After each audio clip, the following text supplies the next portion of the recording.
What's up, Paul? How goes it?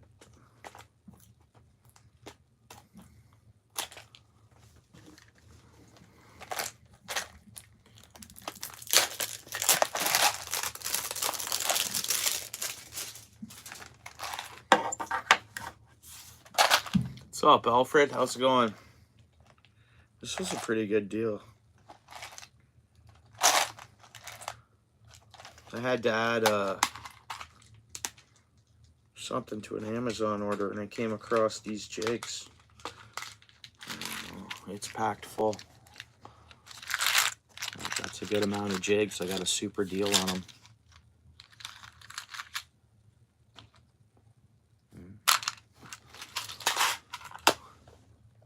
Hey, what's up? Thanks for coming in. All right, guys, I'm a rookie at tying. I tied a bunch of jigs, but I haven't tied one in like 6 months, kind of. Got a bunch of different materials. I don't know, I thought I'd start with like a crappy jig. Just got to get creative pretty much. We're not going to follow any patterns. We're just going to pretty much see what we can create. That's pretty cool, eh? Why not? No, I'm not fishing. It's cold out and it's dark out, so we're going to have some fun with this.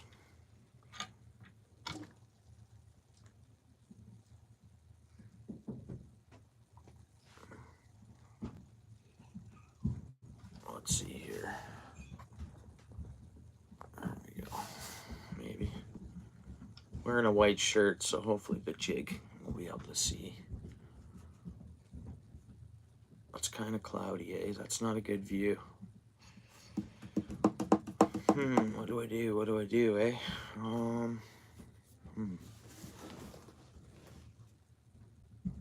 don't know. That's kind of a fuzzy view on the jig, isn't it? Let's see. Straighten up a little bit here. There we go. Nice. All right, so I got a couple different threads. Again, I'm a rookie at this, so whatever, right? We're just going to get creative and see what happens. This is glow-in-the-dark thread. And since we're going with a crappy jig, I guess we might as well go with it. And then once we get into, we got some 3/8 jigs we can get creative with in a bit. Well, let's see if I can get you guys better on that jig. So what I did with my pliers is I just pinched the little, like, the lip that helps hold the rubber on if you're using a rubber bait. So again, I'm not the best at this, eh? Let's see, bring this down a bit. All right, so I'm just going to cover this with thread.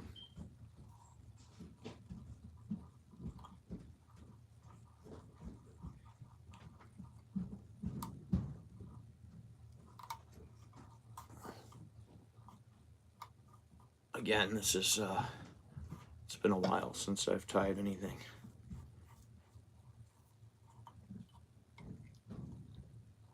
But it's something to do, right? It's a creative thing to get into for at times where you can't get fishing, right? And you want to still have fun with the hobby, right? What's up, Squirrel? How's it going, brother? Thanks for coming in. Again, Squirrel, I'm not the greatest at what I'm doing here. All right, so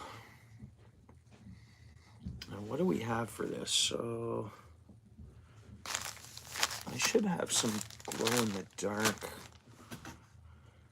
white stuff. I got chartreuse. That always goes good with green. This is glow-in-the-dark Chanel. That always goes good with green. And this is like glow bugs, 5 feet of glowing material here. This, I think, it glows the best. And then I have like another rope style Chanel that glows pretty good too. So, but What are we putting on the back? You guys want to see some supplies? So I'm going to show you some bucktails. There's kind of your natural white and tan bucktail. Right, so white and tan, even a white back on a green with chartreuse, that might be nice. We can put some, we can put a feather or two in there, something like that. So that's an idea for the green and chartreuse if we want to go that way. I'll show you the bucktails first. There's my blue. I got to order another one because I've been tying a lot off it. But there's a bit of blue there. Blue with green, I'd say no, we'll pass on that for sure. I have the yellow. So it's dyed is what it is. It's a bucktail, a natural bucktail. Just dyed, right? It's pretty cool. I got black, solid black bucktail. I got a good deal on that. That's a, I think that's a full bucktail. I think it's a chunk. But none of this stuff is synthetic. I guess this is synthetic. Well, it's cotton, but I'd assume that's somewhat synthetic. I have an orange.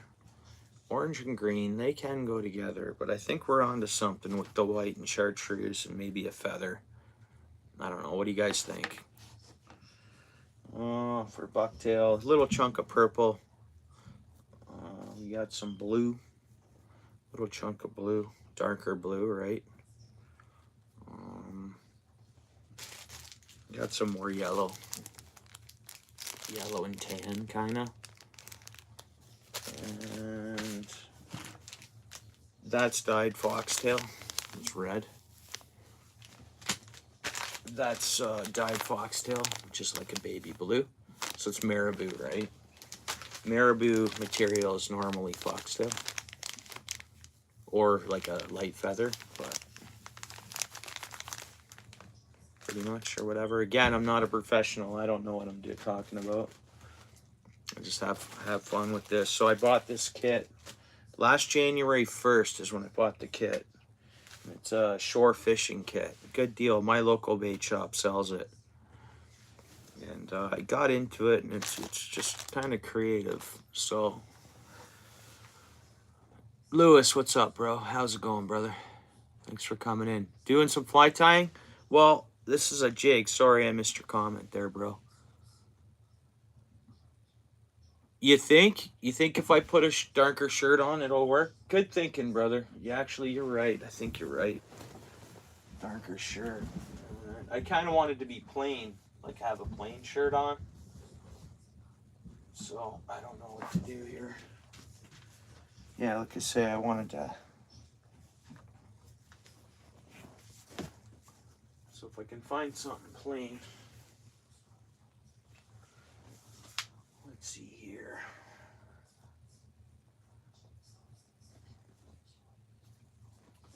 A darker shirt, that's plain is the problem.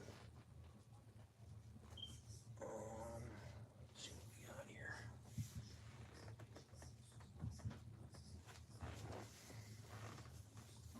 I guess I got a plain, it's a work paint shirt, but I guess no, I don't want to have all that work shirt on. Good thinking, bro. Good thinking. You're right. And then there's this. Meh.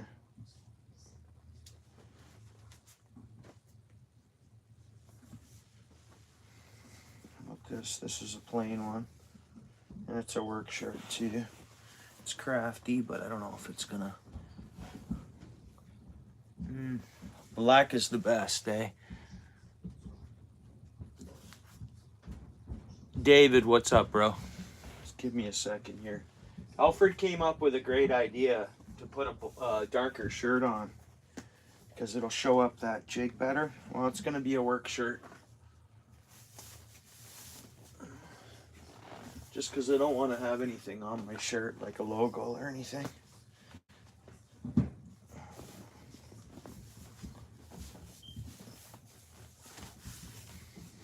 If anything, I could support the Iron Maiden. That's a little better anyways. I'm a little grubby, but that's totally fine. Good idea, Alfred. So if we're gonna go green, white, and like a chartreuse, I guess we're gonna want to tie a feather on the back of it. And we better go with the green one.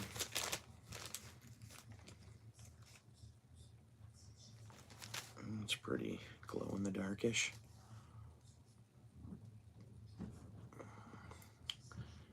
You know, we should get really fancy, I'm thinking. And go with a little blood trail in there too. And what about the green? Contrast that with the green. I don't know. And that's what it is. It's just having some fun and getting creative, right? Again, and I'm a rookie at this. So you can pretty much do anything you want.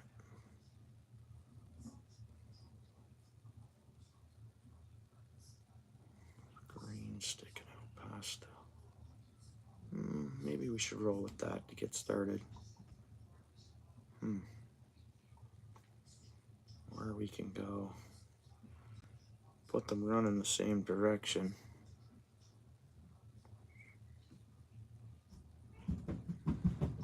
Because the red can be faintly in there, like it. Yeah, exactly, bro. And I mean, it cost me. I got a bunch of other supplies too, but you can get into the hobby fairly affordable. It's gonna add up over time, but it's like any other craft. I mean, a lot of crafts they're gonna cost a couple bucks, right? But so we don't want to make it too gaudy, big, long, because again, it is a crappy jig, right?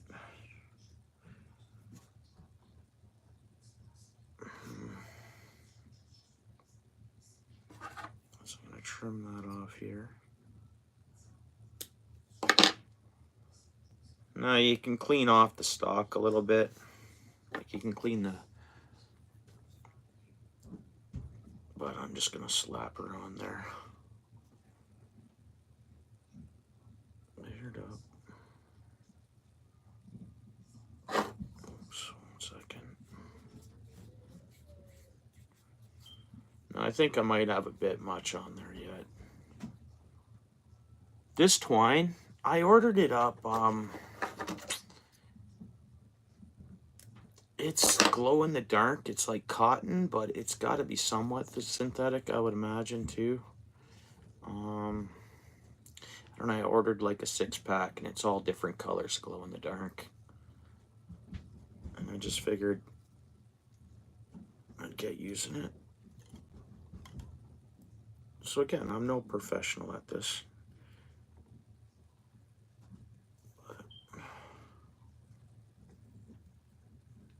So this is just like if you guys were to go ahead and buy this kit or get going and having some fun with it, you're looking at what you're going to start with. That's pretty cool already though, you know?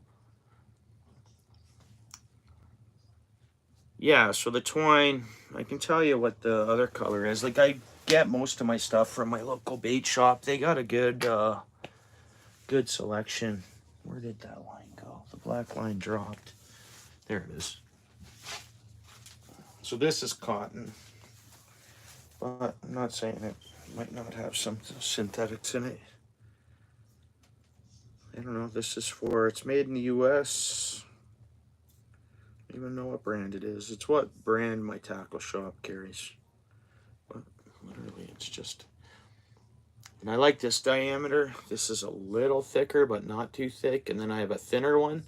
Because I guess if you're tying like light small flies, real small flies, you'll use like a finer diameter. Again, there's lots of research online available. Again, I'm a rookie at this. But I think what we make is gonna look pretty cool. You know what I mean? Like, already I'm seeing something cool. Hey, PA bro, how's it going?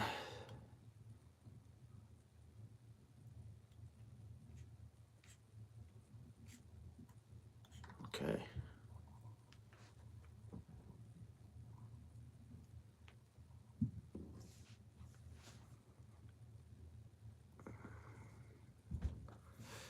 Now, what next? So we can make it a bucktail crappie jig. Put some bucktail on there. What were we talking about? A little bit of yellow? Is that what we were talking about? Green, yellow. Oh no, we were gonna go white with this, weren't we? Pardon me. That's what I mean. You have all this stuff around. You can just say, you can just lay out the colors in front of you, right? You can. I got tons of other stuff too. You kind of just lay out the colors, and you're like, okay, what do I do? You know, like. So we can add like a lateral line in afterwards, maybe. Again, this is going to be a crappy jig. It's just getting creative, right?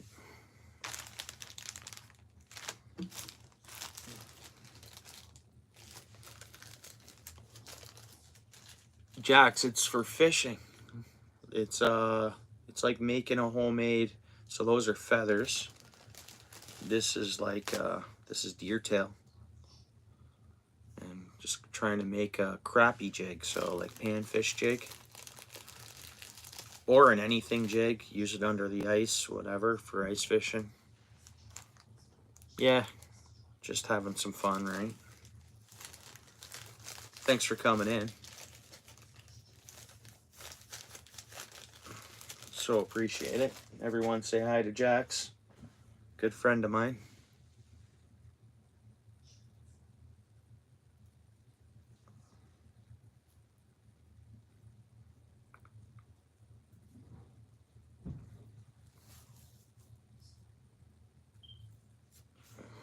That's getting colorful, isn't it? Right? Look at that. Boom. Look at that, right? It's going all right, bro. Chilling. A busy day. I had busy family stuff to do right after work, but I got it all done, and now I'm hanging out.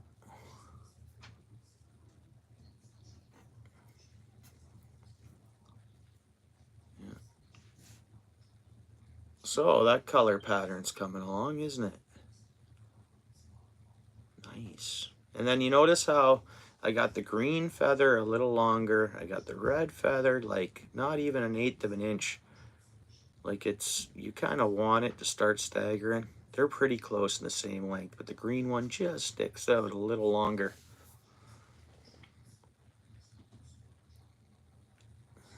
How's your night going, RBG? All right, so we just trim this. A lot of times I just go ahead and trim the whole amount, and then it is what it is. But waste not, want not. We'll keep that there. As you see, I've pulled a lot off this already. Again, I tied jigs pretty hard for like pretty solid. From like January 1st to, well, I've shown you guys some of those jigs I tied, so till the fishing season got back going more or less, and I got busy at work. Stuff like that, right? Again, it's a good winter pastime. You get a chance. Again, I have no idea what I'm doing. I'm just having fun doing it. Mike Clark, what's up, bro?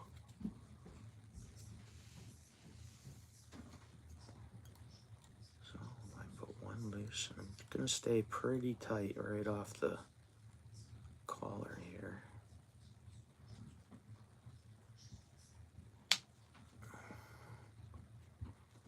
You don't want to get too much line built up too quickly here. And already I've actually done that.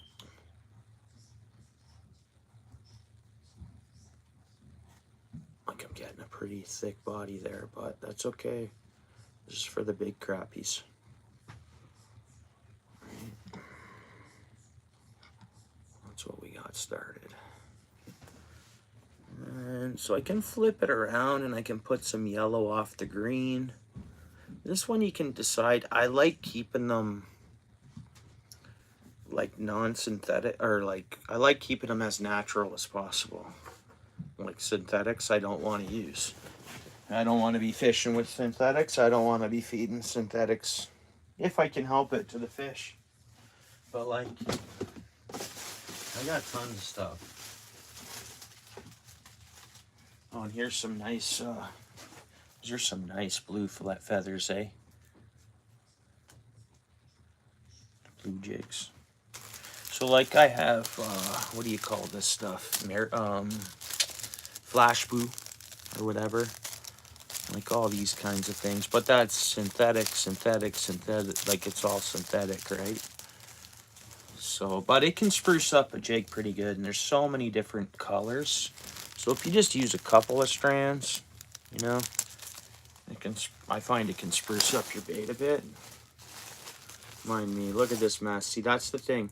Staying organized with this stuff is, let's just hold a few of these up to it. And like they can go on the bottom, they can go, but it does give a pretty good flash. Like, look at that, right? So it's, yeah, adding a bit of synthetic materials into it for the flash you get out of it. And it'll just add a little flair to your fly, right?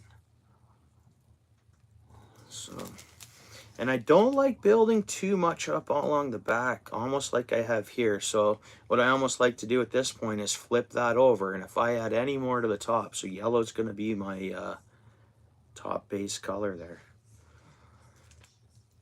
So like, for instance, that does look pretty cool in there, but everything will almost look pretty cool in there. Like that's totally off color besides having a bit of that chartreuse flake in there. So it's, again, just getting creative. Again, we're not going to want to use this color. That'd be good with like the baby blue or black and baby blue.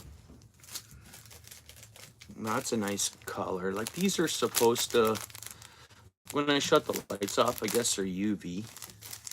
That you really don't see the purple flash in it. It just looks white on camera there.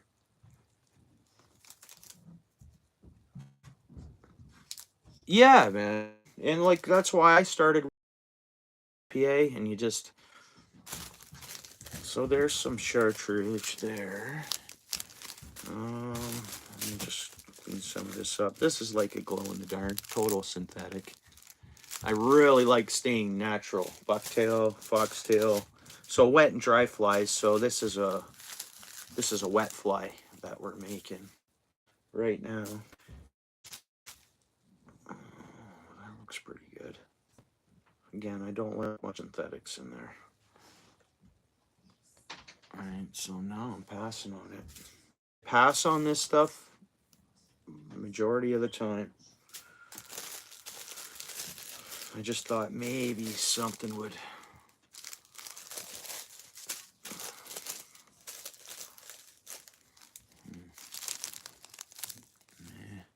I know that would be okay in there. I don't know. I think I'm just going to stay natural. If anything, because I can always add another feather on there. These feathers are fairly cheap. You can get them. Actually, maybe they add up. No, they're not too bad in price. Again, a lot of the craft stores aren't carrying these. I went everywhere, so literally I gotta buy them online. So even Amazon, I think I bought these from Amazon, just because it's where I could get them, right? So like black's always good in a bait too. Like, so let's flip this upside down here now.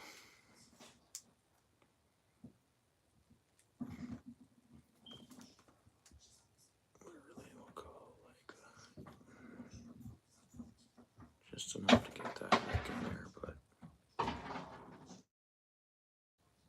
again, bear with me. I'm no professional, and I'm a rookie, actually. So that's...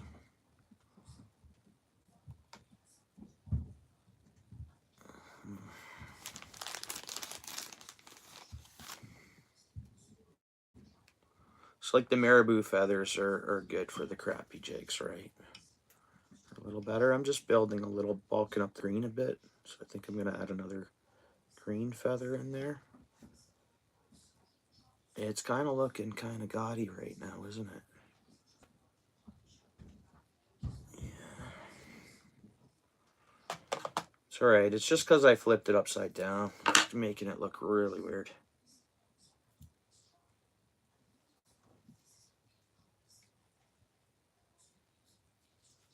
Now again, I don't want to wrap the way up again, so I'm just adding that little bit there.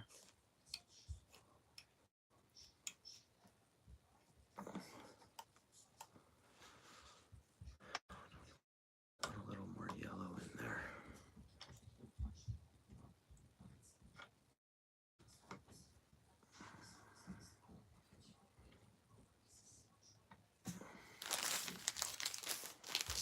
So we have a couple of choices. We can go the Chanel, which will glow in the dark as well. We can go the Chartreuse, which is UV plus, so it will kind of glow up. Yeah, again, I'm no, especially I'm on camera here doing it, but there's our yellow. It's UV. We can go Chanel that way on it. We can actually do a combination. I can go with both colors. So technically it'd be like Bumblebee. So if you had black Chanel or yellow Chanel, you know, that's your Bumblebee. You just go with the two different colors. But I think we're gonna go the glow in the dark Chanel. And then I think afterwards we're gonna spruce it up with like a woolly bugger with black. I'm thinking. Let's see what happens with this here. You have any ideas? Let me know. Any colors, any whatever. Now what I'm doing is I'm just bulking this up so I can have kind of an even pro.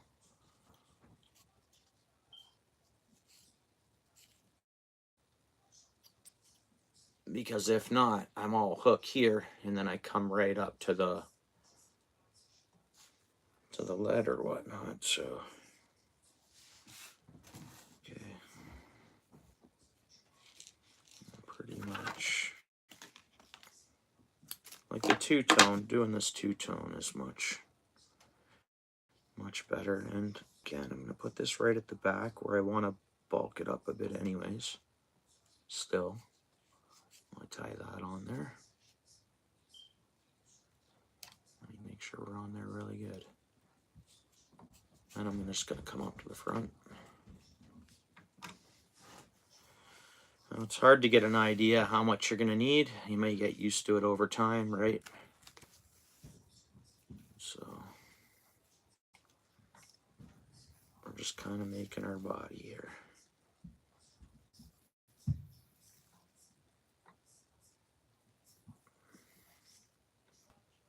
You don't want to make them too bulky. Look, we got lots of hook room there. I could thicken it up a little more than that. Let's just roll with this for gig one live, right?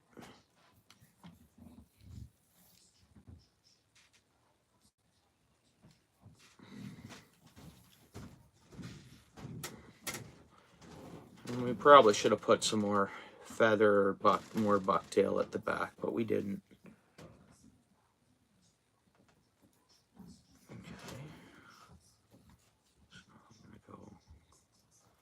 There, whoops, we gotta tighten that up. Just gonna go across again. I'm super slow, no rush. I'm a rookie at the craft, so basic idea, you know. You just, and I don't like like behind the frills of the, and that's even there wrapping a bit too much. Take the trusty scissors, trim that off. That looks good.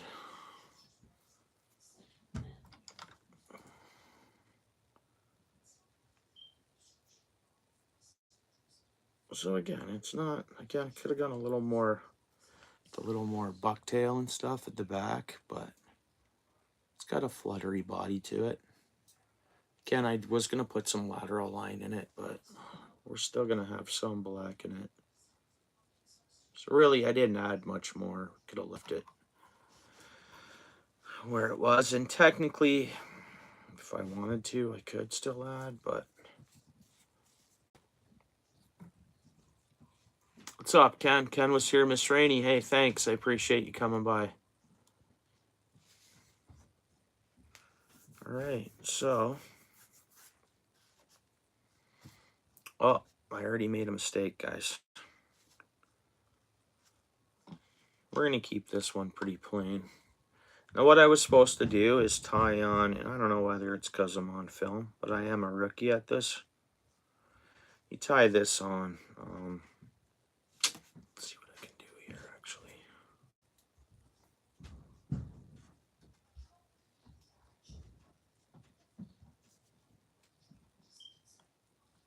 This is glow-in-the-dark thread, so now as long as I just don't pound my Chanel down. All right, whoops. Make sure we're leaving that Chanel up. This just made the jig more durable. Doing what I just done. Again, I'm not about to say I'm good at this.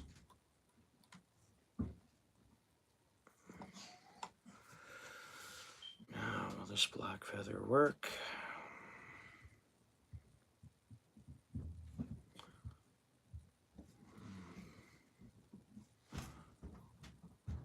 Part of me wants a little black in that. And I can still do that right now. Yeah, you know what? This.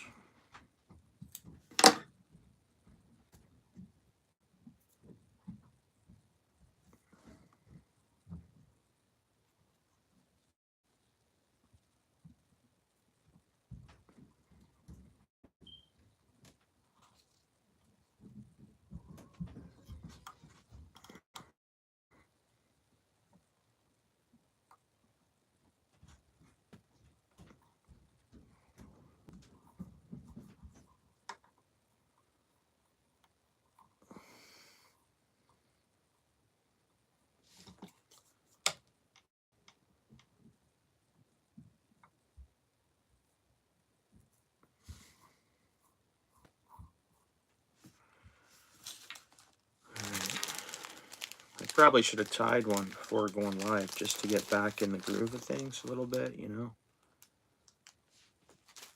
Or started with just a bucktail jig.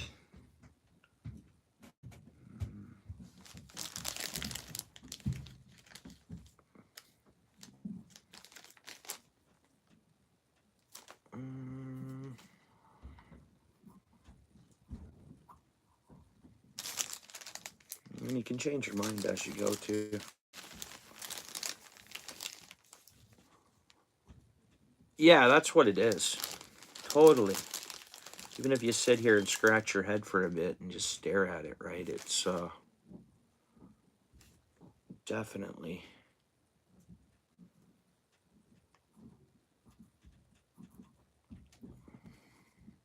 And these are more durable. They last a while.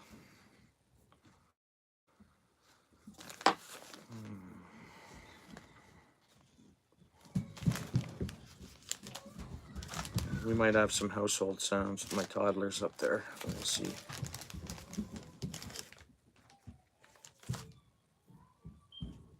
Well, I got two close to the same age. Well, they are the same age, so.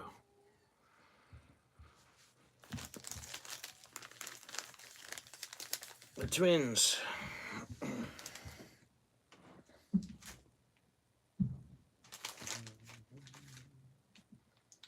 And sometimes these cheaper feathers, you got to kind of pick through them to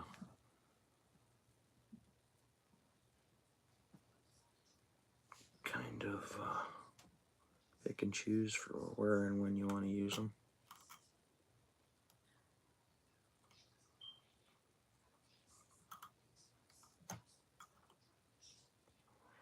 Now the trouble is, we got to get this back up there again.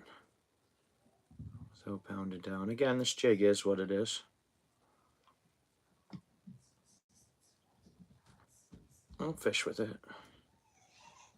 Next time I go fishing, I'll fish with it. If I know I'm in a spot where the gills are or whatever, I gotta catch a fish on it though, right? I'll just scent it up. We'll send her down. Something will bite it. Maybe just a bluegill or something, but... And again, it's been a while since I've had this in my hands, so... Whoops, see that? Yeah, and that's partly the cheaper feathers. Oh, man. You know what, guys? That's the jig. Because I just don't want to go back. Actually, let's see. Aha, that's what we do.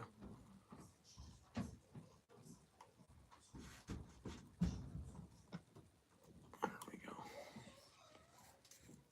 Pardon me. What was I thinking?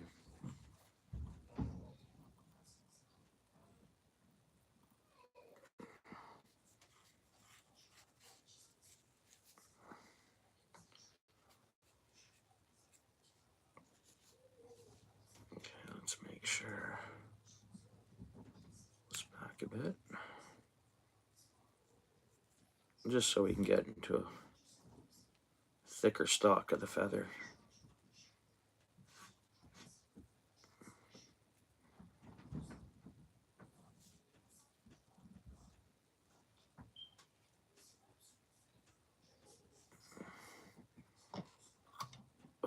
Look what I just did.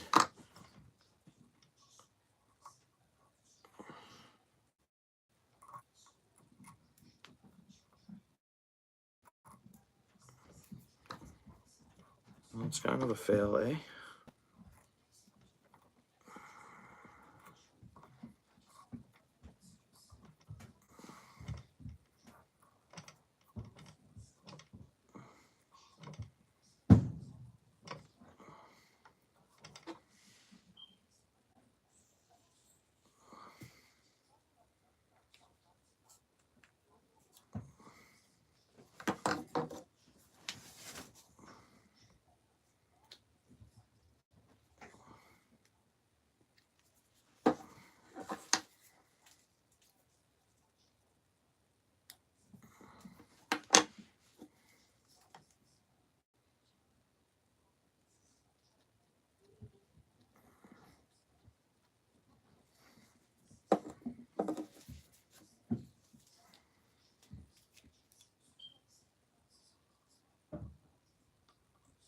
So I just put some glue on there, as you noticed. And that's because my thread broke.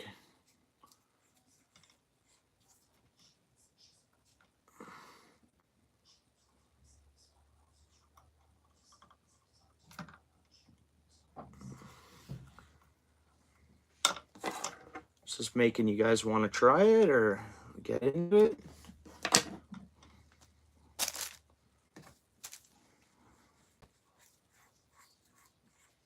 You got to start somewhere, right? You know, I'm still starting somewhere. Does it? Looks like a micro perch. Yeah. It'll glow in the dark. This area will. Whatever. Micro perch, eh?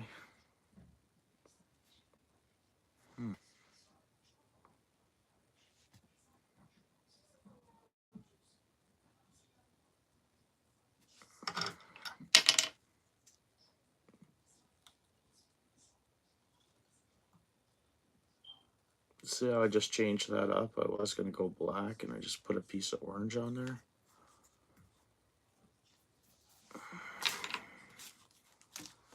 Let me put the cap on this. Hey Phoenix, what's up? Yeah, it's pretty cool. Applesauce, what's up, bro? It's not going bad. How's it going with you?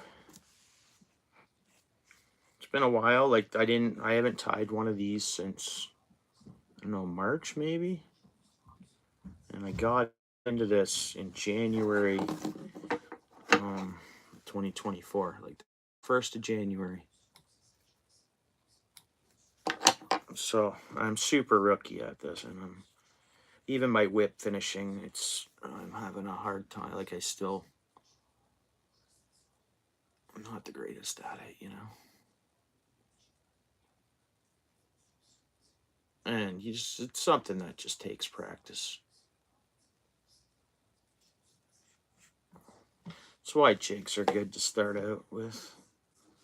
What I'm going to do is I'm going to put a little bit of glue down here, just because of the way I have that feather pinched on there. That's not a common spot to throw the glue.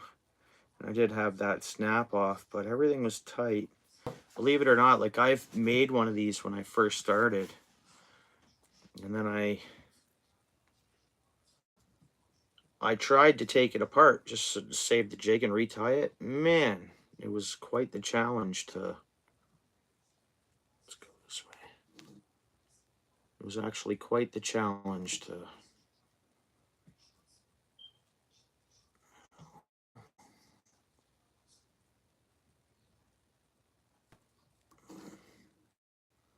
to cut the thread off. I actually still haven't fully cleaned it. I can show it to you in a minute.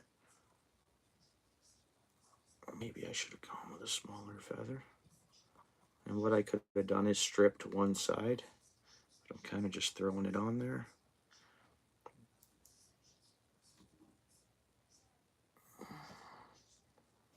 Let's see if we can start getting the...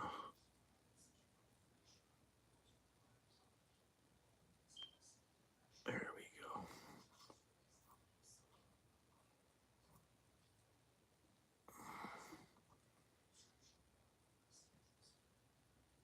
Okay, you're not going to really learn anything from me about this. This is, might make you want to try it. But, you know, I'm not happy with it already. Now, why is because at the back, I want this frill to happen right away. Is what I want. But I'm tied in there, so I kind of got to go... Let's put an orange band way at the back here. It's going to look weird. But if we can get that, then it's just figuring out the tricks, right? There we go. Because what I want is that... Oops. There we go.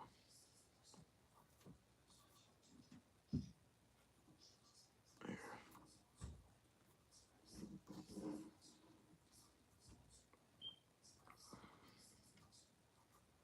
This is kind of where it's showing. I should have put more bucktail on the back.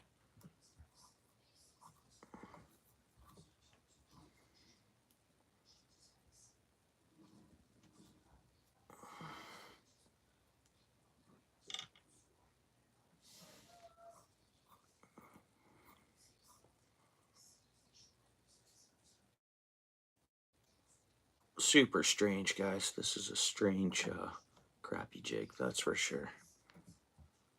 We'll make it a 6-bar. Right? But you drop it down there.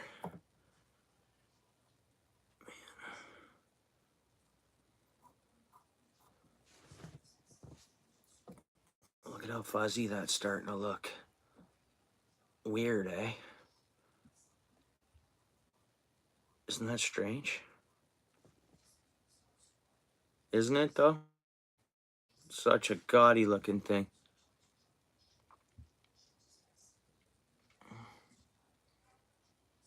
Yeah, thanks, bro. Again, I'm just winging it here. I'm, you know, I'm just,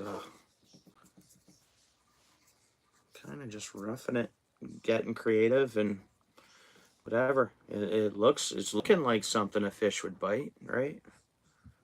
just weird looking. We'll go like this. We'll stay right on the head of that jig because I don't want to pinch any of those down. We do have to come to this side of it, of course. Whoops, messing up. I'm messing up. My bad.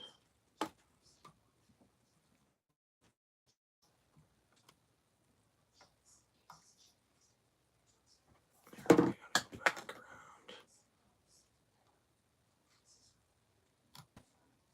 What the heck? Oh, I see what I did. Hang on a second.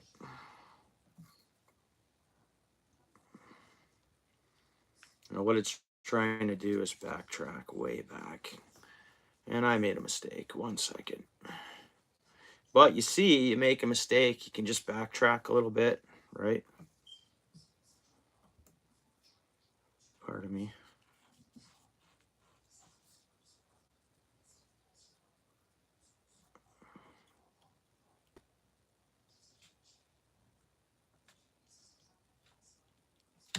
Oh, I did it again to me.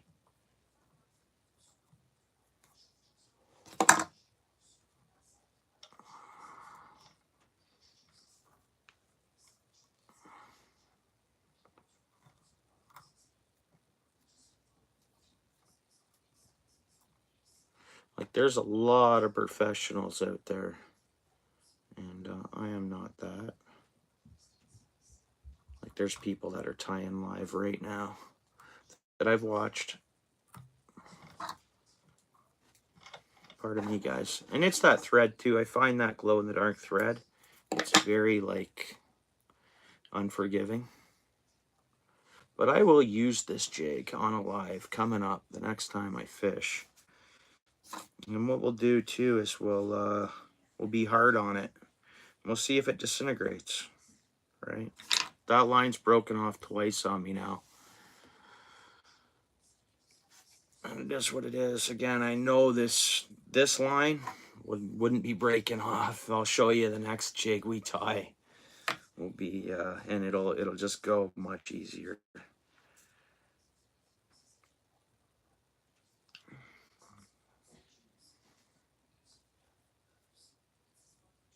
Mountain Mama, what's up? Sorry I'm missing the comments.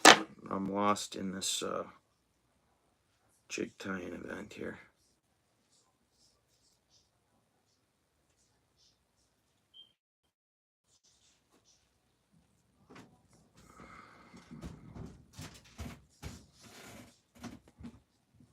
Because I suck at this, honestly. I'm trying to get better.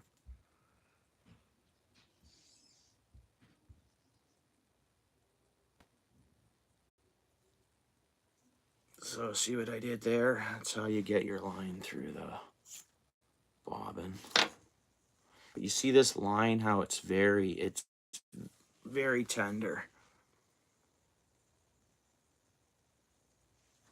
Oh, right on.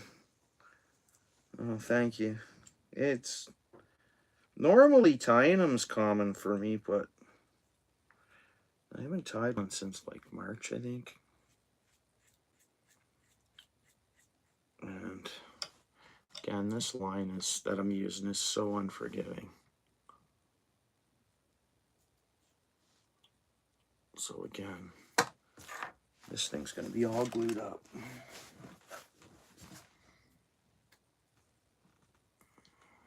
Let's get this way back here.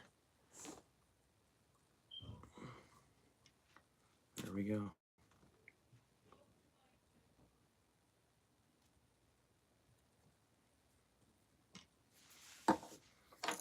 And the only reason why I put glue there is because I snapped off. And then this line's going to adhere to that glue and it'll be all nice and strong again.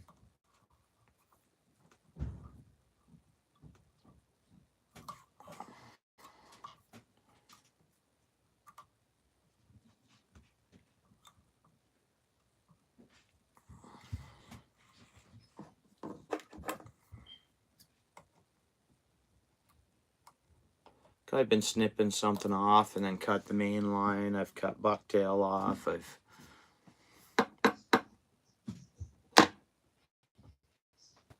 Yeah, yeah, I watch a couple of really good fly tyers. People who fly or tie flies like really, really good. And I just enjoy watching it. I only got into this like I don't know, like January 1st, 2024. I bought this kit. And then I tied pretty heavily, like jigs and stuff. I got like, I don't know, maybe 50 or so jigs tied. 3/8 of an ounce ones and stuff. But yeah, there's some really good talented people out there that can tie flies. But I enjoy just winging it here. For now, maybe I'll get better over time. All right. And maybe some of my buddies and friends on here might want to get into it. I mean, it's fun to keep you busy. If you have some time, it's a craft, man. Right?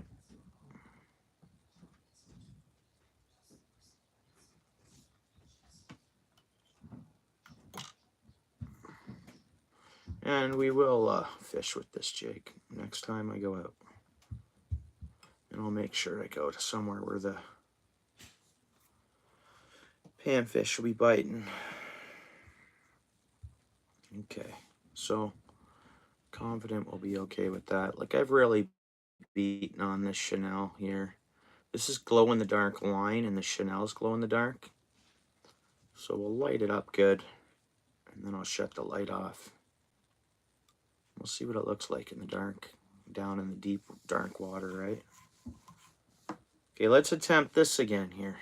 This normally, even doing this my first time, I was much smoother at it than I am here on this live.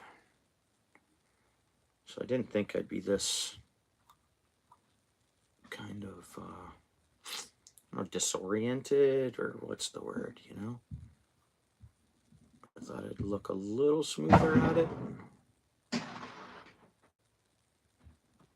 Yeah, again. Now what I should have done, which I'm not going to, I'm going to keep doing what I'm doing. I don't have to be perfect. It's a jig for me. Maybe once I get, you know, keep tying these, we'll see how the next one looks, because it'd be pretty cool.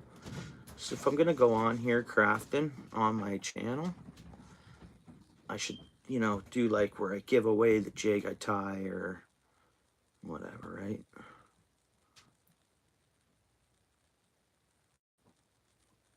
Oh, that'd be pretty cool.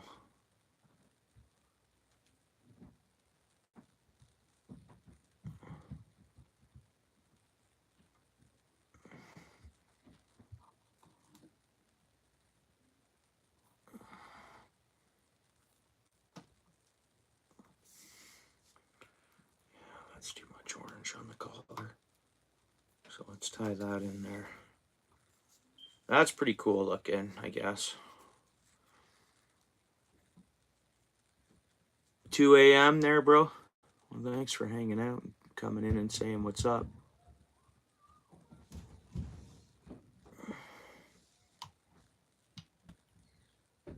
Okay, so you right away go around the back side of this. Again, pardon me for looking so rookie at this, but that's what I am, is a rookie. Especially with this thread. You'll see on that black thread, I'm a much more, I gotta be very careful with this thread.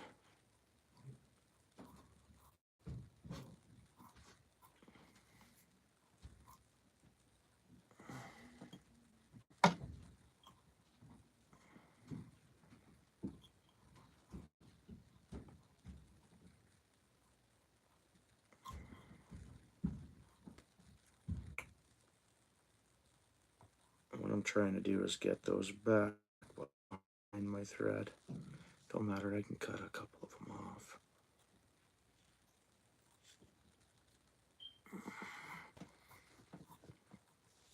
Now we trim this off. There we go.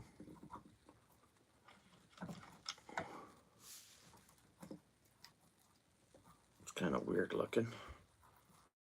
A weird looking jig.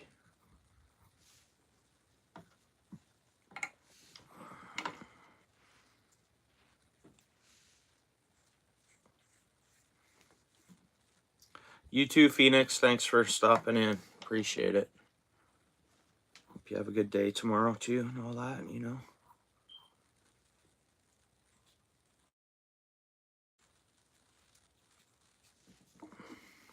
So that's pretty much it. Green jig head.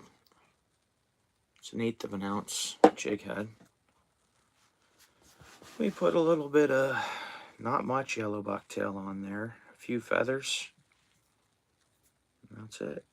Some glow-in-the-dark Chanel. And then an orange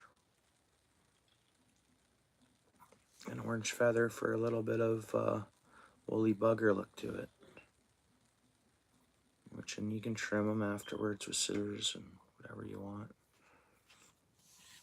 Now, I have a challenge with the whip finishing tool. So what I had been doing was just doing it by hand like this. And again, it's not. I probably should have done some practicing before I came on the live. Why would I do that?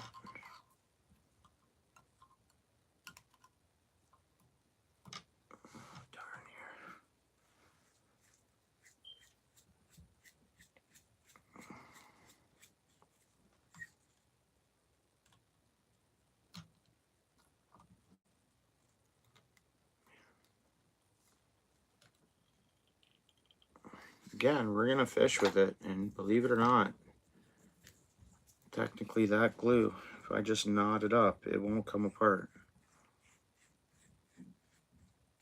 Again, I really suck at the whip finishing. I'm kind of lost on how to do it. We should grab my laptop and watch some other videos on it here quick together. Just to refresh my mind and see. I wing everything. It's live. It's reality. I'm not gonna doctor something up. I'm just gonna do it. And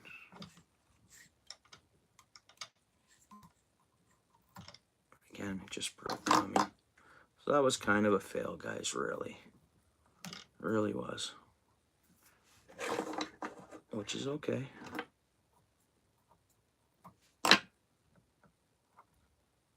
It'll catch a fish still. And believe it or not, like with that glue, even I just got like one knot on there. Stronger than you think. Like I can't pull it off.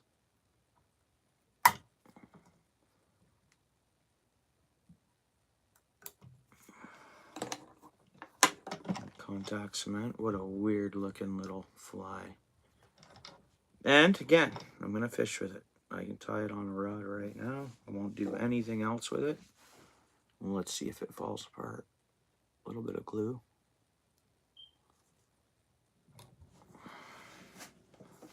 So that was kind of a fail, but it still looks cool. It's not really a fail. I mean, it's a tied jig. Just my whip finish was crap, and then the thread broke, and we're gonna get rid of this thread now.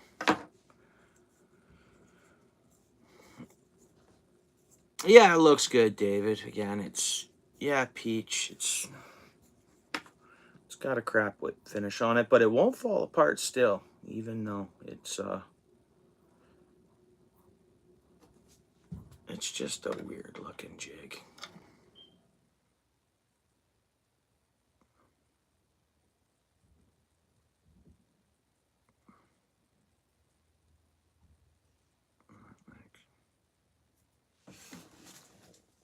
Such a weird looking, it's like, man.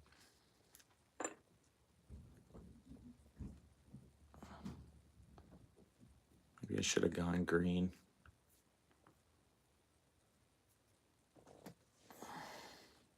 But believe it or not, a fish will hit it. Yeah. Yeah, exactly, bro. That's what I think of it when I see it. Kind of. Like,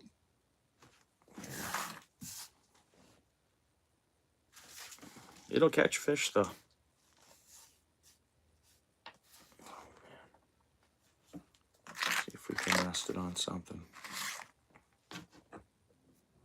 It'll catch a fish. It really will.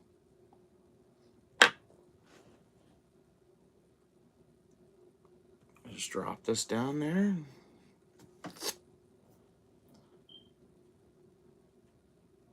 That was a fail on the whip finish, but I'll blame the thread and my skill level.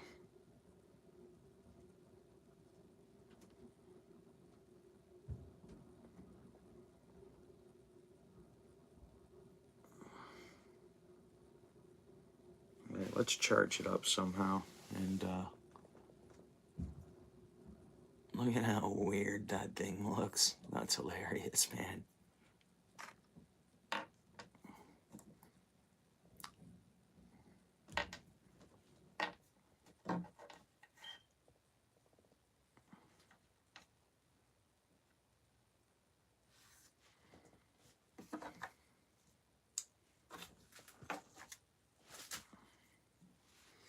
Ah, thanks, Daniel, man. Like I say, I'm new at it. It's rookie, right? But I went live with it. I can show you some of the other jigs that I've actually tied them a little better with this thread and like a 3/8. These are 3/8 of an ounce. We'll throw one of them on next. We'll tie something, do a nice bucktail, something or other.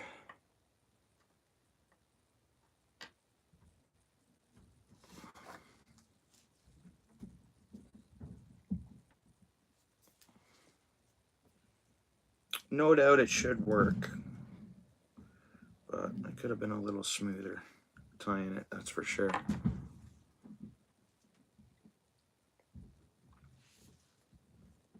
Yeah, it looks good enough to catch a fish. Right on. Thanks, Steel City. Thanks, David. I appreciate it. It's only one way to get good at something is just to keep doing it.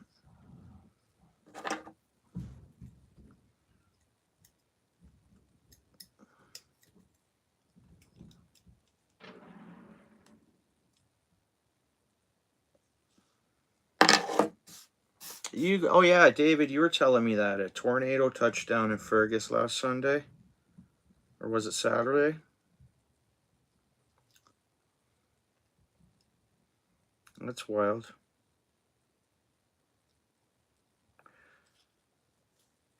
Without Guelph Way, I've always found, like, I've seen some funnel clouds out that way. I was riding my motorcycle actually, and I had to pull over under a bridge. Oh, this is the ultra fine, but that's okay. We'll use it. I like one size thicker, but that's gonna work good too. Alright, here's our pick. Neat. Whatever, eh? That's so cool. Yeah, I got a good deal on all these jigs. Yeah. That's a deal, and you guys know I love my small jigs, so.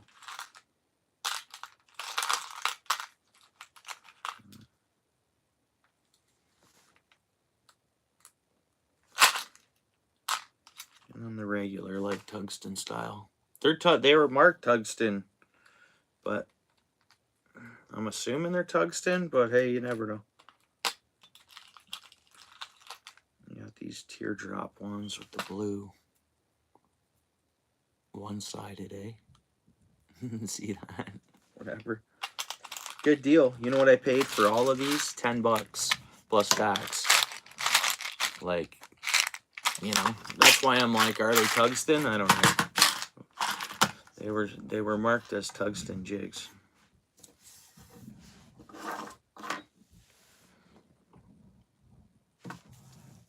Would hit that thing? This thing here? Yeah. The perchies and stuff like that, like ice fishing with that. Is that what you were thinking? Or these? What were you thinking, David? Yeah, you can get some deals out there. I mean, don't know what kind of paint that is and stuff, but. All right, so we're gonna tie a 3/8 of an ounce.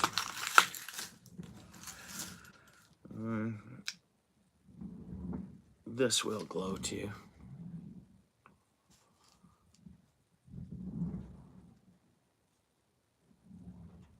Yeah. Yeah, thanks, Lewis. I mean, it's just whip finishing. And the little crappy jig is... Again, it's been a long time since I had these tools in my hand. But I just never got that good at the whip finishing and stuff too. So... But we can try to tear apart one of my jigs, and believe it or not, they don't come apart too easy.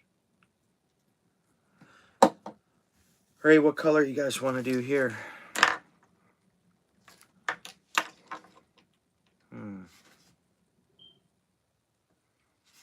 We got pink, or no, that's like a dark pink, I guess, a light pink.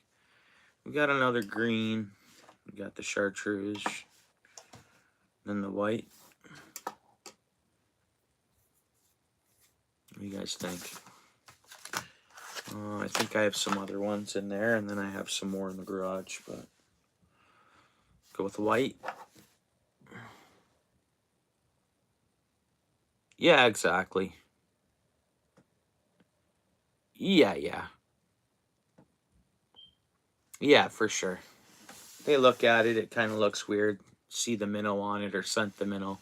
They're going to suck it in their yap, eh? Yeah. But I'll even try it at the Hamilton Harbor there if I go to the docks the next so many days or whatever. See if we can catch some fish on it. Just because we tied it on live, we better catch something on it, eh? Skeeter, what's up? How's it going? Jigs off Amazon? Alright, I'll get them to you somehow. They should be pretty easy to find. Hang on. Yeah, I'll get that worked out for you, Paul.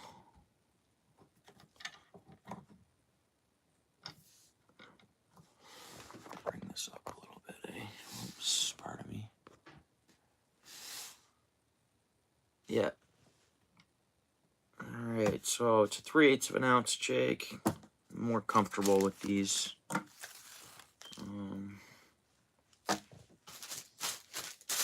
Believe it or not, the smaller crappy jigs are a little tougher, I find. Some of them are, I mean.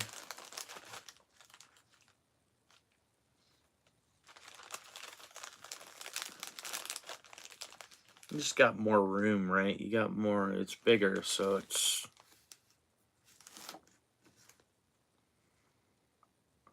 White red hook. Nice red tail to start off with, or...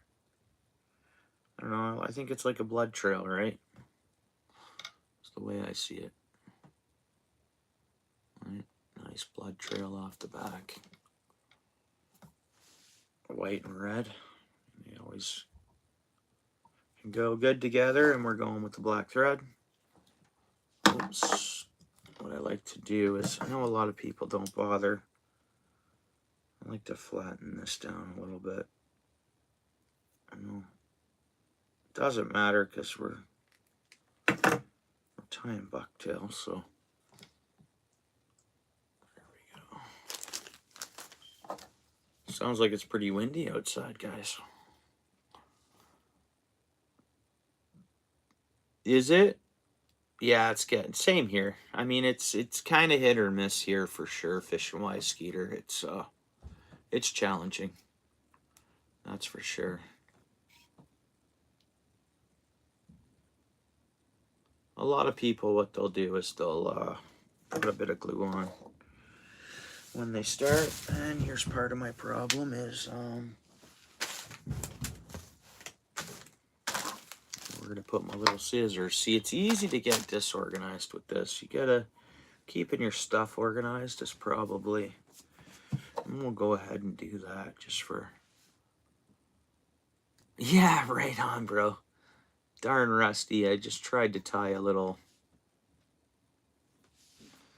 We tied this little crappy jig. It's got creative. Look at that thing. That's glow-in-the-dark Chanel in behind there, and it's kind of, I don't know, she's all glued up. Should work for crappies or something. Anything. Yeah, it's kind of weird looking, eh? That's what I find. Okay, I got the glue on there. I don't always do that. I don't think you really need to glue the beginning, but so many people do. Oops, come on now. Oops.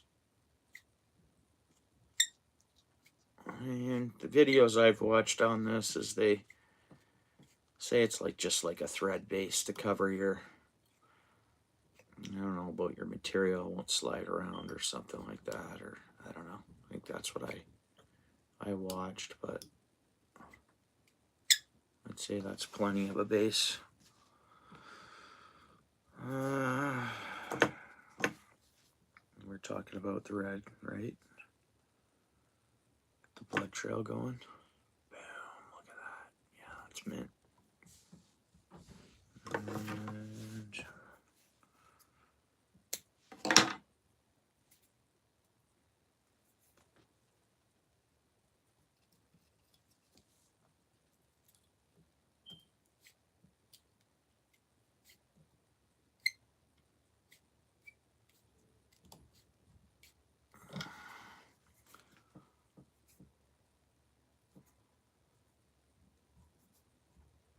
And I do want that feather flare in that way, because of course the line's going to be tied this way.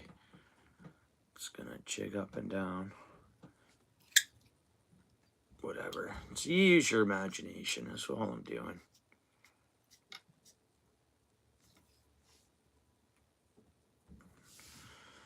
Okay, now what?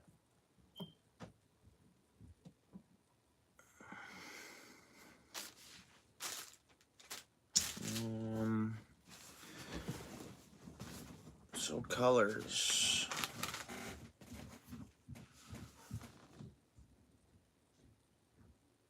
Go like white and red. I should have got freshened up on some of this.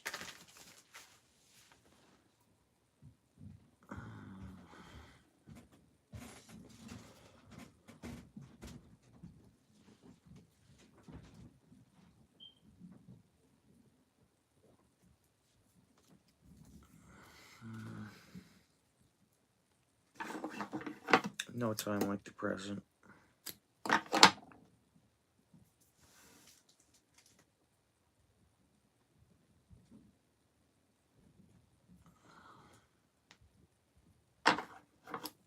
Got this red and white theme kind of starting, eh?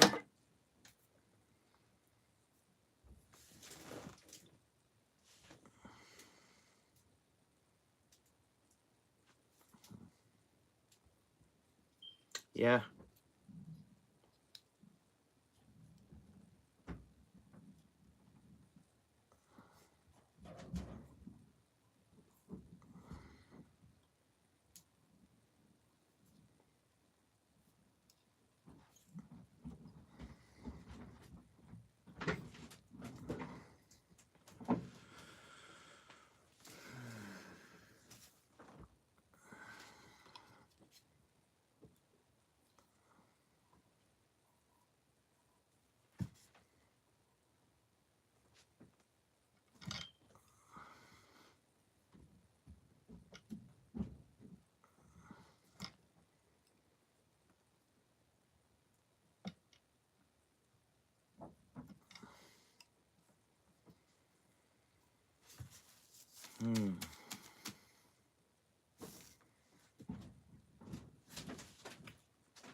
So yeah, you can't really just put a whole wad on at once, I find.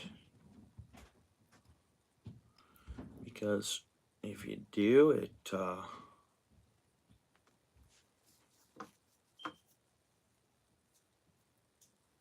it's not really workable.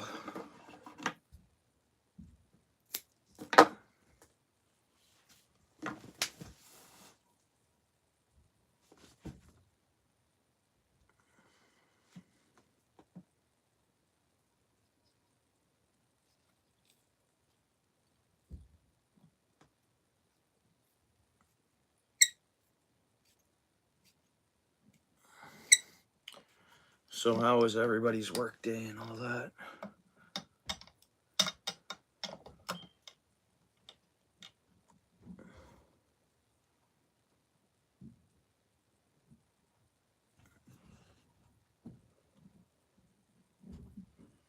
What I think we better do is throw our lateral line on right now. I don't know, I think a lateral line's pretty important. And like,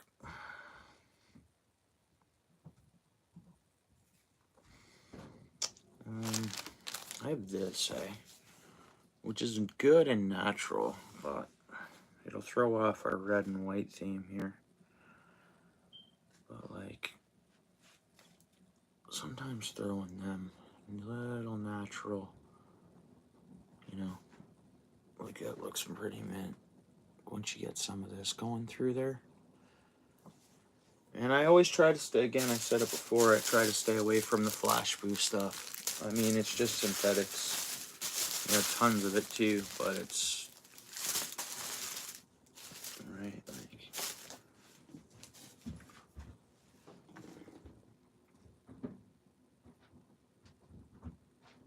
yeah, no, the red feather for sure, but what I was going to do is go,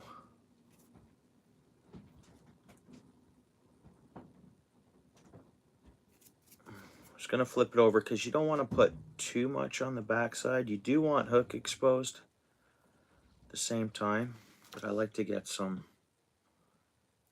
wrapping around on the bottom. So you're saying red feather on top of the white, you're thinking? Like on top?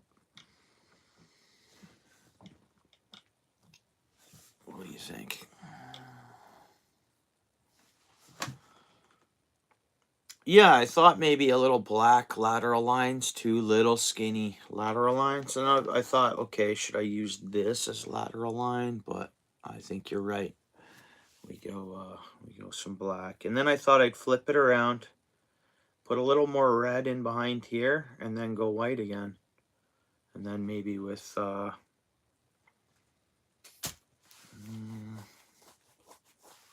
yeah, red on top of the white.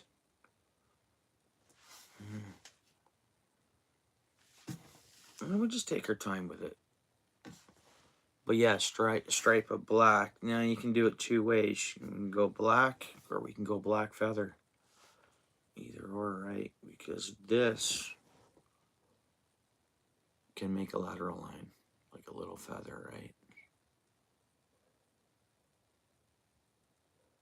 So one on each side. Always make it the same. How's this side looking? Or is that the side I'm looking at in the camera? So you want to make sure you're uniform. See, again, we have a bit much white beacon through there, but anyways.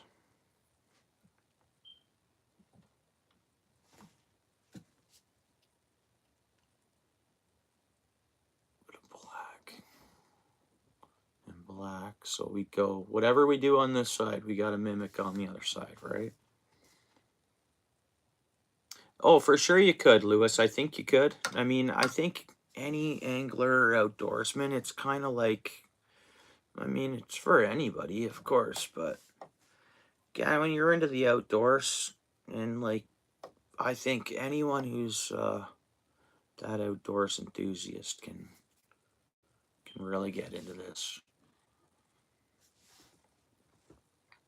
Cheaper than paintball, Michigan said. Yeah, right on.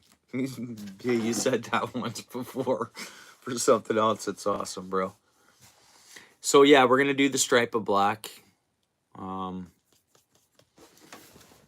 We are gonna need some more red on there. So I'm like, am I forgetting about materials I have? I have ostrich feathers somewhere. Where the heck is that? That, or we can go bucktail black.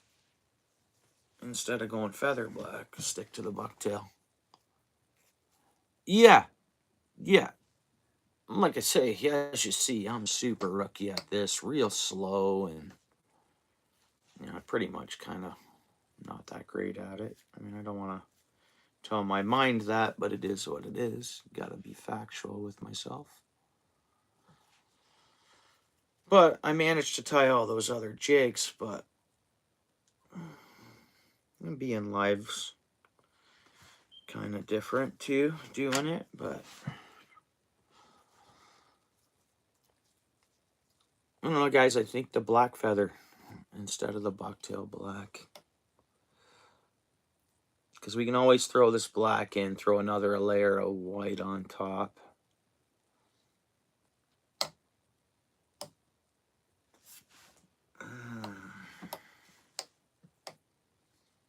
Sometimes you can get stumped doing it. You know what I mean? You get stumped and you're like,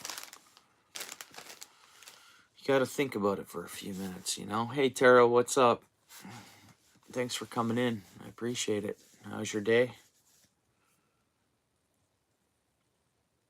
Rookie tire here. We're trying to make a bait. Rudy, what's up, bro? Feather pops more, eh? Yeah, it does. Yeah, I agree too. All right, 2 black feathers coming right up. And we need them somewhat similar.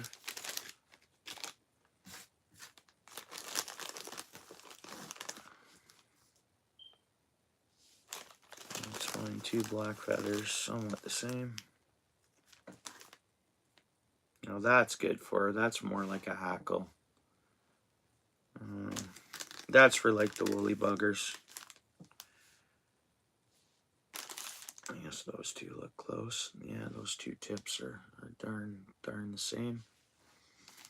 I'll show you guys something quick. So when I first bought this kit, what I did is I bought these kits. And this company,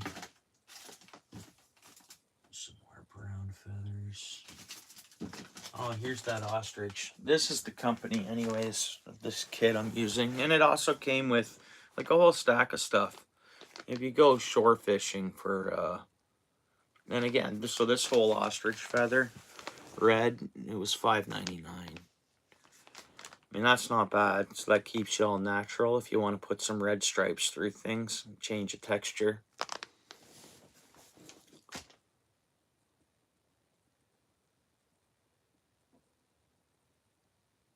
Oh, yeah, I know I've watched that one, Rudy, bro. I've watched that channel. I'm subscribed to it. I'll go on there sometimes and watch that. I know exactly what you're thinking of. Actually, there's 2 different channels I've noticed. That, yeah, some machine, eh? Yeah. So, yeah, you can buy these kits. Now, look at this I made. So, I'll show you the cover. And the other jigs are in. So, what I made here is a customed little worm harness.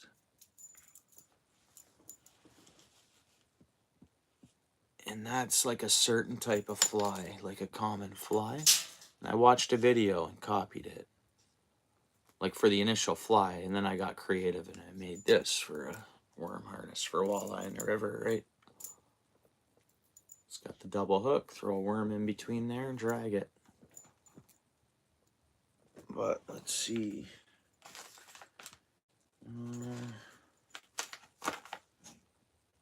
And, oh yeah, black nose dance, right? And let's see, where is that?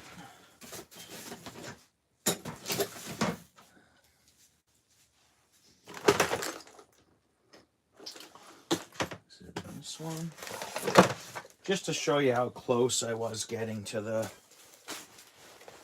like, whatever. I'm not shooting my own horn. It's just I was doing a lot better.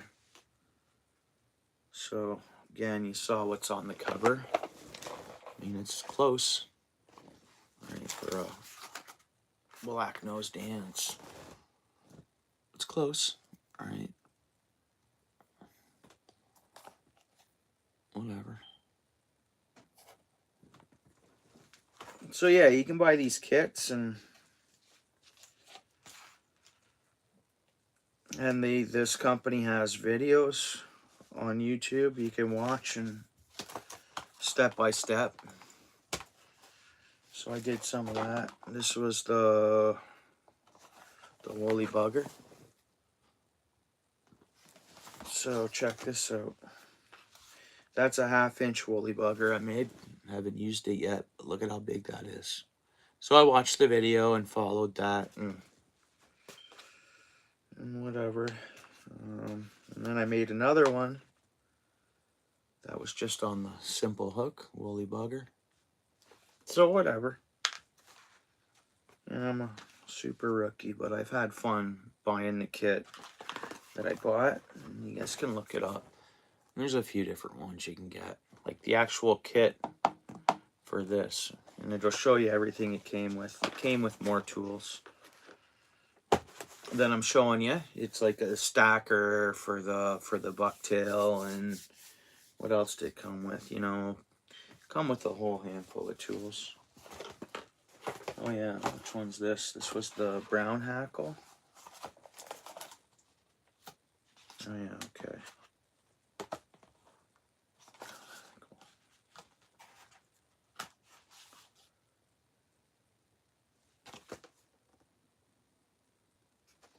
Again, I think I just went custom on this little fly. I used the materials they sent, and I kind of just tied that up. Anyways, whatever.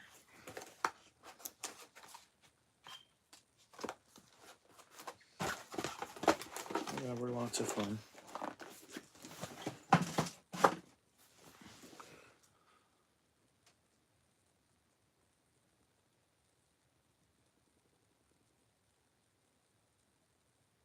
Oh, see you, Rudy. Enjoy, bro. Yeah, go enjoy the... Yeah, I don't know. Maybe I'm wrong with what you're watching. I don't know. But when you said the machine that... So there's another one of those. So I watched a video, followed along, and I made that, which, again, looks like... So it's doable. It's close. Right.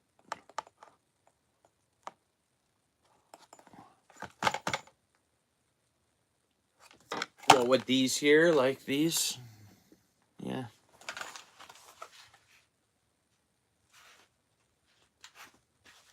Yeah, so I enjoyed. Again, I bought them January 1st last year, and I kind of stayed busy with it till like March or something. And all right, let's get back to this one. We're gonna put those black feathers in. Yeah, cheers, bro. You'd fly fish with those? Yeah.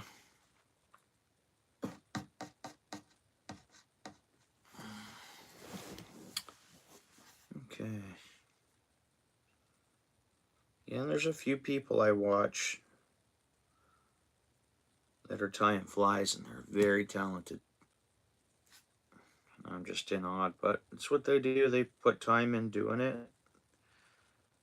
They're talented, and they all started somewhere. That's what they say, is everybody had to start somewhere, and see where it goes, and crafty you get with it, and whatever else, right? So I'm kind of just matching the size. So it's uniformed. Each side looks the same, as nature likes to do that sometimes, right? The other side looks uniform, so a fish sees it, and it's everything kind of just collides together, and they hit it. With that last one, cool. Yeah, it's a mimic of a brown hackle, so whatever that means. Trout and bass, it says on it. So that's cool. Yeah, it's the same size.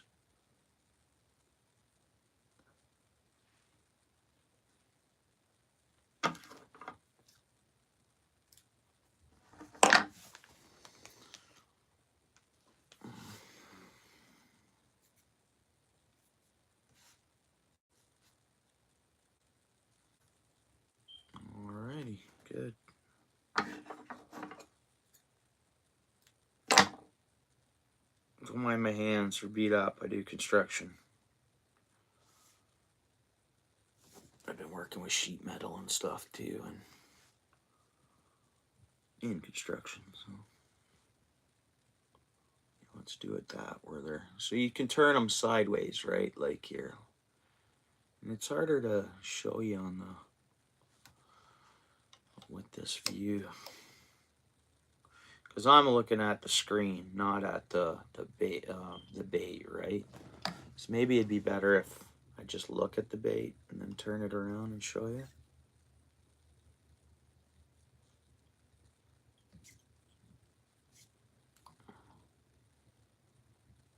We're just going for a lateral line here. So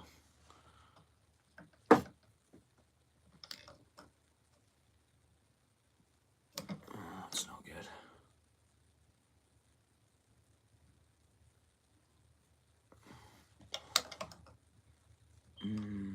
Not really happy with that neither. Alright, this is what we'll do. We're going to choke up on it. We're going to put another layer over top to get rid of the hard neck. That's going to be better now. Getting somewhere. So we might want that up a little higher. And you can adjust them.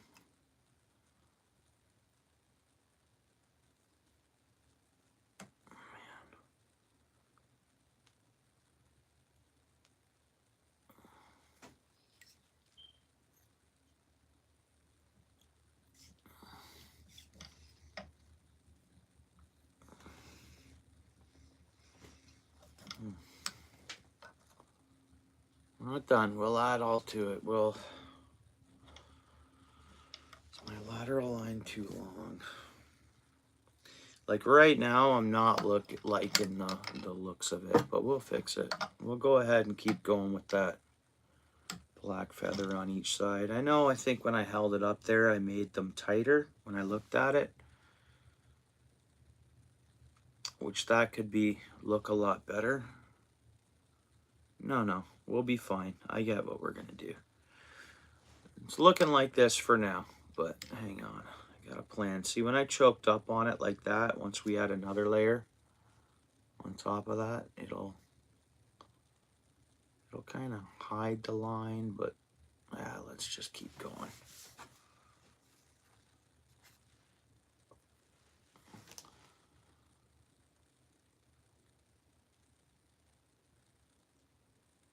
Mine are? Not really. I mean, they're beat up. My finger, or yours are. Yeah, it's par for the course of what I don't know. It's, yeah, I don't have nice hands. But, hey, I've work and whatever. Outdoor stuff can be hard on the hands a bit. Right?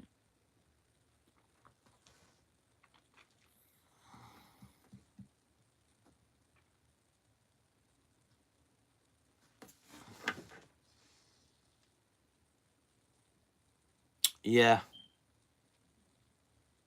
The hooks are so small. Yeah. Oh, I see. I see what you're saying now. I get you. Now I'm working opposite side here, which is okay. So we want to keep uniformed on each side. That's a cool top view. Before I lose where that is. So that's matching. Let's tie this down.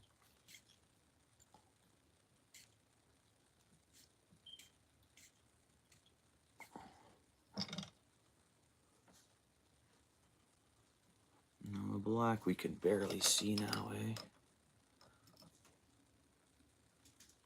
That's for now, though.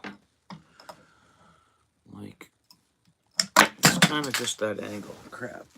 Here. That's already glowing in the dark, too. Hang on, where am I at here?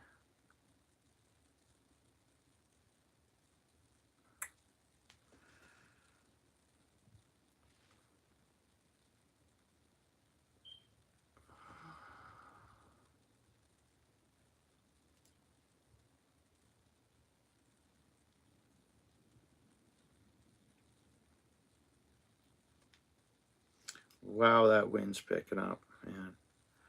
The Great Lakes will be quite wavy. Here, I'm just gonna face it this way for me right now. Let me get this on here.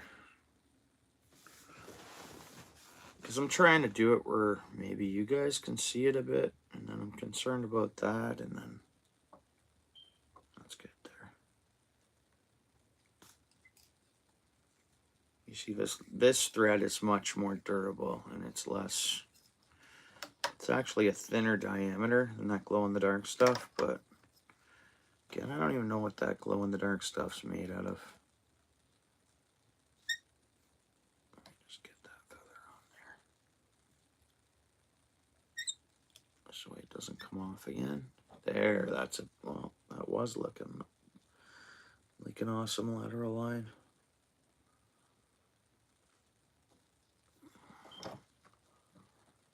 Yeah.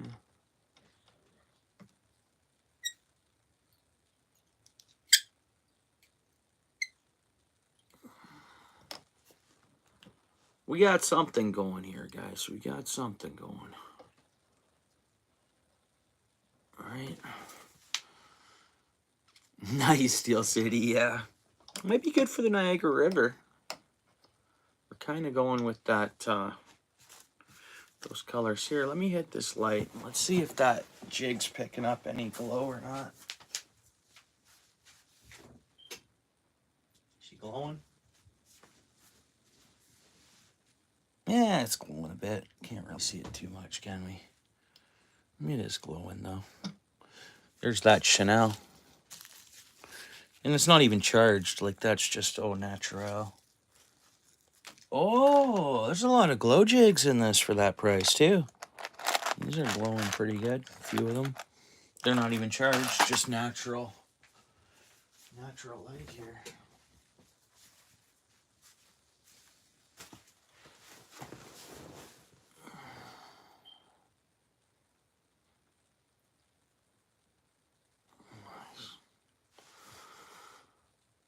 Oh, the glow in the dark. Oh, yeah.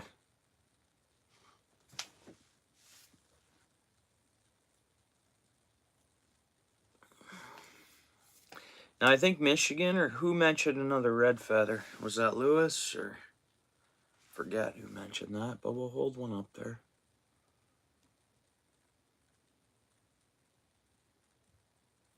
I think we need...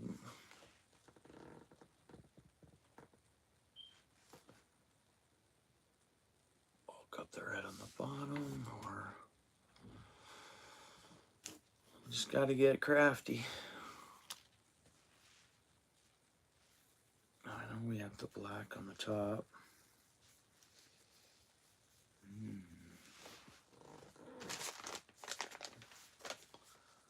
We got the ostrich feather too, we can't forget about. That's kind of cool. Natural, right? And it's a different texture.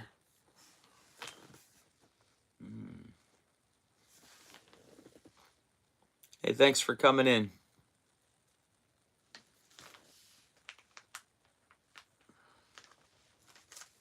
What do you guys think? What should we do here?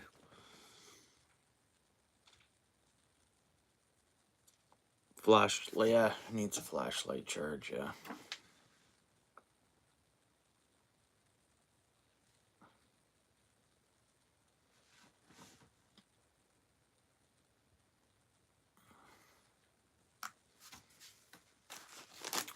So what's your suggestions, guys?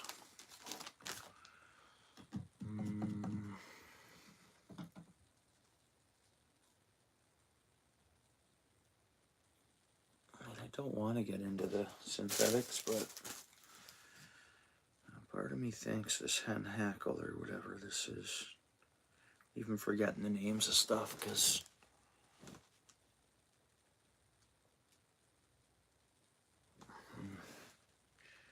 you can almost put all this together like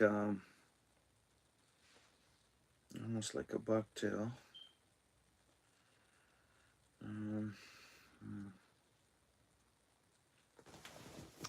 Get a little bit of natural stuff in there.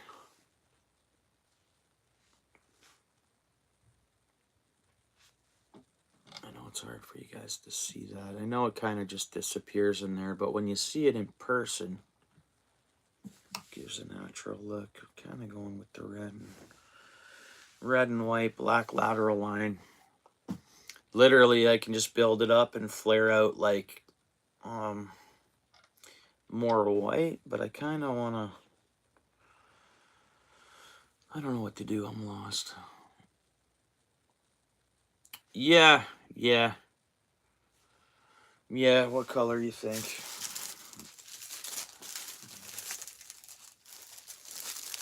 We have that. It'll stick towards red.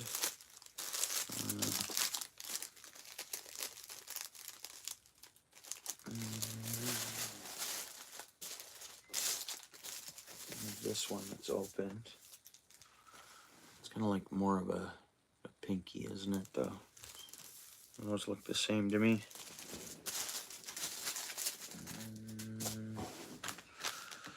Let me see if I have any actual red. We got the foxtail too. Make it a wet dry fly.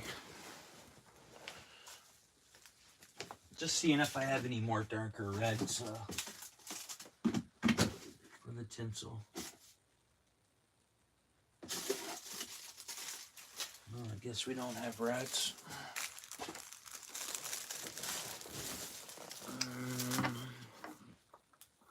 Got the old chrome.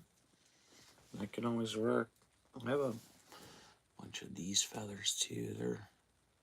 They didn't really work out. I bought a whole bunch of them. Made a couple cool crappy jigs with them, but the light blue. Throw some light blue in there. The light blue. The light blue. So obviously not that. That's not the light blue.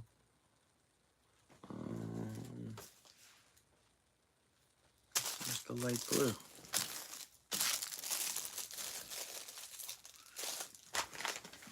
What, like light blue, like light blue? Red, white, and light blue? What do you mean? For the... Oh, for the tinsel? Go with the light blue?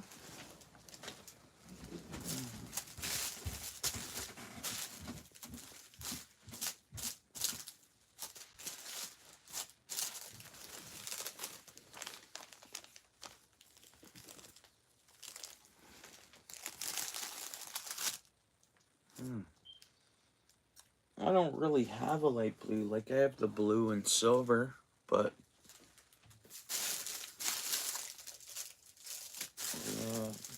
it's a white and purple. It's a white and chartreuse.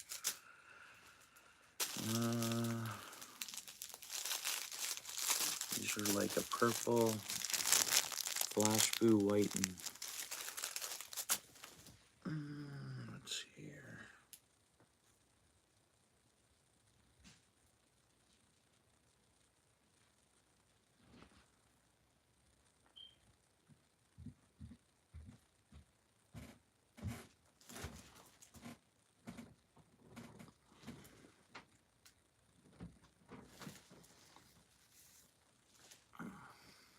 Anybody go fishing today?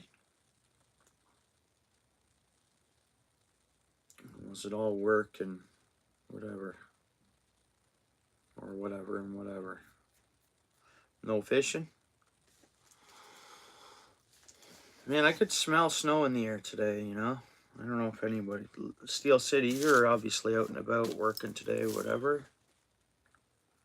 Did you kind of smell the snow coming or what?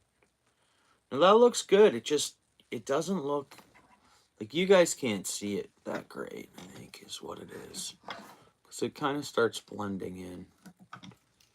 But in person, it looks cool.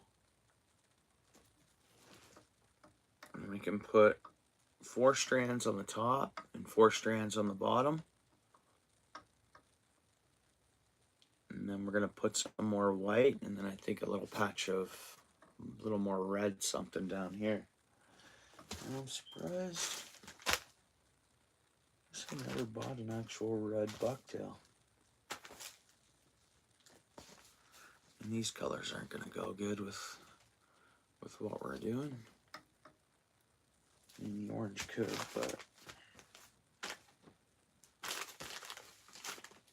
yeah, let's go with this.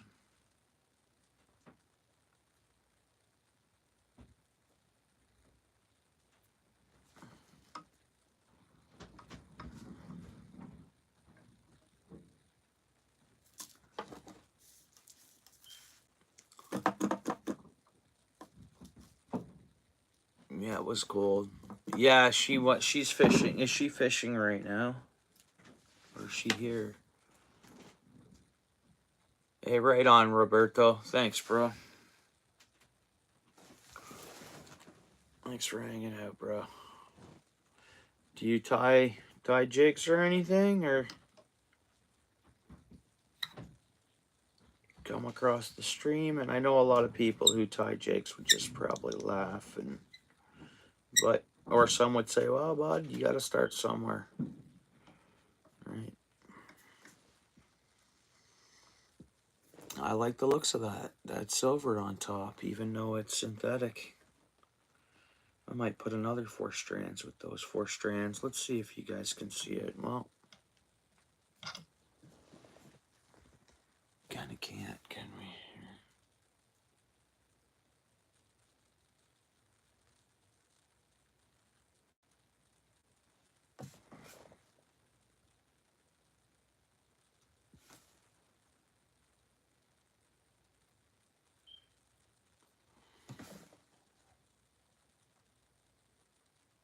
I don't know.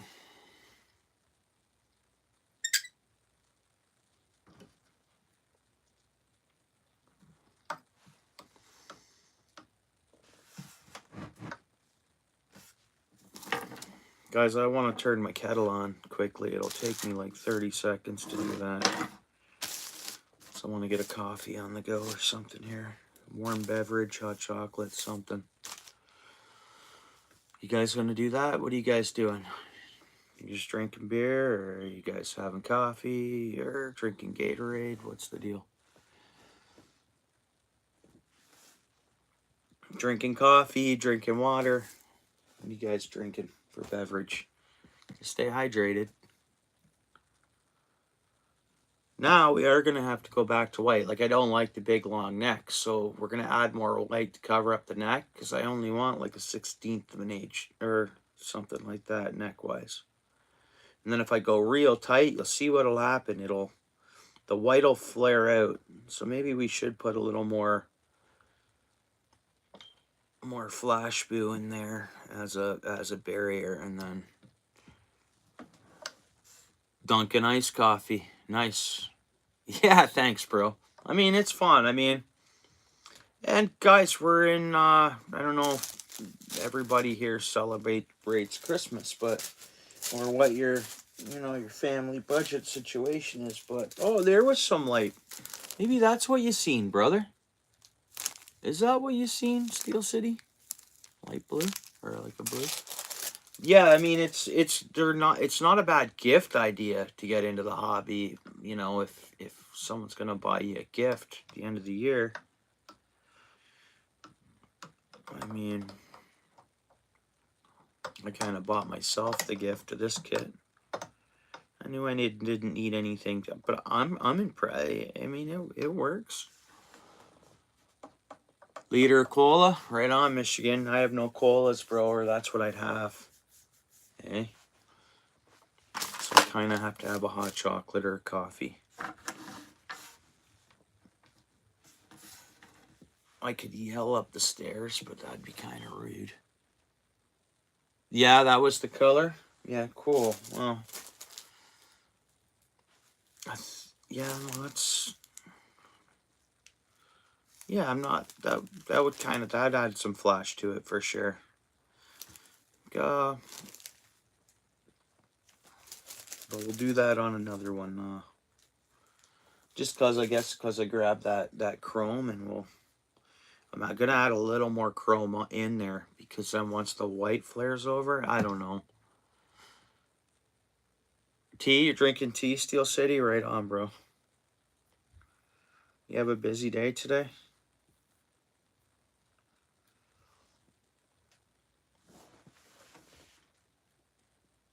Oh man, yeah, I wish I could have Thanksgiving again here. I guess I kind of could, but oh, okay, yeah, you like that? Yeah, the chrome. Yeah, that chrome is looking pretty good.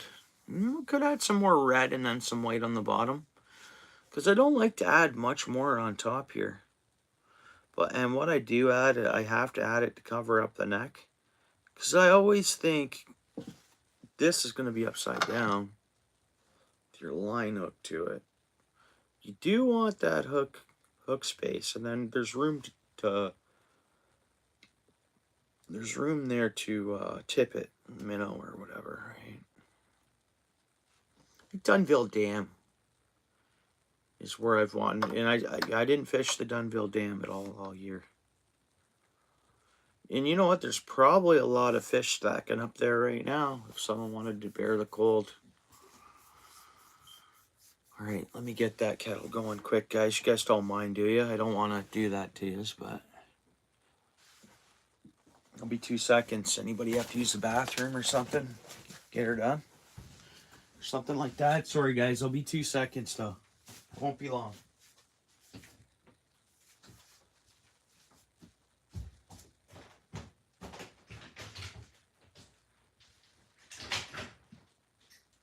Honey, can you make me a coffee? If I get the water going? Okay, tea's fine. I want a big one. Is that okay?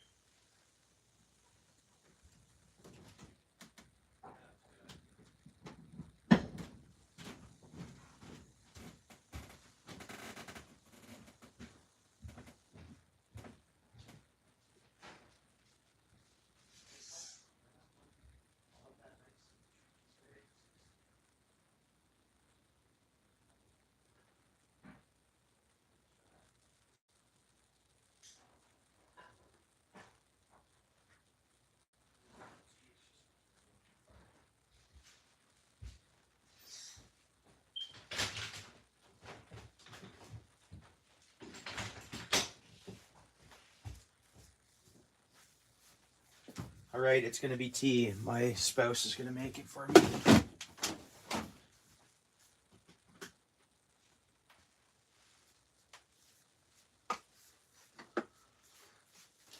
Just hopping out to my porch for 2 seconds, guys. I understand if you don't stick around. I appreciate it if you do.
Grabbing a water, and I was just out on the porch for a minute.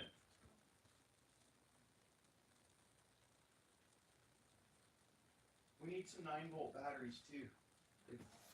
Oh, do you? Well, the fire alarm. All right, cool, guys. All things country, what's up?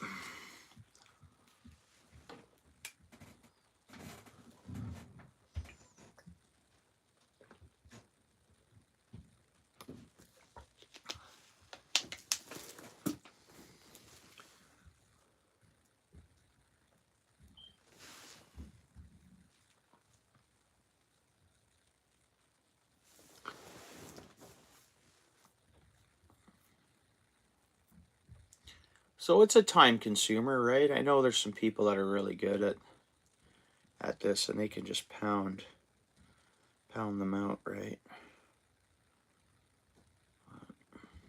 Yeah, I'm good and slow, and I bought this kit for it to take up time and to be a slow activity, you know?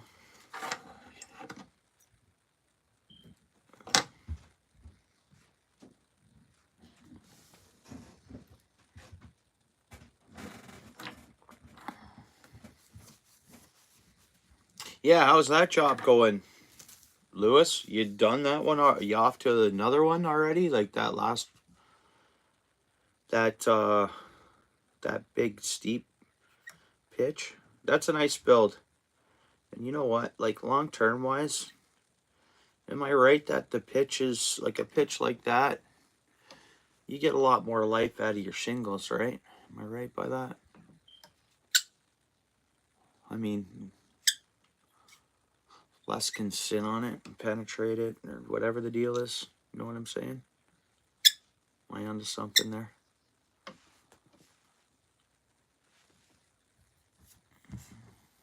Oh, yeah. I was working around roofers today.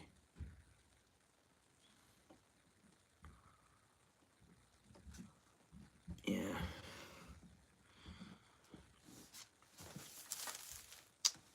Yeah, I mean, I'm in the category. I mean, technically, I'm a carpenter's my title with what I'm doing now, but that means I do everything. Carpentry is, carpenter can be a roofer, more or less, right? Yeah, that's cool. That's a fabricator, you know, you're a precious metals worker, bro. Pretty much. Now we're going to make this one shorter, the white. And again, we're just kind of covering up the neck. It's kind of a white jig we're tying, mainly. When you get the close-up and the flash poo on there, but that's going to be the top of the jig. It's fairly white, but sometimes white works, you know, white Mr. Twister. Everybody's using them, no? White's, and then, you know, with the lateral line in there, a little bit of flash blue and a bloodline. It's got the red hook. Let's see here.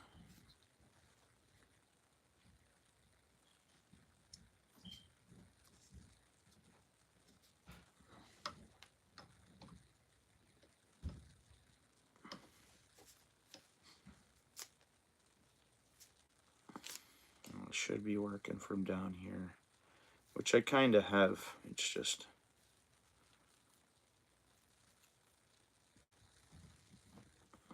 again, you'll see we'll close up that neck here. I'll do your side of the,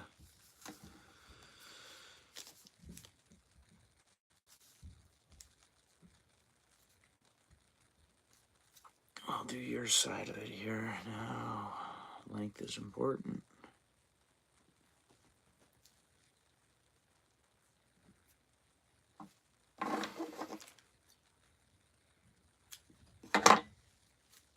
Let's see here.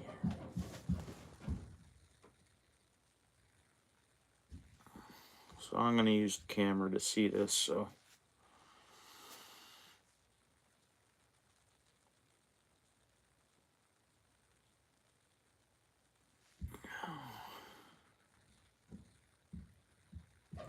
To the side of it, I can't really see what I'm doing.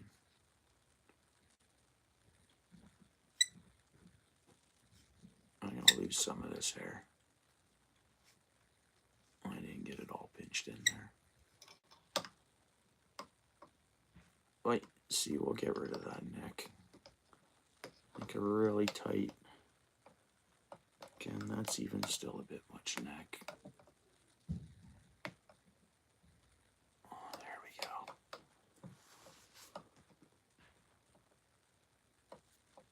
I know some of that's going to pull out. It just is what it is. Though I get a little bit of waste, right?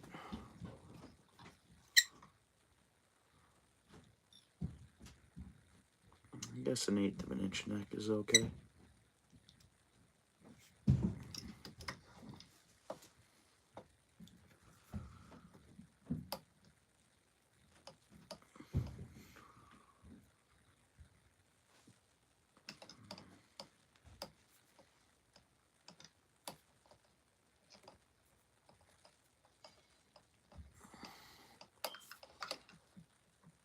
So we're starting to lose that long neck. Now we're at our lateral line there. And it's time to start working on the bottom of the jig, which I gotta put another little wad of white right on my side. And then we'll work on the bottom here, and that's it. It's going to be a fairly white jig. It's got a little bit of red. It's got the red eyes. Got some black. It's got the black lateral lines even on each side.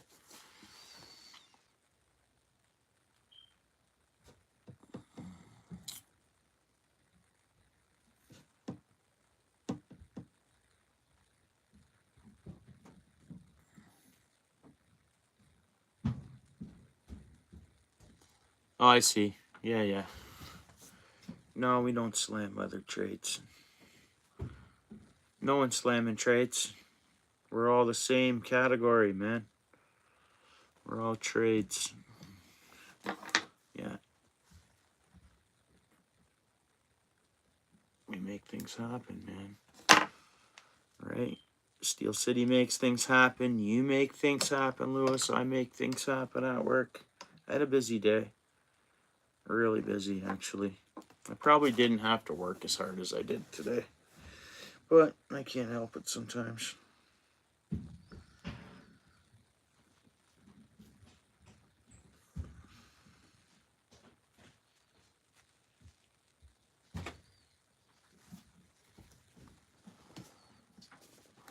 Yeah.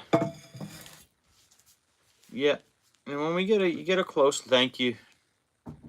Get a close look at it. It's done. That flash is showing, and once we work on the bottom a little bit, I think it's gonna. I mean, yeah, it is pretty basic, but so yeah, I'm just gonna get a little bit of fill above that lateral line. It's pretty cool, you know. It's already a pretty neat looking jig, even just the white, the black lateral line, and the red blood trail. It looks pretty cool. Yeah, that's right. Yeah, and you know it's a very valuable thing, you know, because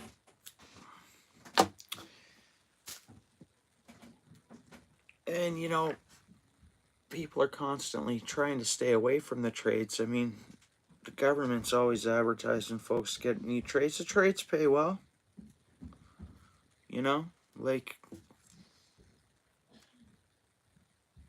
pays much better than a assembly line, and I'm not knocking assembly line workers neither or nothing like that. It's we all gotta do something for our coin, to raise our families or to pay our own bills or nothing, you know, whatever. It's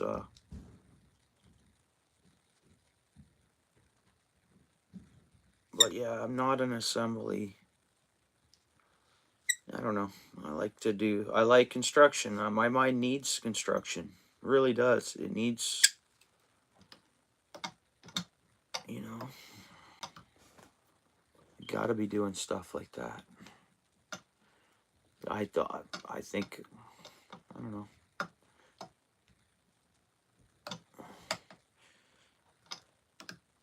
It's looking pretty even. Look at it this way, the front end. Again, we're pretty much just making our neck smaller, and then we'll work on the bottom. But I mean, it is a pretty white jig, guys.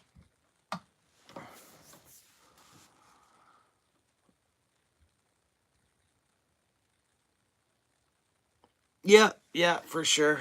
And having said that, like right now in my career, I don't mind doing the rough and stuff neither.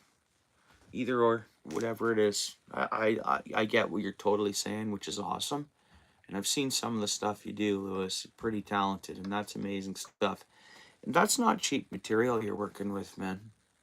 Stuff's valuable, you know. So each square foot, each piece is, you know, sure you have high pressure not to have to cut another piece and stuff like that too, right? Like, you're working with valuable stuff. So yeah, I'm happy with how this is looking.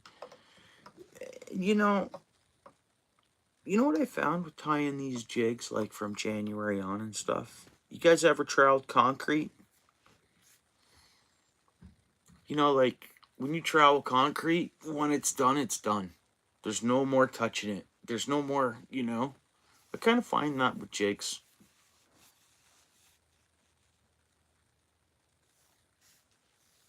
Yeah, crown molding is very,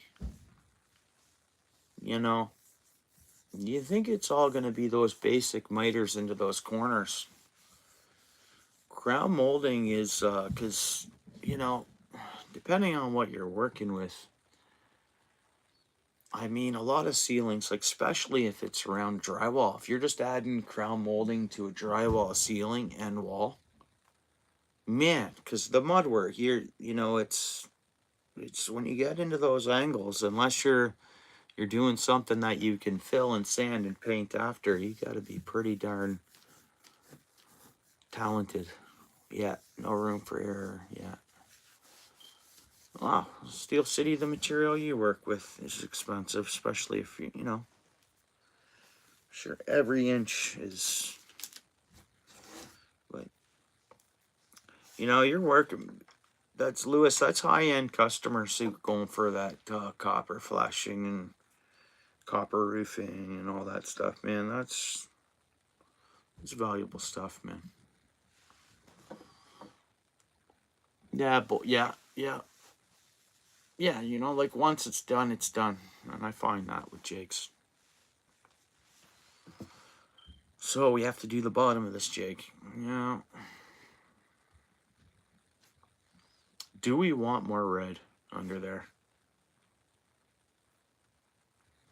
You know, I've even got, you know, like we could take a tiny bit of black and make a black collar over that, but I think we're just gonna go with a whitish jig like that. And we just gotta finish the bottom.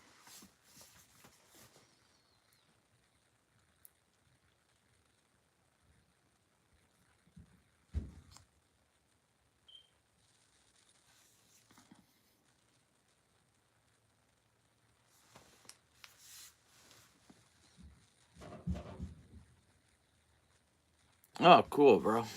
Yeah, that's cool.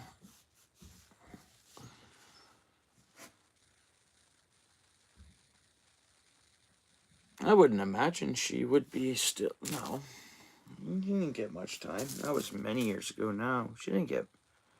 What'd she even get time for? That's. Been out for a long time. Who, my wife? My spouse? No. She made me a nice coffee. This Yeti mug. Or not coffee, it's tea. It's a nice tea too. It's yeah, I've had too much coffee today already. Smart thing on the tea. We got ostrich feather too. We ever thought of adding some ostrich because that's our color scheme, and it just adds another texture.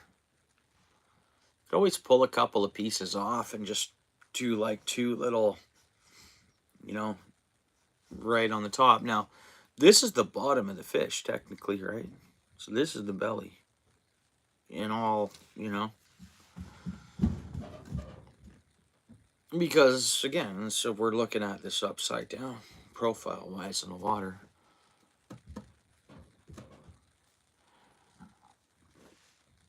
Something about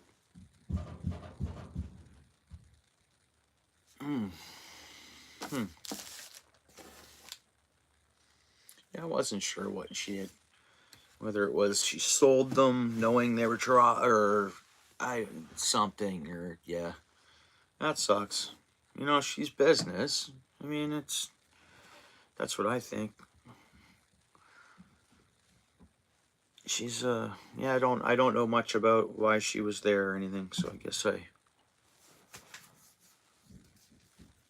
know, anyways. Well, she served her time. I think she's done pretty good for herself.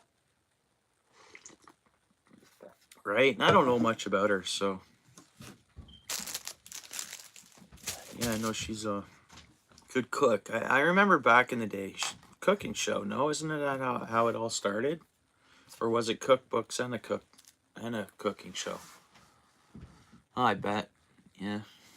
I think she's the type to like the, you know, the outdoors or the nature or something, you know. Bet you she'd like to go fishing too. Probably cook some good fish.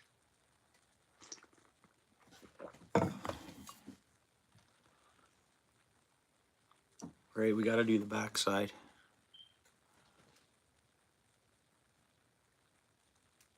Let me do 2 tight wraps here.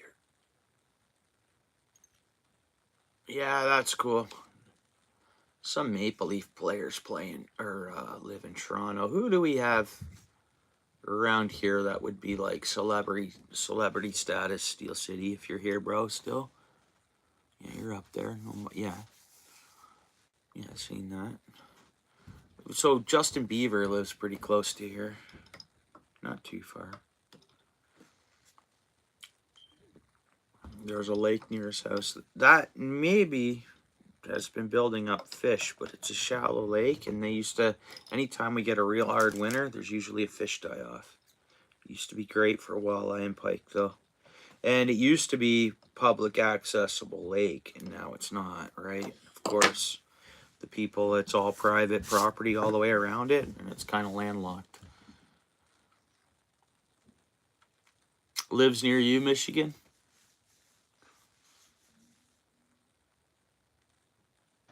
Oh, yeah. Darn right. She's totally into that, I bet, eh? Oh, are we going to look at doing the ostrich? Couple ostrich. Man, that is, it's windy out there. So let's just see how. We'll just lay one on it. Let's lower this down a bit. You guys can see it a bit better. See, that's the initial profile. Yeah, let's try that.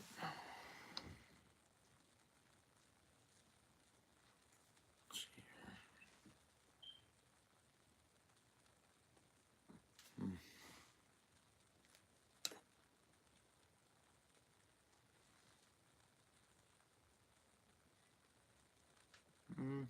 I don't know. I think that, again, this is the belly. I think we just go white belly. You look at the overhead view, it looks good. It's got the flare. We work on the bottom of the jig. I mean, back to that whole thing about the troweling, and that's poofing out pretty nice. There's some hair meat on there. Again, when it gets wet, it gets smaller, right? But that's a 3/8 of an ounce jig head, so like how it is. Oh, okay, pardon me. I should have known that, Michigan. Yeah, we just finish off the bottom of it so it's not, you know, bare here. We're going to cover in the neck. Even if we just covered that neck in with the white on the bottom, like the short, just to get that 1/8 of an inch, and then it looks like a bait fish. Yeah, so that would pass off as a yeah, shad or any of the, yeah, for sure, shiner. And then again, that's the blood trail, the red, and then you got your lateral line, which every fish, every species of everything has a lateral line. I don't know, I think it would work good. I mean, there'll be enough hook space on it too to tie a shiner on it. Dude, throw it down 60, 70 feet deep in Lake Simcoe. You never know. Wintertime? I don't see why not a lake trout. A lake trout would hit that. I don't know if a whitefish would or not. It's hard to say. Maybe anything would hit it.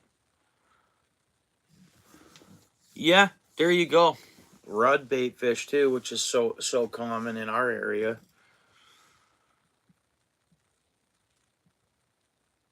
Yellow on the belly of this one. I mean, we could definitely have a look in how that would look. I was thinking on just going with a small white. I'm not saying, see, because technically this is the belly.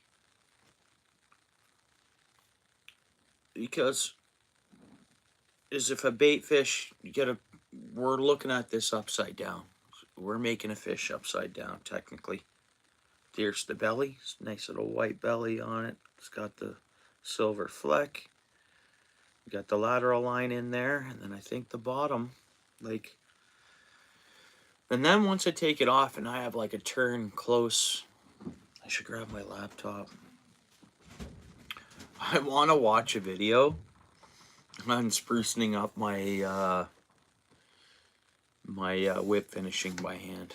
I'm gonna watch a video. I'll copy it.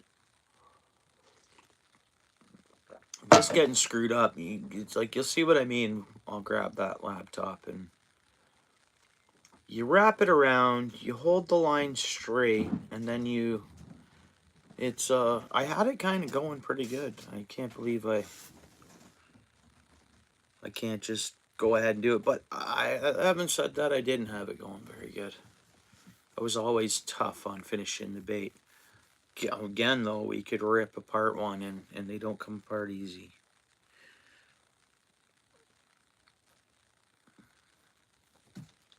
All right, let's get this done, I guess. I think that's what we're going to do. Just finish it, white top.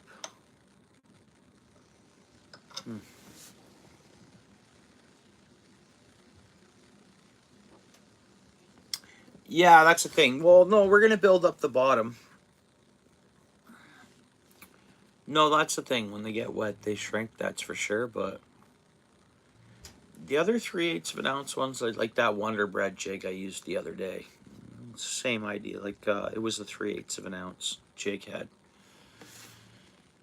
And, anyways,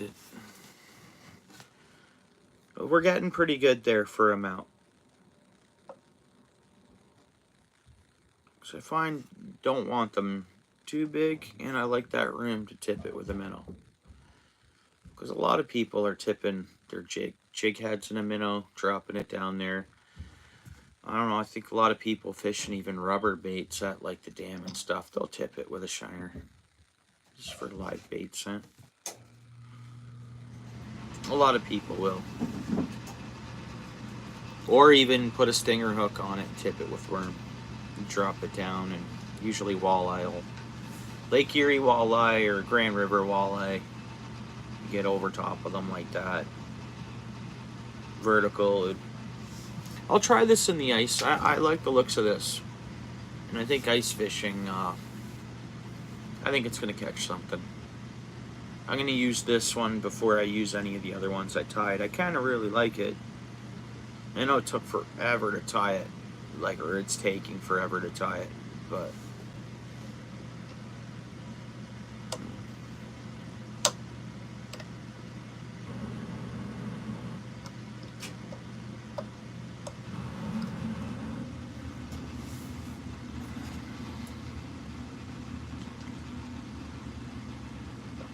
all right, let's continue on here.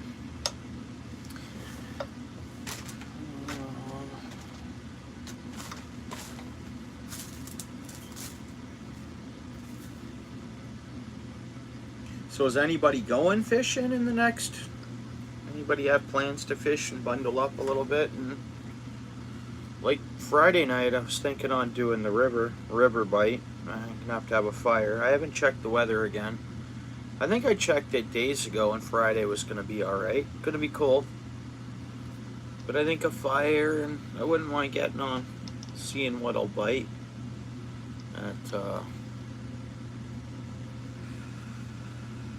you know, this time of year, things got to be slowing down. I mean, even the catfish will slow down. Those pike I caught, the two pike, little pike yesterday, they were freezing. They were cold, and I caught pike there, or not there, but not far from there, recently enough, like last week or whatever, and they weren't as cold as they were yesterday. Rained all day today for you, Anthony. Right on. What's up, bro? Yeah, today it was just cold up here. You could almost smell snow in the air. I think they said on the radio on my way to work, we hit minus 8 with the wind chill. I don't know what that is Fahrenheit, but that's what, I don't know, what are we getting to, 28, 27? So it's getting down there, and our waters are going to drop, which is good. It's got to happen, and then if it freezes, get that water temperature right down to like 30, and then once we get a cold snap, one of them polar vortexes or whatever, should lock up some ice to get fishing.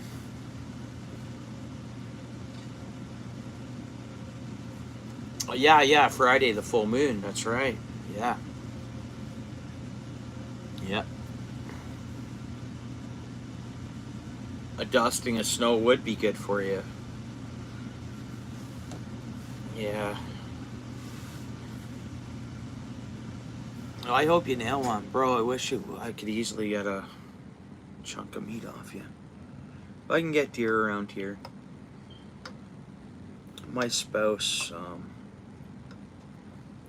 worked with a lady for years and years and years, and she has a farm not far away. So she lets hunters hunt there, and they always, like, you know, fill their freezer. So anytime, she said, anytime your husband wants some. So I've scored it up a few times now.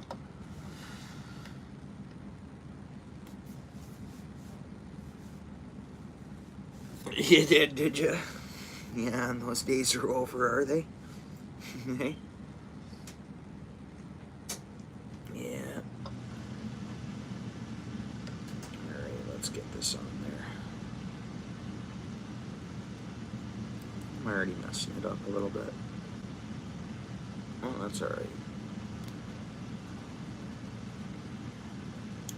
Okay. I'm gonna spread this out so it covers that neck. See, we're gonna need some more on that side. I'll show you when I turn this around. It's still gonna have the lateral line exposed, and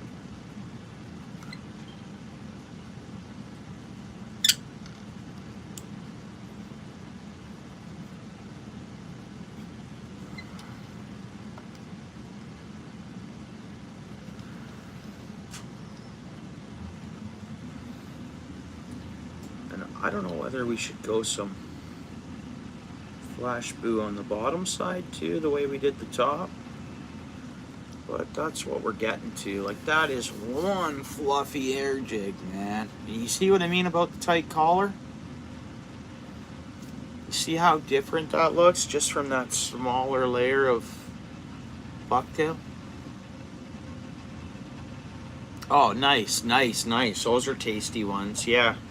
See, Northern Ontario, the deer aren't as tasty. Yeah, that's awesome, Michigan. Those are tasty deer, bro. If they're eating like corn and that kind of stuff, bro. Like, if that's their diet line, that is some nice deer meat. Yeah, because a lot of the deer around here, they're eating cattle corn or corn. Sweet corn and cattle corn. Oh, nice. Yeah, that's sweet. Yeah, I saw your backyard and all that. On your bids and that. They taste piney, do they? Yeah, that would make sense. I haven't had an up north deer, but it's just what I've been told by everyone, and you're saying it where. Yeah. Yeah, I don't have my hunting license. I gotta take the course. I'm just looking for a buddy who wants to go get it done at the same time, more or less. And it's gonna cost me about, I think it's gonna be around 500 bucks. And there's just always other things I kind of want to do. And again, I want a buddy to go with me, do the course and all that together. So I have a few buddies that, yeah, they want to get it done. It's just hopefully this year, because it's a one-time deal. Corn, soy, yeah, we have a lot of soy too. Alfalfa, eh? Wow. You know what the deers do here? Acorns. Wow, the deer eat acorns?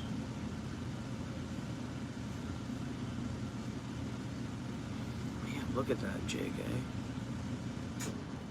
I guess it looks like just a big fluffy piece of snow, but it doesn't. There's actually detail to it.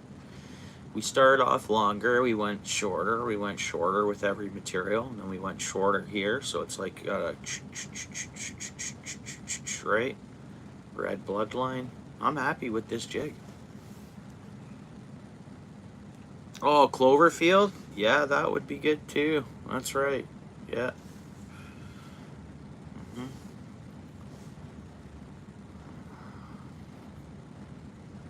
Alright, let's get this on there. I just don't want to yell through my home, because I could ask my spouse to grab my laptop. Before we finish this one, I'm going to toss on a little refresher, because I know I could just knot it up and it would be fine. This is going to work. Is it a bit long? It is.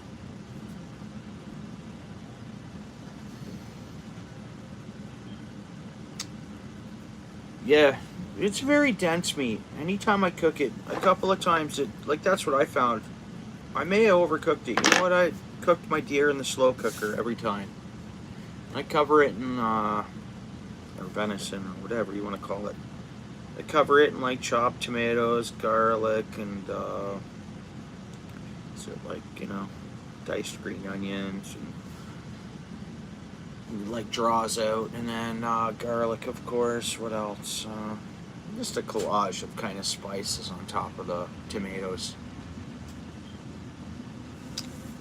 I don't know, does a lot of people cook wild game with tomatoes?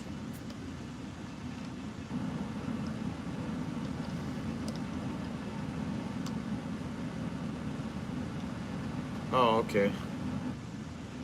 Yeah, so it's always written down on what it is when I get it. It's like, I've had the roast and it's just called steaks.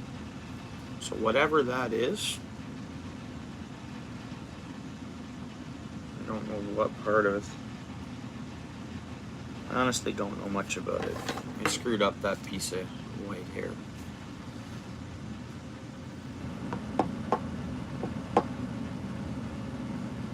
Oh, okay. Yeah, because I've had tougher meat than others, and I've cooked it the same way every time. So maybe that's what it is, Lewis. It ran more or something, eh? Cool. Good to know, man. They didn't have a...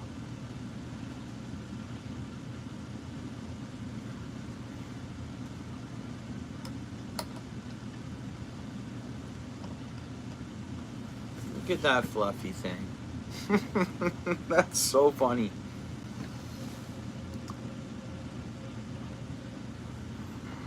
Yeah. I don't know if I'm gonna get... I have a property that I'd be allowed to hunt on. It's right in that prime. It's on the same road where I get my deer from. So I could get a tag, but I just want to start off hunting small game. I don't want to eat birds, more or less. Okay, yeah.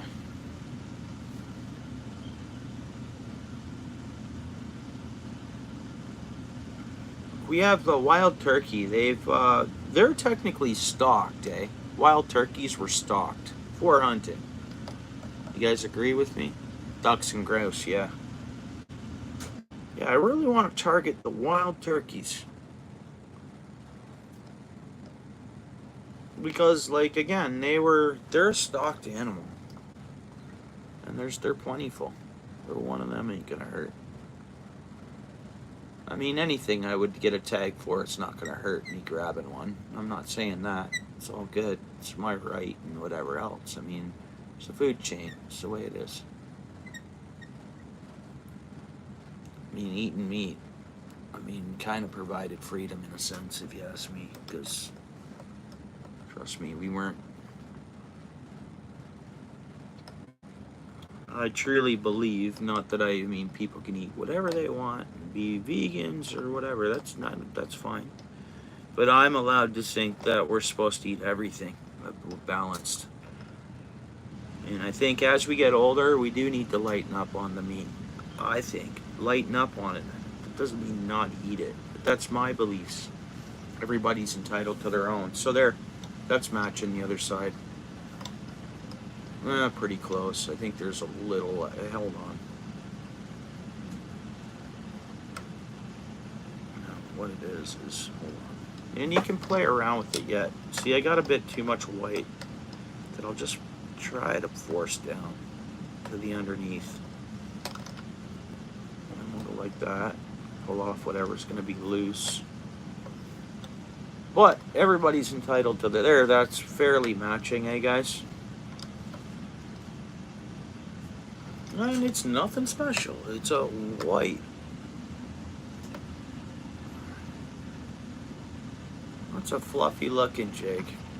I think you sent that up, or we can see the lateral line more on that side than this side, so let's match that a little better. You take this long to tie a jig, I mean, even once you get better, that's pretty custom. You really took your time. You enjoyed tying it and whatever. So, like, I try to get these jigs at this liquidation place. That's, I don't know. They get clearance stuff sent to them, I guess. From stateside stores. I think Dick's Sporting Goods is one of them. So I'll go there, and when they have the jigs, I stock up on them. I got a bunch more. I got lots of jigs I can tie. I'm actually fairly stocked up on them.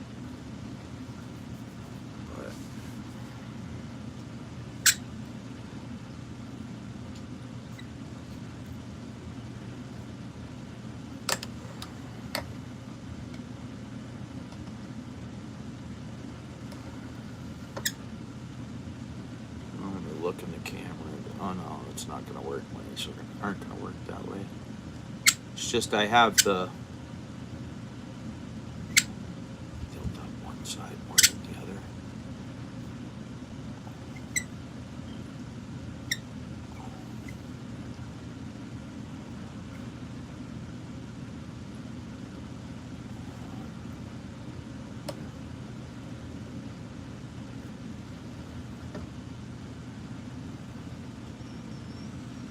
Yeah, I went on the porch there not too long ago there before I got my tea, and man, it's crispy out there.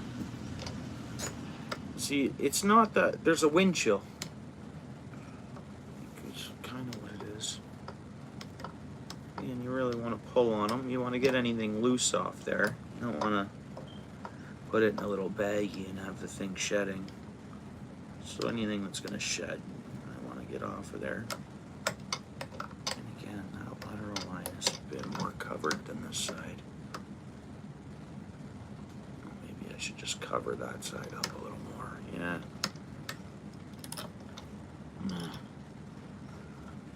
I think that'll fool the fish. Lateral lines there, man. And it's not too distinctive. Like, you know, if I had it on the outside, it'd be a hard black line, but a lateral line's always transparent into a fish, right? Yeah, Lewis, you're further north than me. I don't doubt you have the... Yeah, for sure, bro. For sure.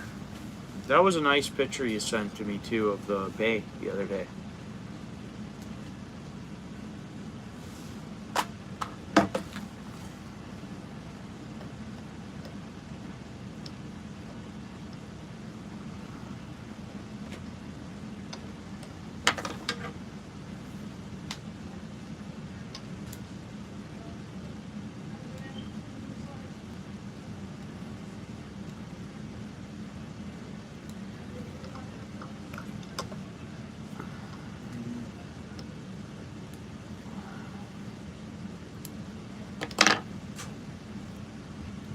got a little bit of strangle. Isn't that what I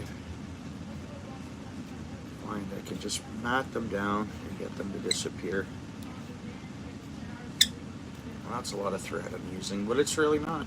You watch videos of people doing it, that's perfect. It's nice and tight.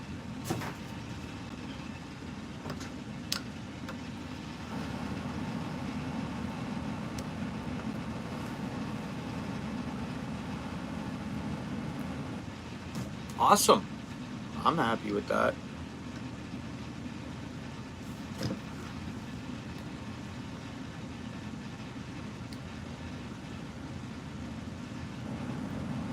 Oops.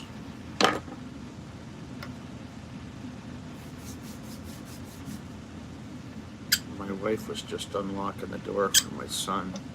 Son was shooting again tonight. He's got a big tournament on this weekend. My boy.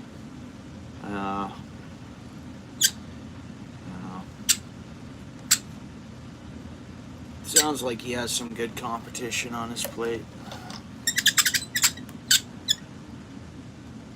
So now, wait a second here. Let me go around.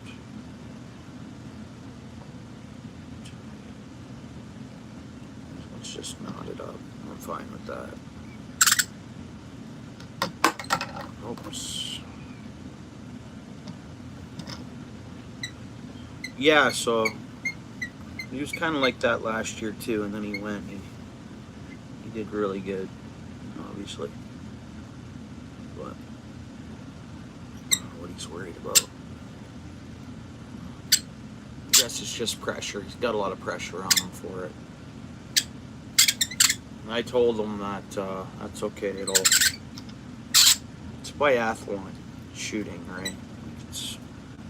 I told him that I'll grow another inch taller, because I'm not the tallest guy. I know my son, he does want to be tall. I mean, who doesn't, I guess, right? Oops, I messed that up again. So, but he's already like as tall as me, so I think he's going to get a couple of more inches into him yet. I'm not super short, but... okay. Surround me.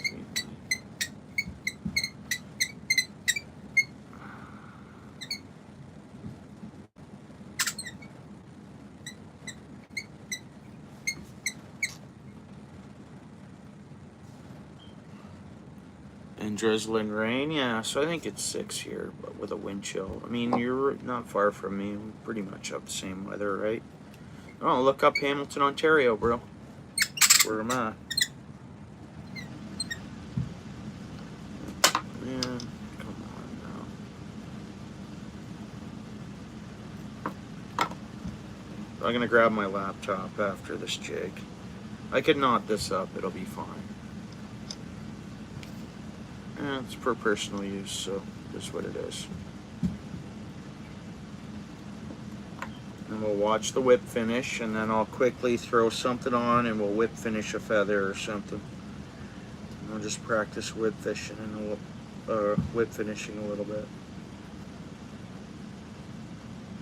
I think that's the deal about tie-in flies, is just getting your whip finish figured out, and then flies or jigs or whatever,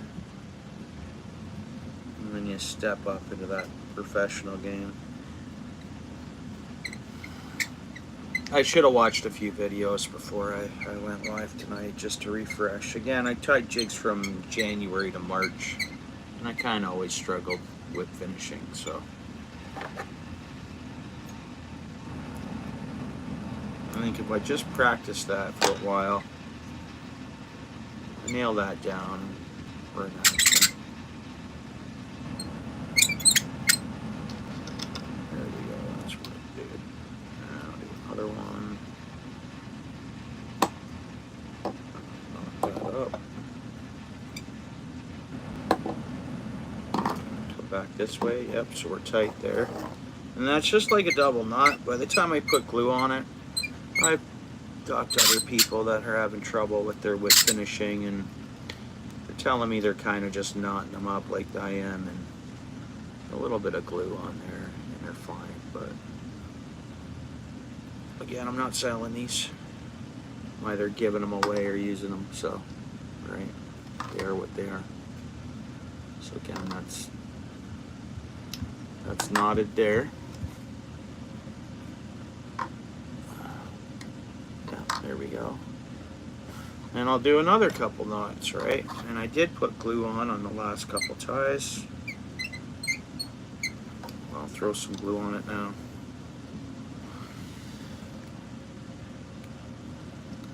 Yeah, so yeah, you're a lot cool, bud. You're gonna be growing ice, bro. Wind chill minus. That's a big wind chill from you know, going for what the temperature is to having that much of a wind chill. That's a pretty big wind chill, man.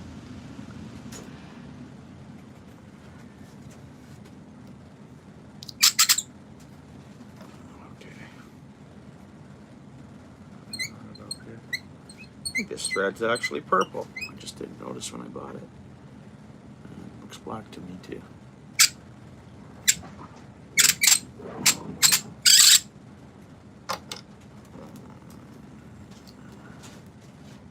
That is not a whip finish, guys. That's just not in this. Damn similar though. So I don't want you to think it's a whip finish. It's really not.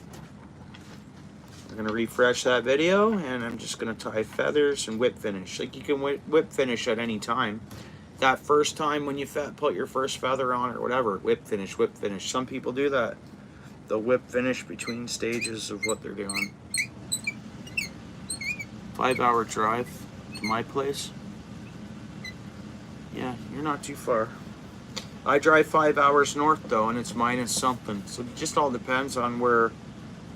Like, no Ken Big in the house tonight, eh? He didn't stop in. I talked to him before I talked to him earlier, like an hour or so before I went live. Because I'm curious to know, hey bro, you on the Weather Network? Anyone want to search up what it is in Sudbury, Ontario right now? They might have the same weather as me. Sometimes it's like that for a bit. And then they're usually about 4 weeks or 3 weeks more towards winter than me. So there, I'm just tightening up that last knot. So I've done rapid knots on there. I've glued it. It will not come apart. If we tried to, we'd have to cut this thing apart. It will not. Rudy, I need a snowstorm. Now, Rudy, I need ice cold before that snowstorm, bro. I need cold weather before the snow. That is key. I need to get the lake water right down to almost that freeze. What do you think of this jig, Rudy?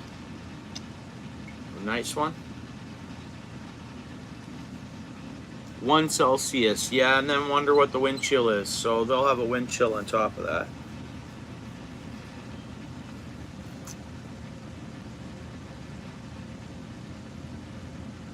Rudy, we'll get snowstorms and I'll go driving around in them. You get snow too, eh?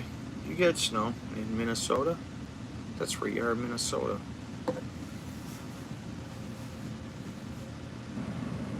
It does already, eh, bro? Yeah, okay. Yeah, see, Lewis, bro, you're going to be ice fishing before me.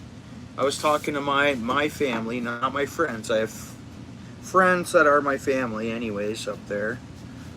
But I also have, like, blood family up there, my own. So they're expecting to see me between Christmas and New Year's, you know. And I'm an ice fish. That'll be the first place I ice fish because it'll guaranteed have lots of ice and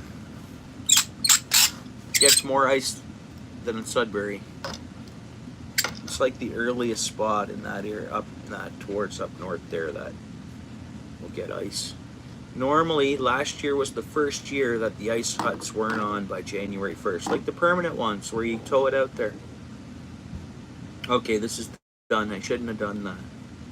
I shouldn't have put this last knot in there. So I had the shiny glue and it kind of messed up my...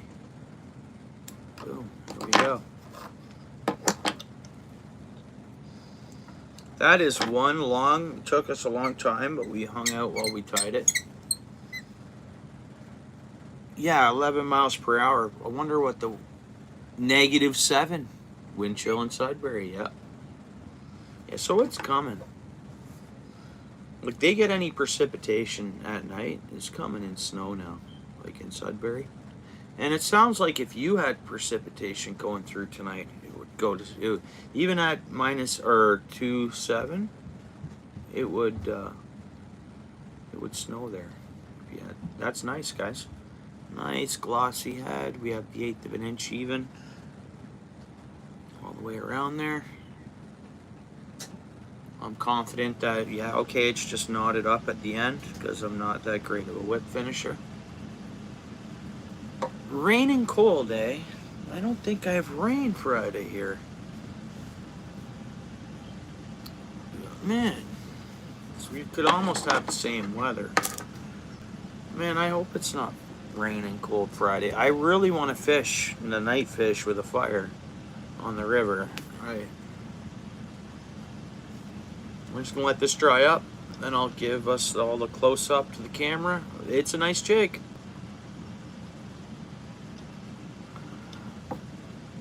That's a nice jig. Who wants it? Free. That's what I gotta do. If I tie something online, I should just mail it to whoever. We gotta figure that out. Side part with this. When you guys are hanging out, we tied this jig every time we do this. Yeah. Every time we do this, I should mail a jig out, right? Again, it's not professional tied. They're handcrafted. Catch a fish on this first. Yeah. Yeah. And that's an easy one to, that's a good pattern to duplicate all the time. Like, that was, like, you know how I make those black and yellow ones I showed you in the garage or whatever? Like, those ones are easy to duplicate, and I think this one would be an easy to make a whole stack of them all the same. Right?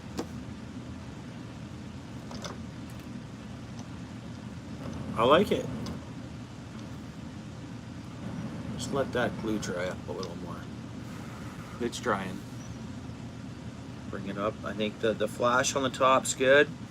Maybe we should have put some, now that I'm looking at it, a little bit of that flash boost stuff in the chrome on the bottom. But it's always hard to say what's overdoing it and what's not overdoing it. Yeah, okay. Whatever. Yeah, okay. But yeah, the same thing as this. I bought this kit just to have some fun and start tying things. So it's not. Here, we can turn this around this way. It does have some pretty good options. And it's pretty basic too. I mean, oh, you guys can price it out. There's a bunch of different brands you can get. I think Shore Fishing's a Canadian company out of Quebec, if I remember correctly. Like this kit that I bought, and I'm happy with what I got with it for what I paid. I mean, what a good deal.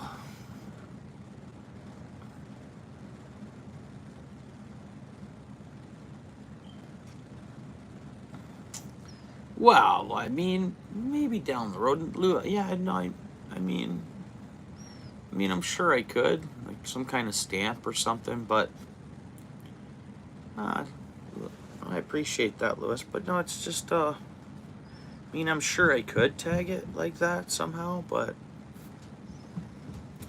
again, that's glow in the dark. You want me to charge it up?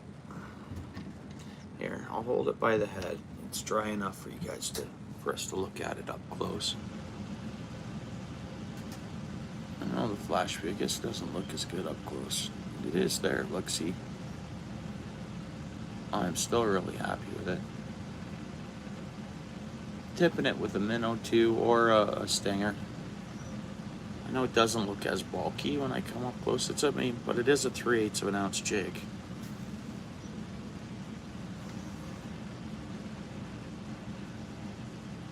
Oh, that's cool.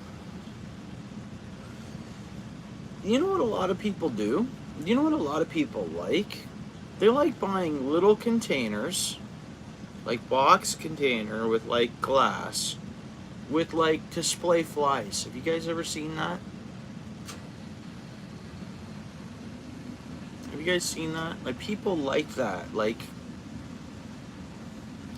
things made, encased, and like on like a, or like going across something. Or you guys ever seen stuff like that?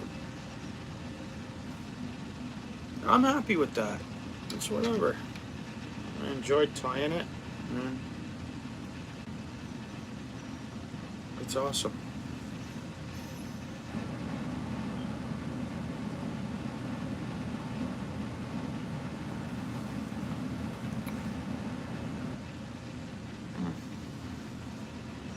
Oh, I see. That's cool. I'd send you more though, Lewis. What if you start making baits? Keep one. You can, this way, I'll send you 2 or 3. Use, you know, this way you can fish with. You know, same thing. You guys ever thinking on trying this out, or as a hobby, or you know, you might be able to find. Do you guys have swap meets where you're at? Like Michigan, or hey Carter, what's up, bud? Where you been anyways, bud? Making some flies? No darts, bud. No darts. No darts, bro.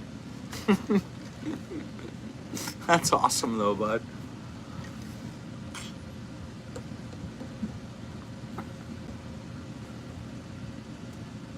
Yeah. Yeah. What do you think, Michigan? Are you there, bro? You've seen fly displays, yeah. Other than that, outdoor, like any cottage or something on the wall, pretty cool. Or even like these jigs, you know, a display of, you know, there's lots of things. Neat little crafts.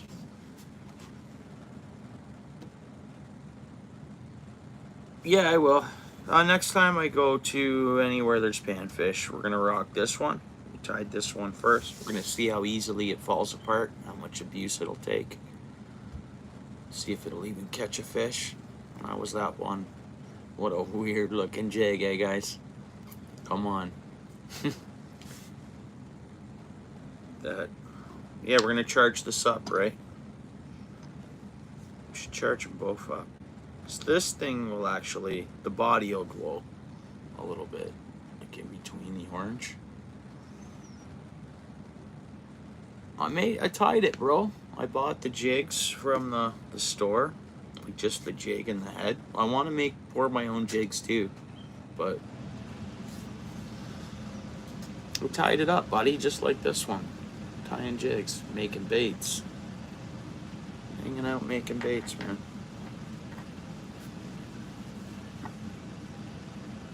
Or what are you talking about? Like the jig here, that jig here, or are you talking about this? Because this is kind of like, it's a jig for making jigs, or it's a vise, but it's a jig vise. Yeah, the holder. I bought them, man. I bought a kit from this company here. Shore fishing. It's awesome. It's an affordable kit, and you get a lot more than what I'm showing you. Like a hair stacker, a few other tools. The actual whip finisher, which I have them all. It's just I can't figure out that whip finisher with the tool. Okay, I've watched videos. Now, what are we tying next, guys? I know I wanted to get my laptop, and I know it's getting late. I understand if anyone has other places to be and stuff. Yeah, boom, boom. It's gonna work. work. That is going to catch fish. I mean, red devil colors. Does look like a shad. Guarantee the action will look good on it. And I'm probably going to tip it with a minnow or a worm. Yeah, right on, Lewis. I'm glad you are, bro. And, you know, kind of promoting all of us here to start this hobby. I know it's, you know, costs a couple bucks to get into it. But you never know. Marketplace and stuff, you never know if you can buy someone's old kits, stuff like that, eh? Initially, to get a vise, you can order a vise to get you going for 50 bucks. And that's Canadian. So you look on like any of the, and you don't technically need a whip finisher tool, but I think it's maybe proper to use. When a lot of people that have been tying flies and jigs forever, they still don't use a whip finisher tool. Yeah, eBay and Amazon, even Amazon. There's a Colorado kit. That's an American kit. There's comes with DVDs, book. This one came somewhat of a book too.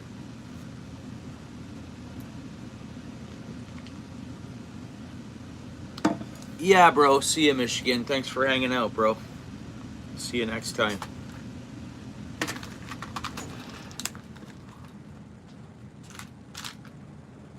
Alright, so ooh, that's a nice little color. I like that size. And, I thought of maybe adding something to one of these jigs.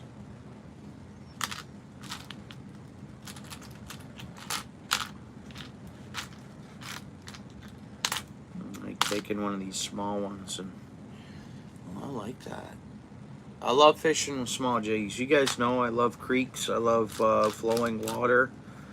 When the big fish aren't around or biting, I like to catch something. I like to see fish life, right? Cool. I'd love to get the small mold jigs. You know, a lot of people are tying or pouring like 1/4 ounce or the crappy jig size or swim baits. You guys want to see a real high quality jig? It was tied by my buddy, actually a professional angler at his day. I still is doing it, still in the fishing business.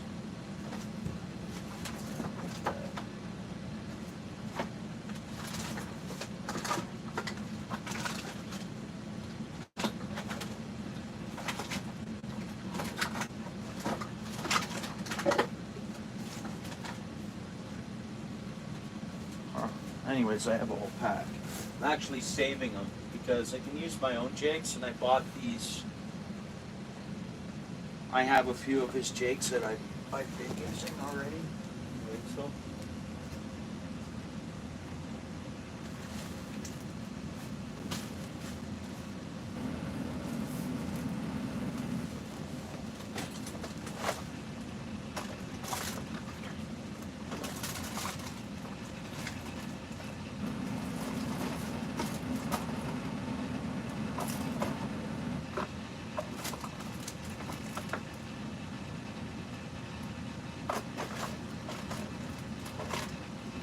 Anyways, I'll show you this guy's jigs when I come across them. They're down here. I had one out not long ago, but then I was searching for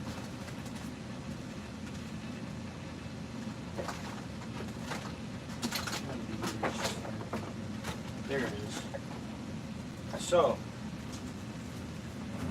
check out this one. I didn't tie this.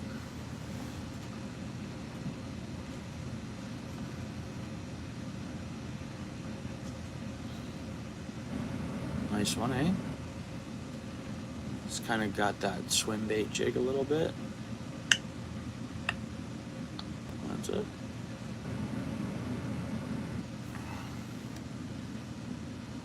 $14. How much money? How much money?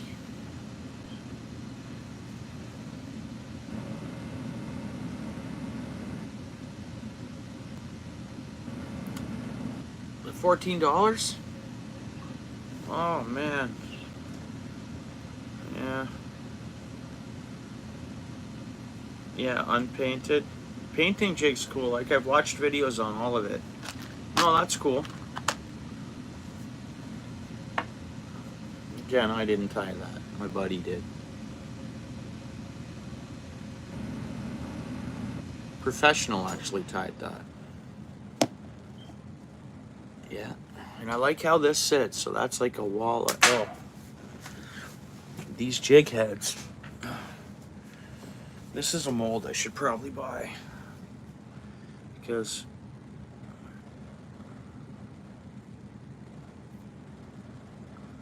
you see the way these jigs sit?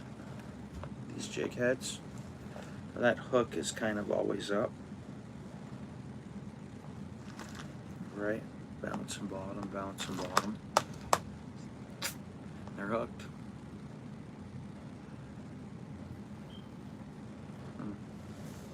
Pretty neat. That's a nice hook too. Really good.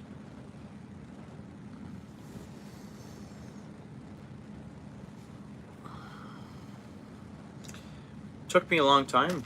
We hung out quite some time tying that jig. I guess we tied two. But there's definitely no records made there. It was good and slow. But that white jig, that'll be durable. Guaranteed. Couldn't rip it apart. It's not like it'll fall apart after using it a bunch. It's a solid jig.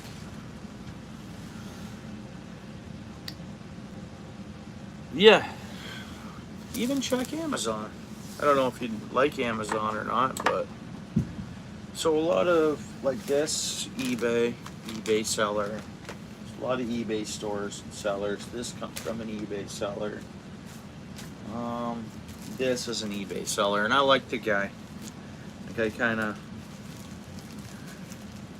like, you know, like, so obviously an outdoorist, and he's kind of, you see how he breaks his bucktails up, like for his eBay store. So that'd be no different as me buying a bunch of these and breaking them up in, you know, smaller packages and kind of, you know what I mean? But yeah, there's so much. I mean, and then like once you start adding to your stock, yeah, it adds up, right? Like, this is an expensive feather and or whatever it is, hackle, or I think this was $39.99 Canadian, whatever, right?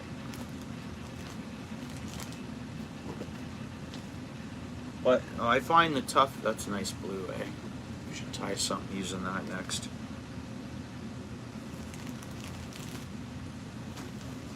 Find it's to get organized with that stuff. Grab your stuff organized. So this one here I tied, and I already put a stinger. I tied a stinger right in there.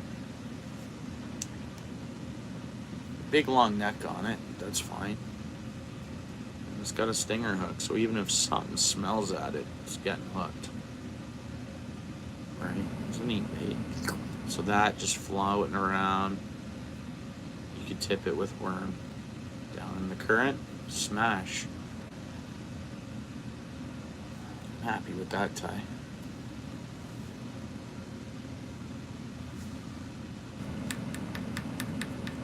Yeah. Yeah, this is, just watch how much it rotates. So like I can rotate this many different ways in a sense. I mean, it's definitely not this. So I can spin it that way or whatever. I can adjust the height by so much not, or whatever. That's all I had to do earlier to get a better view, guys. Center that view.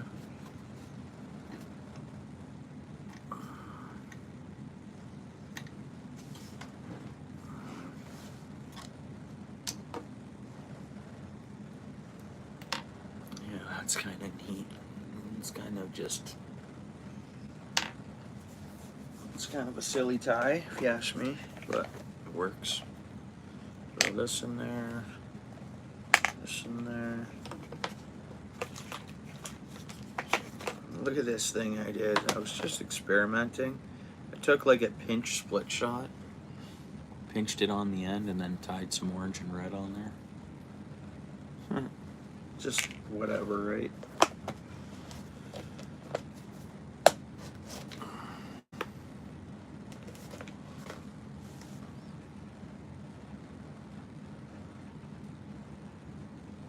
I had static in my life, bro?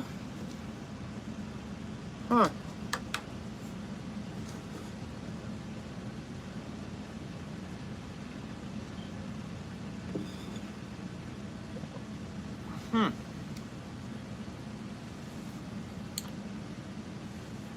Here, I'll unplug my...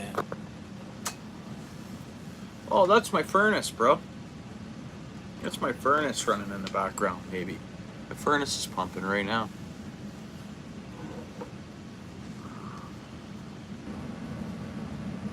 Yeah, that's my furnace. Let's see if it goes away. It clicked off and then back on. I think you're hearing my furnace. It must be, it's windy out there, so drafting. I need to get a couple new windows. I like that Jag, man, I do. That's awesome.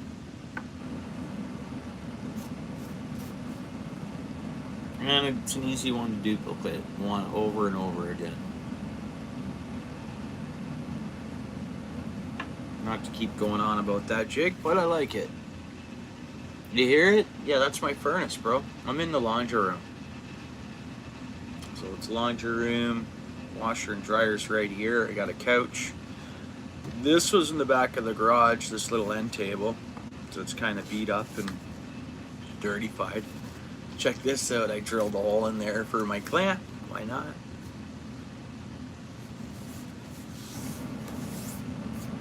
Works. It looks professional. No, bro. Also auction, yeah.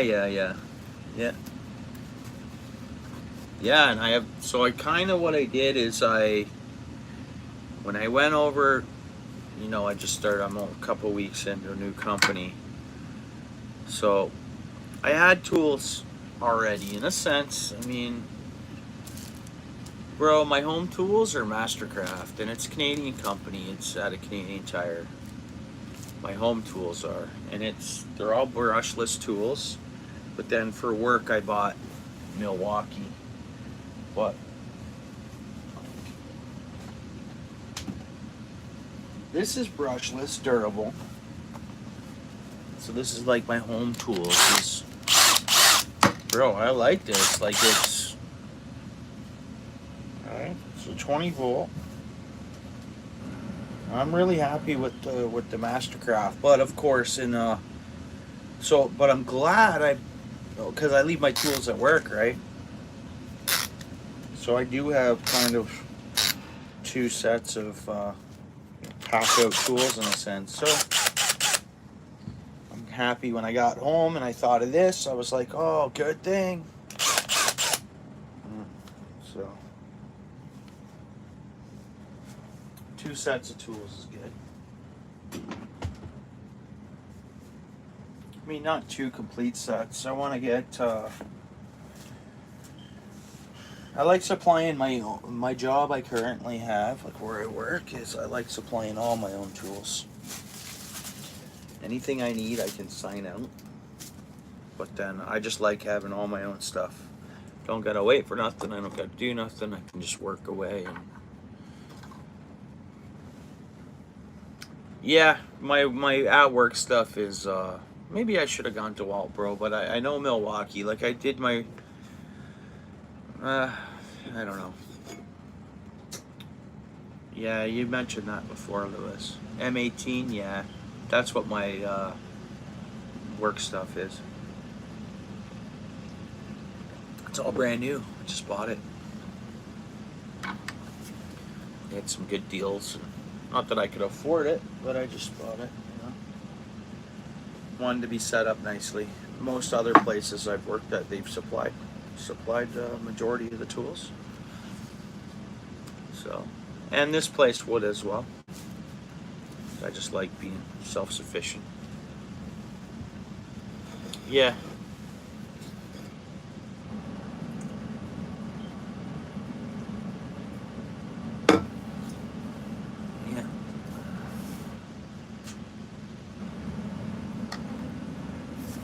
time you start tomorrow, bro? Yeah, still strong and still warranted too, right?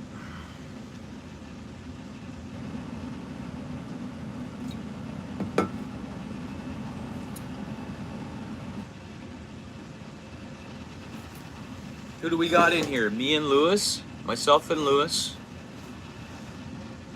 And then I think we just have a couple viewing, bro. Everybody else, oh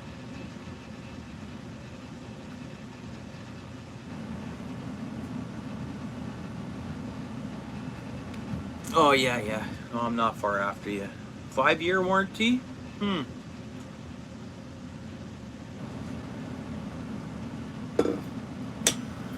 I thought they moved up to lifetime for like, I thought they did, but okay, 5 years.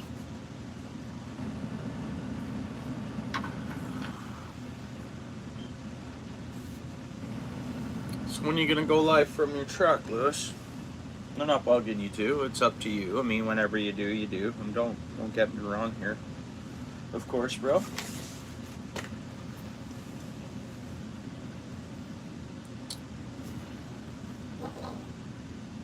Yeah, yeah, cool. My guess is it sounds like you're gonna see snow flurries soon, like really soon. Next time it's nighttime and you get some precip. And same thing with up in Sudbury. I think they're gonna see next time like it's well, they already seen a little bit, not much, but.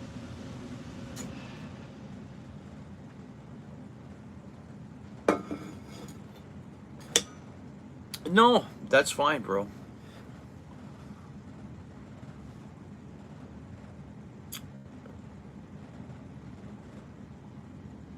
Yeah.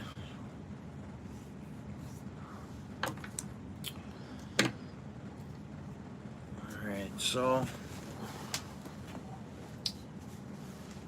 we'll have fun with one more. So I mean, I gotta start giving these away. I'm getting way too many gigs. Here's some other bait parts we have, eh? Gonna get into this. It's just there's a couple more things on order. So can we see what that is?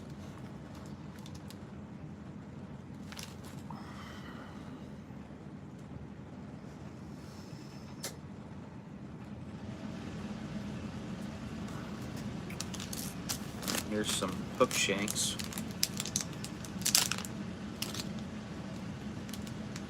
Yeah, yeah, thanks, bro. Yeah. Who else is live right now?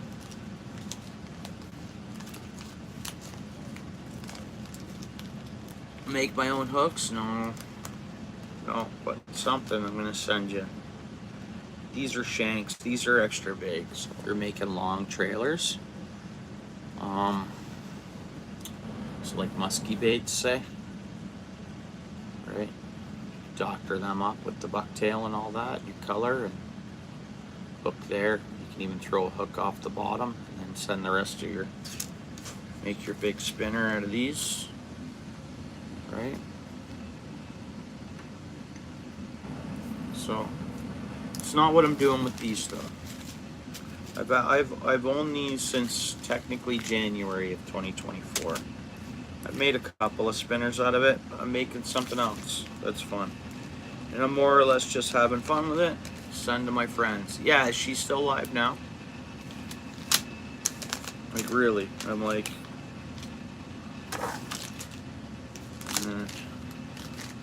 get these weights right. I showed you that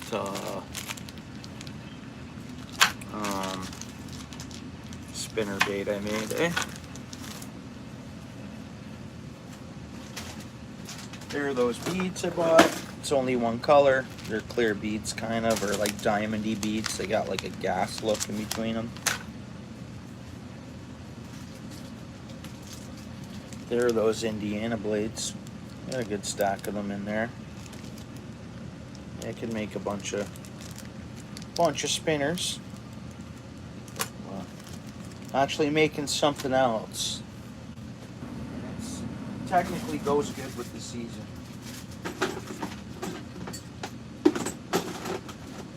we'll get making those in a few days, and then I'll mail you. I'll mail you a couple, Lewis. Well, making some ice fishing baits.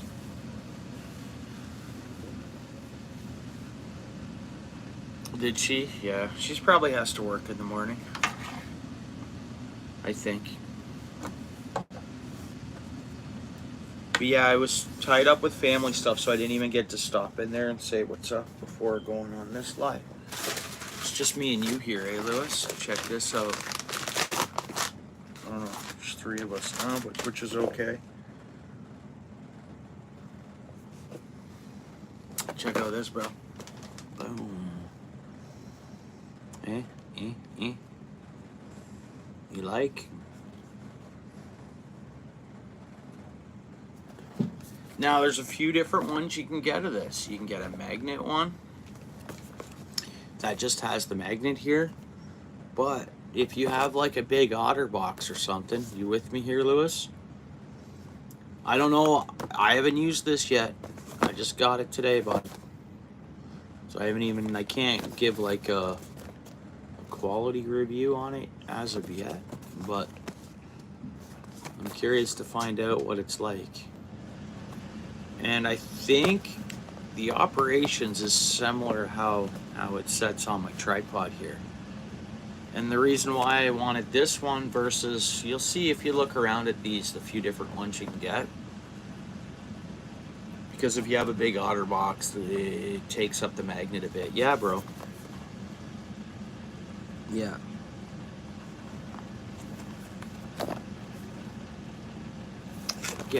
I didn't pay much for this, bud. But I'm gonna try it out. And this way I can cover ground better. Like, yeah, so do I, bro. So do I. Well, I checked it out, I think $1,500. So, oh, you want the Pro 3?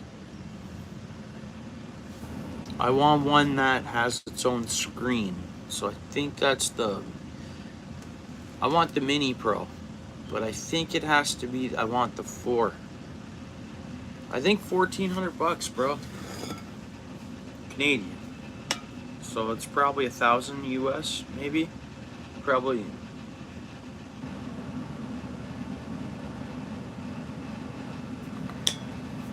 No, same here. I don't need a license here for that one neither, eh? The Mini.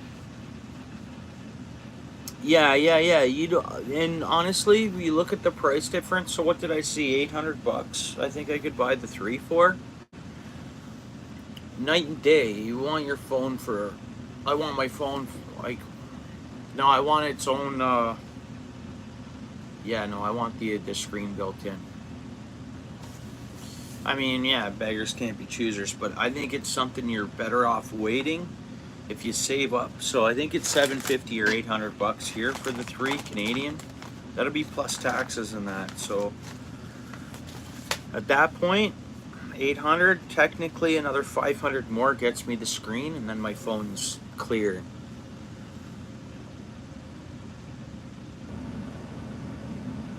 You can go 1,400 feet high.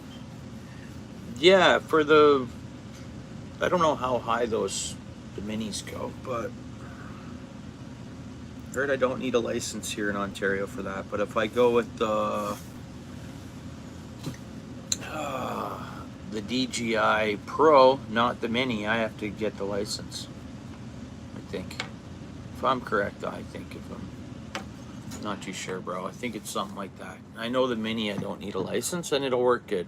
I just can't fly it on windy days. And I think it's, what's another one? There's another one, but I think I'd need my license for. And it's made by DJI. It's just another edition or whatever. Forget what it is. Yeah. So what are you up to, Lewis? I don't mind staying live. It's not that.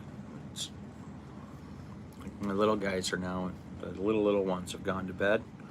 I missed that, but that's okay. I can somewhat tuck them in as I go past. And I've been with them since right after work, though, 2:32. So before I went live, I was with them from 3 on or whatever. I had to race home. Family stuff on the go today. It's good.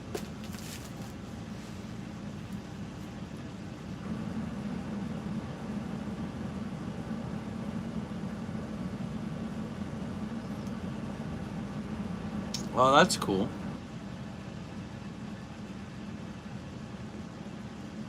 Oh, yeah, right on, Paul. I appreciate it, bro. What you up to tonight? How's it going down your way, bro?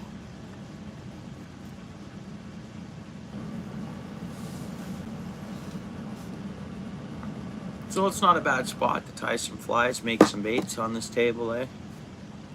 Something to do throughout the winter a bit. I'll show more of the area once I get this set up a little more. Got a punching bag right here. Yeah, heavy bag right here beside me. But like the original plan for this room, besides like the laundry and the utilities, they're all closed in, and I can there's like crappy particle doors that close it in.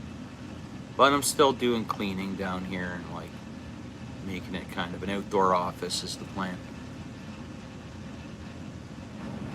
Nice, bro. Nice. Yeah, that's true, bro. You know it, eh? Yeah.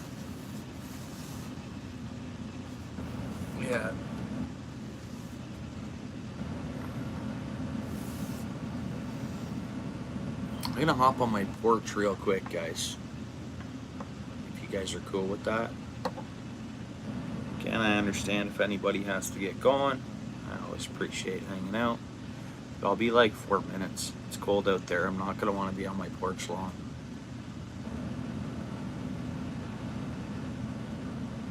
Right on. Neat fly. Or not fly. It's a jig. 1 second, guys. 2 minutes. Problem is down here too. Utility room, it's getting really warm in here. And that's just because it's close to the furnace.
Oh, yeah.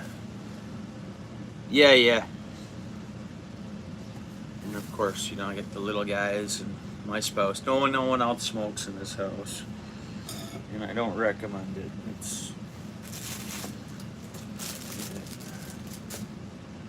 But this is, I think, going to be a game changer. Much better. And I didn't invest too much on this. So, like, as I go, like, up the creeks or anywhere, I want to go to the river and I can hip wader. Oh, I can just keep walking up, like and just keep casting. And this way I can be live for that. Much easier, right? So I'm looking forward to getting out with this. Yeah, I appreciate it, Paul. You're the man, bro. Yeah. We'll have to fish sometime. Paul, you're not that far away from me, bro, so we should get out fishing sometime, man. Should I open this up? Put it together?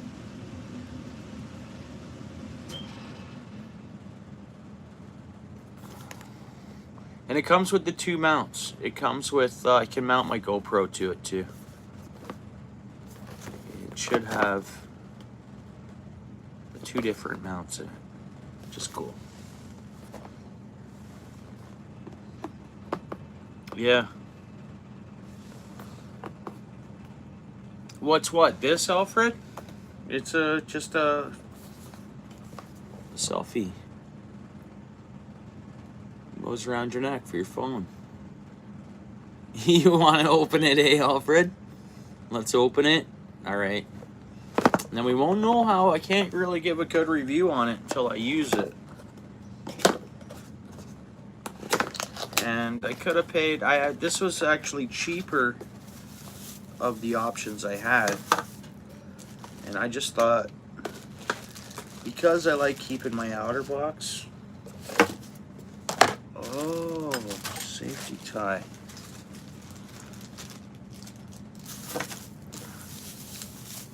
Yeah, so that a GoPro will mount onto, so that I can change, and GoPro will go onto that. Yeah, how quality this is, I don't know. Yeah, I'll open it up. Yeah, why not? Curious to see how it feels. What do you hear?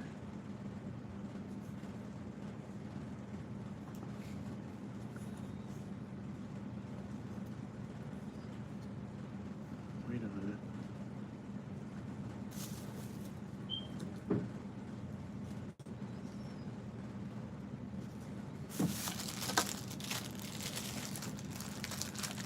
Kind of neat. Alright, so our parts for this thing. Get this stuff out of the way. We got this. Yeah, magnetic. Oh, push button. No. Aha. Okay. So the button pushes it so you can. Oh, because it barely fits over your head. That's why. So push button has to be used to get this on. Alrighty, see, I don't know if I like it, guys. Because it's too high. I want it down here more. But with the GoPro mount, pending. What's this magnet all about?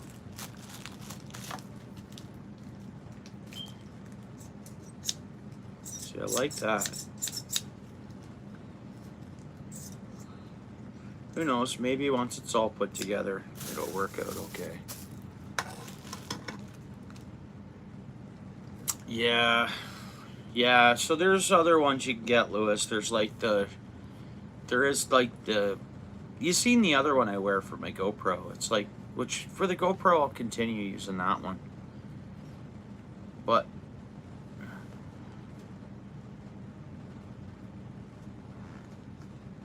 yeah.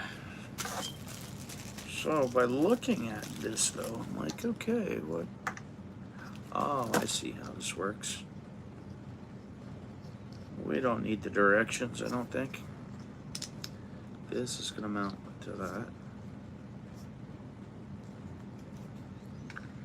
Now you can get extensions. Yeah, that's way too gonna be way. Yeah, that's not gonna work. So I can modify that to work though. Because now what's this?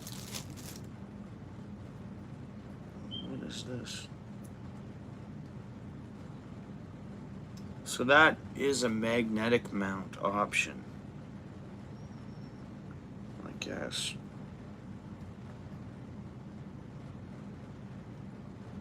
Let's look at the directions here.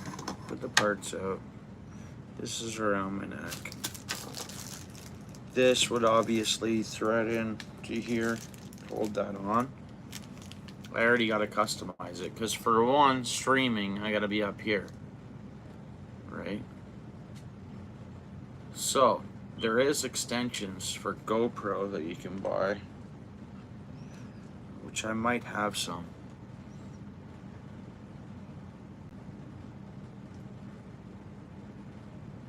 Yeah, I try not to use the instructions all the time. And then I think there's a safety strap for something. Yeah, we don't use the directions, man. Throw out the directions. Yeah, bro.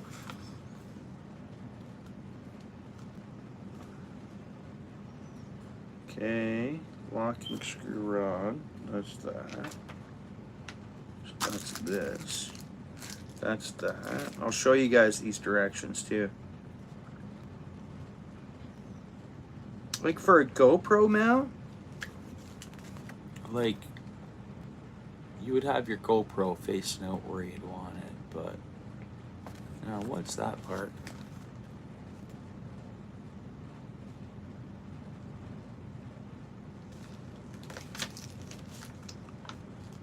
So okay, here's some English. It says take out the neck mount, confirm that the screw rod is on it. Well, that's the screw mount, so it's on it. Insert the action camera to the interface, tighten the screw to fix it. So that is that, because of what I wanted.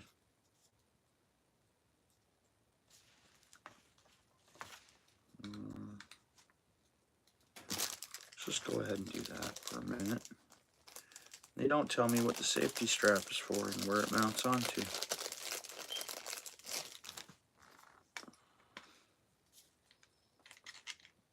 So for this to work for what I want it to do, I got to get some accessories. Because I need this out here. All right, that's way too close.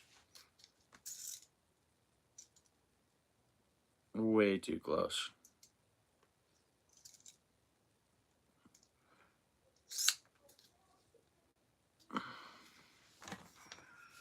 No. So yeah, and then it shows. What is the magnet for? The magnet's for.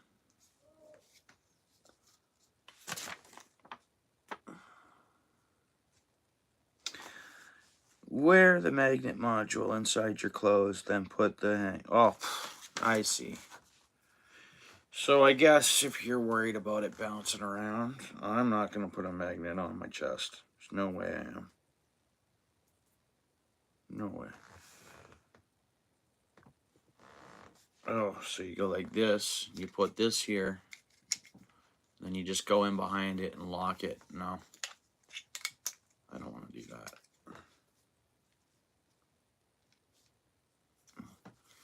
I don't know, someone told me a long time ago, why? Put this around my neck? I don't like how tight it is to my body. What, this thing? It's not gonna hurt me. Oh no, the rope? Yeah, the rope. No, I won't be doing that, bro. Don't need to do that.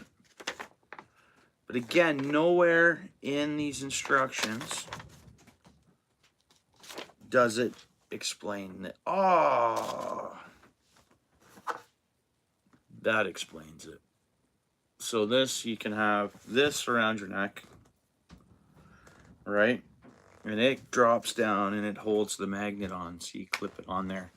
And the magnet, so if you lean over, I guess it doesn't, it'll keep the thing to your body. I don't want a magnet near my heart. I don't. Nope. No magnet for this guy.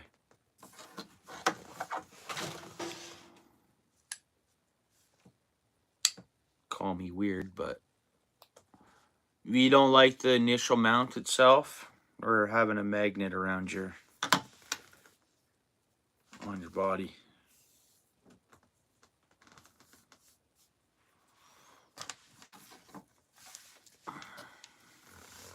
anything around the neck. Yeah, I don't mind this, bro. I don't mind this. No, like what? Someone gonna grab onto it and I'll feed them. Like it's no, like there's nothing, not gonna hurt me. And if I fall down or something or fall in the water, I think this will hold my phone in there and I just get up. I don't think there'd be any problems with this. I don't mind. It's not gonna get caught on nothing. Yeah, bro. I don't like magnets in my pocket. At work, I've had like sometimes we'll use. Anyways, but yeah, I don't like keeping it on my I don't like keeping. Yeah, I don't think magnets are good to have in your pocket or nothing. Hey, I could be totally wrong. It's a personal preference. Yeah, I mean, I'm sure I got lots of metal fragments running through my body. Yeah, I want to avoid magnets. Yeah. Yeah, I agree with them too, Alfred. So I can use this for something else, though. For now, I'll just put it in the box. So, I was talking about some parts. Now, I can... Let's see. I got a whole box of GoPro accessories, but I don't think I have an extender. But that's all I need. I can order one, like, 4-inch extender. Which probably won't be too much dough, I think.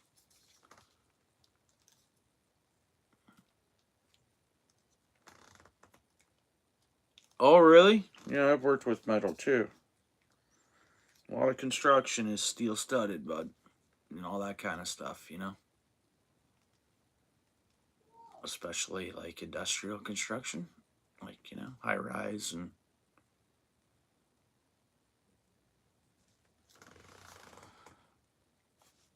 Yeah. Still impressed with this little white jig. I think that really...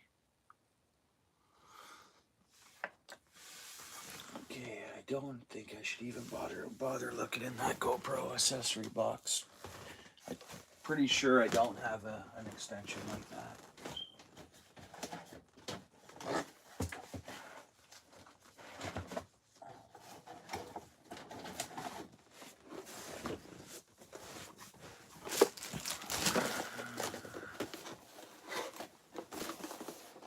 Well, I see. Maybe it turns a bit, so the magnet just kind of...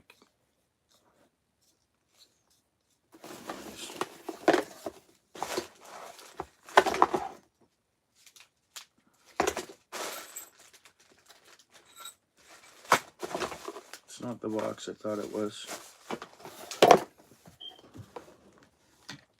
You see this here.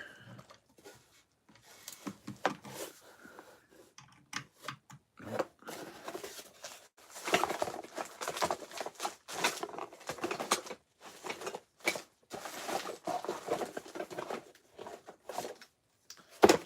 Nice.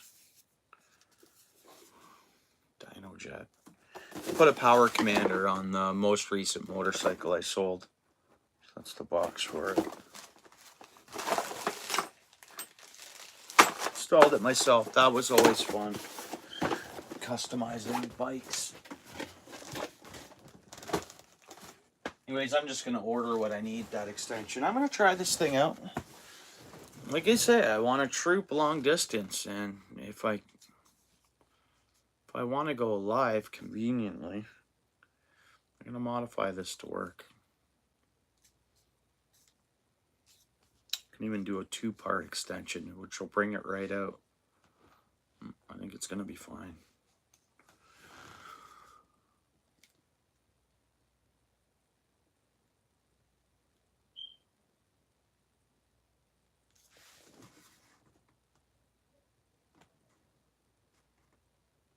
Yeah.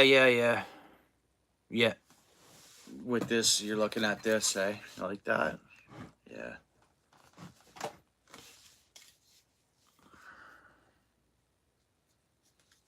We'll see how long this lasts.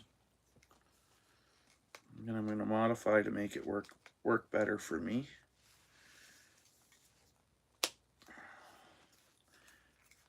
And yeah, because if I fall and stuff, I didn't want the one that had the magnet mount. And you know what? The one with that magnet mount might have not been optional for me to extend. I don't know if you guys have ever had a GoPro, but you can buy different extensions. You can buy one that's straight out, one that comes up, and then this would mount onto that. So, but I think I just need one that'll go straight out. Because if I want it fairly upright, I just need an extension out. Yeah, cool, Lewis. Yeah, it's handy, eh? And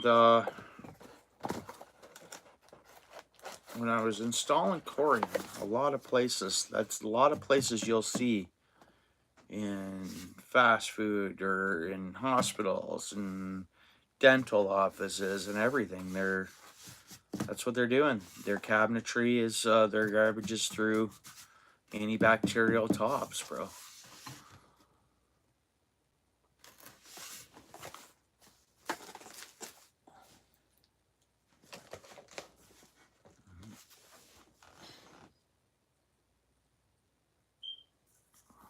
Seven people in the house. What's that, 35 likes on your end there, Lewis? It shows 34 on mine.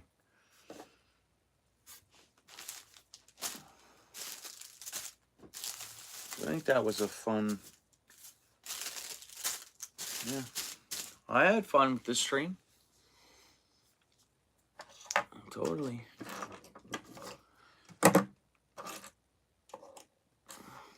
I want to have fun making those other baits. I'm just got a couple things to order for it. One thing on the way. But, you know,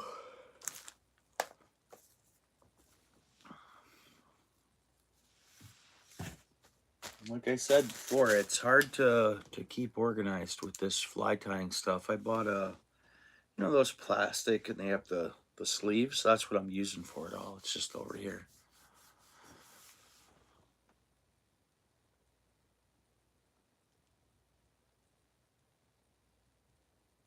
Really, bro? You think so?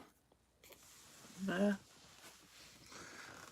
It's hard to say. Yeah, 35, right on.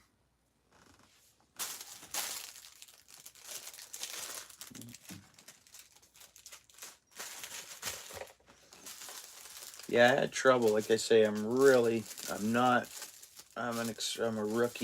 tyer as it is.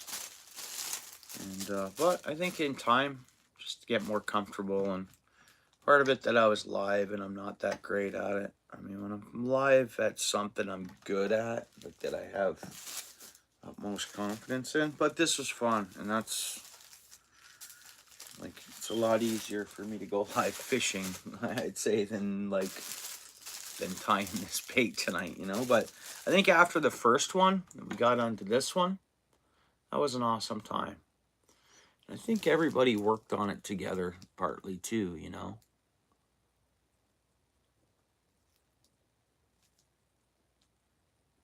Pegboard, same here. Yeah, I got you, bro. Paul, I know. I'm in the... I priced out that pegboard, and it was going to cost me a lot of money to kind of do that. So I don't know whether it's just I got to find a better deal, or like a better price on the pegboard somehow. But I think I just looked at Home Depot. That's our box store. What do you guys have? Home Depot is an American company. You guys have Home Depots, right? Yeah, I think so too. Yeah.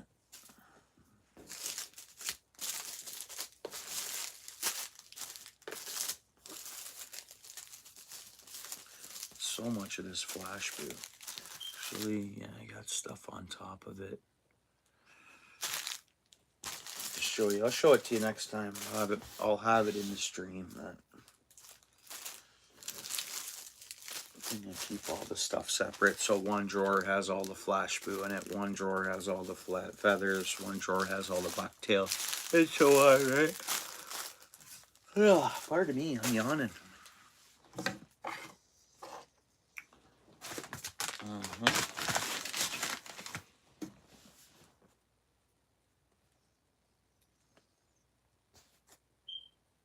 So are you still on that roof, Lewis? You are, aren't you? When did you send me that? That Monday? Were you on that Friday? I think Monday.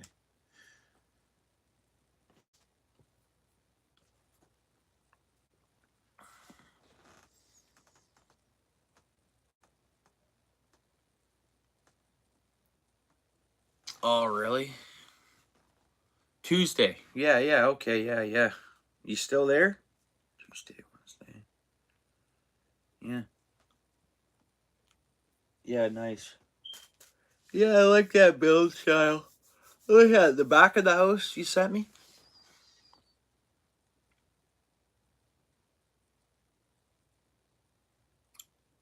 Yeah, all the trim on. Cool.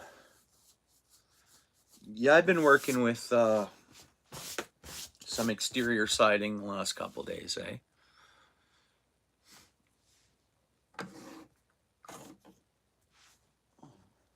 It's not copper or nothing like that. It's just tin, more or less, right? Metal.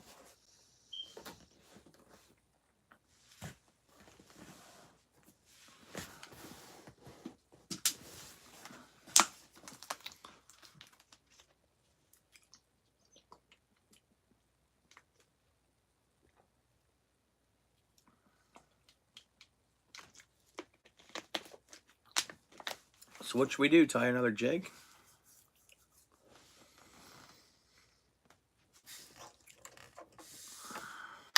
Orange. What do we have good that'll go with orange?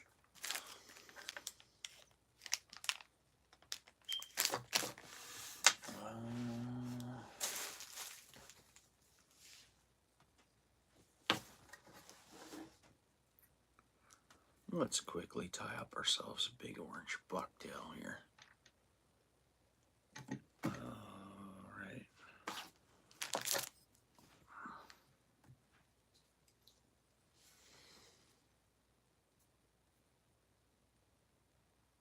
Oh, okay. Yeah.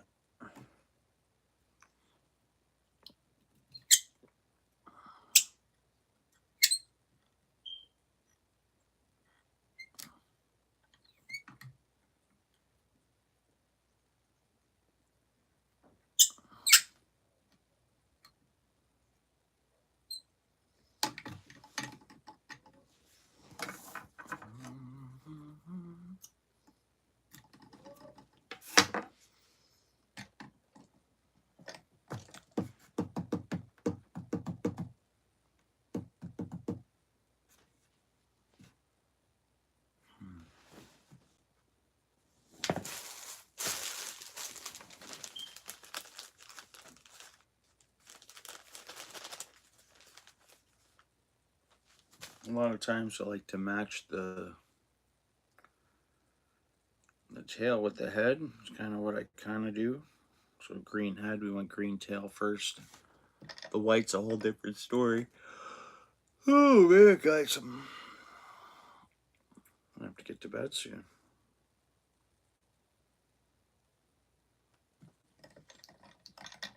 The morning comes quick. 2 more days to go for the week.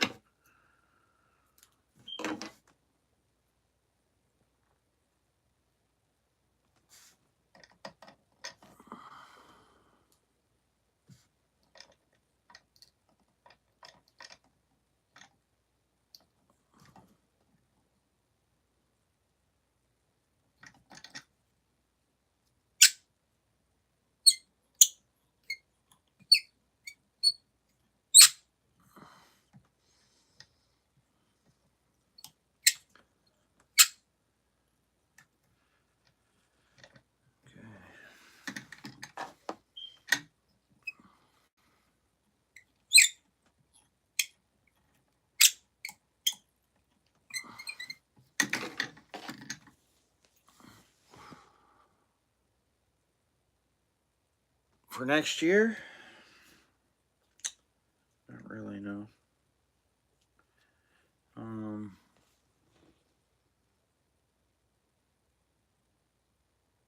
High vis versus lime green. Lime green. Yes, I don't have any. I don't have any green bucktail. I have the green jig heads and then the green feather. I was gonna do, we're gonna go crappie jig.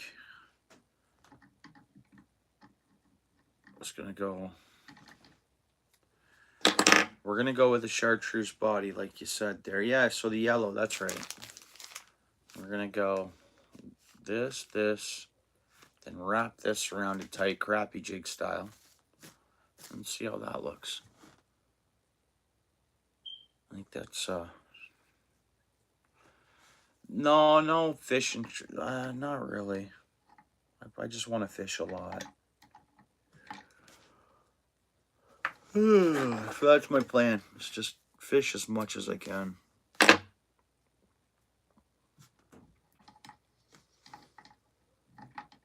I want to have my hunting license by next turkey season too. I really do.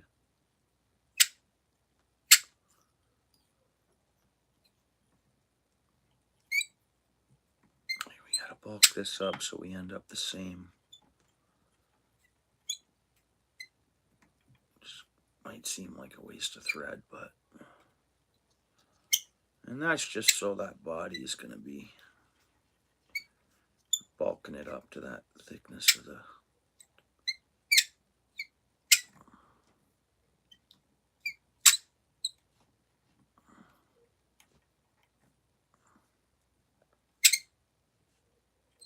So it's kind of like a bug, I guess, we're making.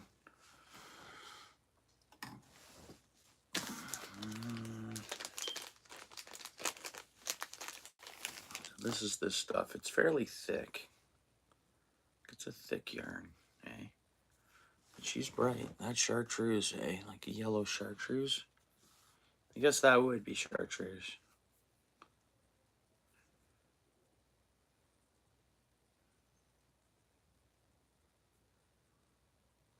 This will help bulking us up at the back. And here. Yeah, so slowly anybody could get into this without breaking the bank too much. You kind of could designate a certain amount out of each pay for, you know, a few paychecks or something, I think. You know, if it's something... So there we go. We're pretty much matching that body size now. Putting that on the back. Alright, so this one's going to be fairly plain. It's too bad we didn't have some black of this.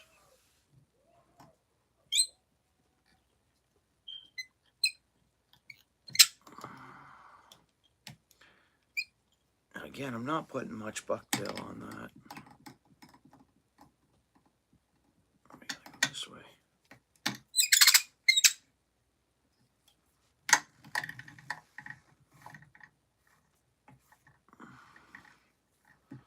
Well, last time I used this, I tightened it up a little bit. So I gave it a twist. Because it's just so bulky and fluffy, right?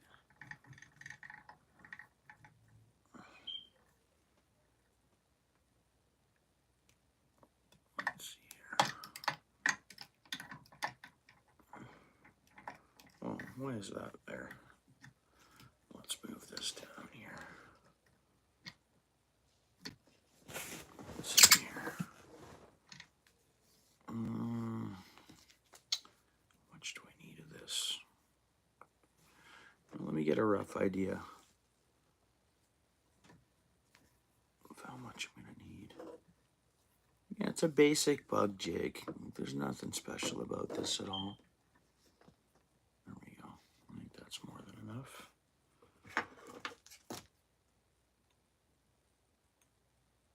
I cover it over there, yep.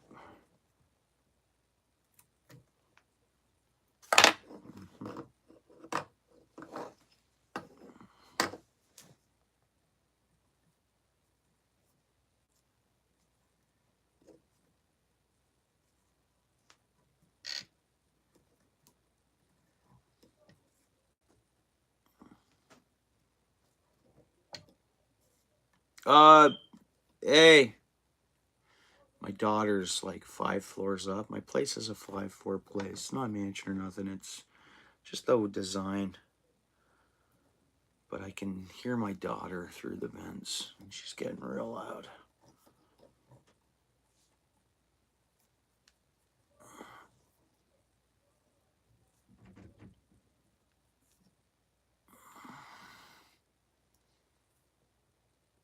Hey, what's up, Joyful? Sorry, I'm missing the screen here, bro.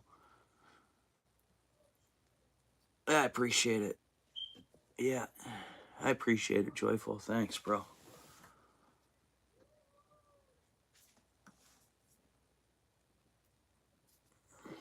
I cut this too short, guys. For it to look the way I want it to.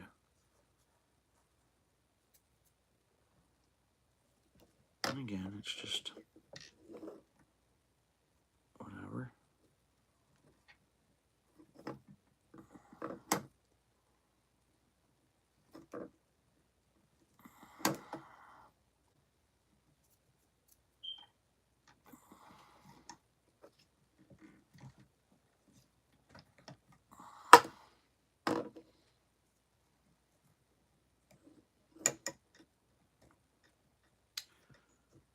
I made one out of this stuff before, I'm pretty sure I did. Yeah. It just seemed to be a lot easier to work with the last time.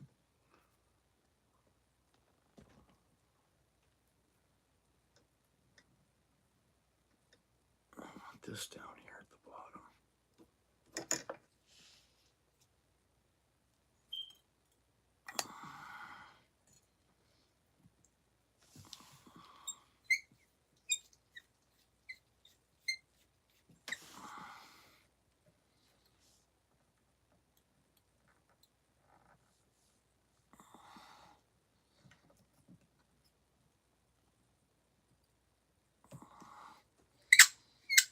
Let's trim this away.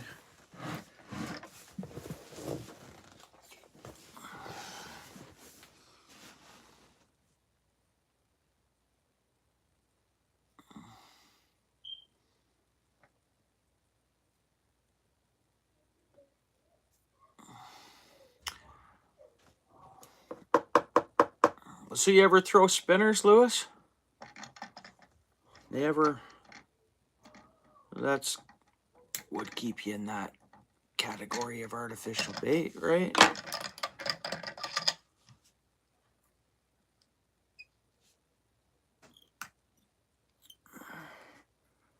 It's kind of a fuzzy one. It's okay, we can trim that up a little bit.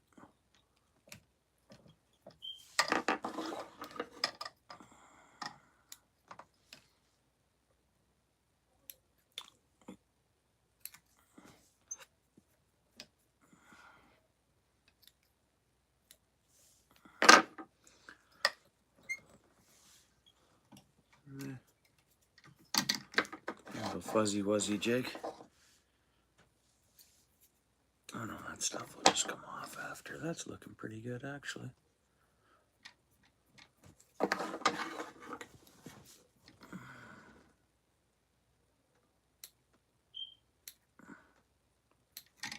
Due for new scissors. Need really good.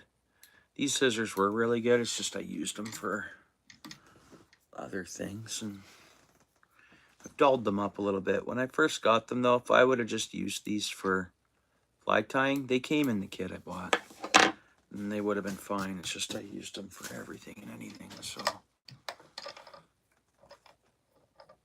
That's a good little jig. Tiny. Could have gone, I mean, nothing's perfect. I could have gone, started back here a little more, but at the same time, it's a little bug profile. I mean, whatever. Scent it up, throw it down there, they'll bite it without anything tipped. That's what I think for crappie wise on this little jig. I mean, you don't even need bait. A little bit of scent, drop her down, they'll hit it. They'll eat it. Again, I gotta get a new sharper set of scissors. Because I just trim this up a little bit. And see that?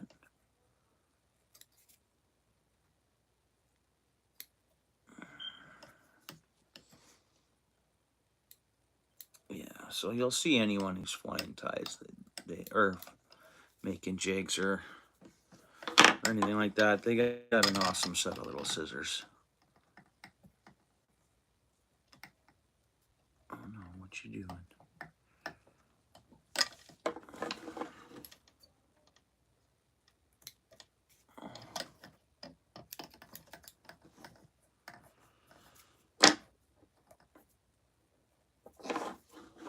It's kind of fuzzy, eh? I don't really like it. Maybe I haven't tied. I'm sure I've tied something with this material.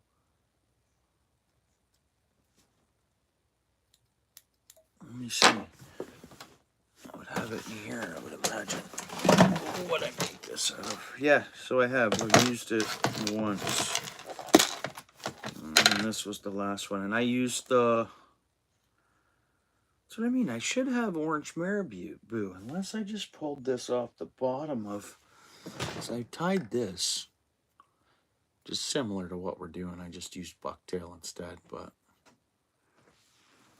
And all these little things I tied.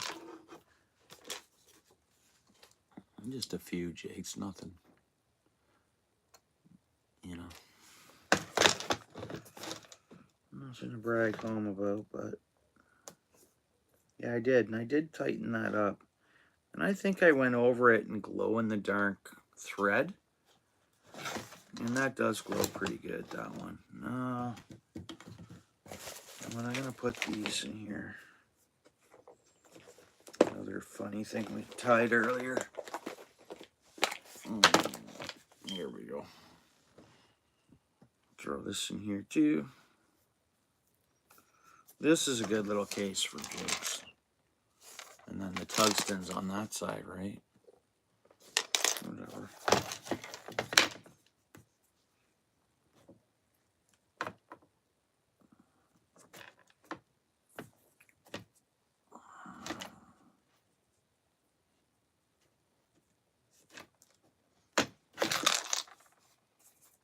But it gets to a point, like how many little jigs can you have, right? So it's...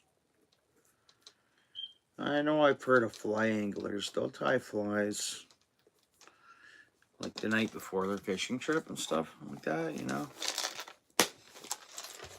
And that's the same thing with flies. I guess they must fall apart. Hey, what's up? Oh, you never tried these kind of lures? You know, you never had luck with spinners? A lot of people tell me that, Lewis. You know, and then like there's that other, the two studs. So there's the inline spinner, and then there's the, you know, the other style of spinner that I don't even know what it's called. But like I know people who swear upon them, and I see them catch fish on them, but then they don't catch fish on an inline spinner for whatever reason.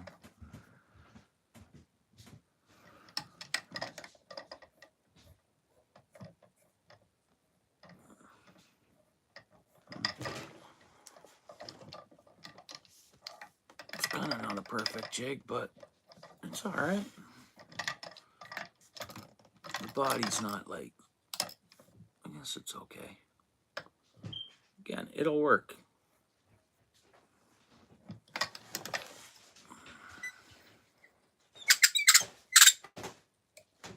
See, it's harder to whip finish these, or even not whip finish, even just knot them up.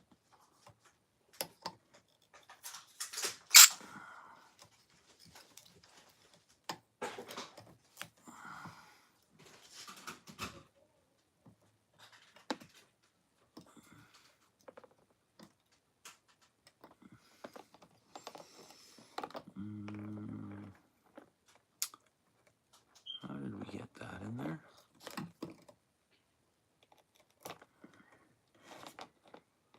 Pop that down through there.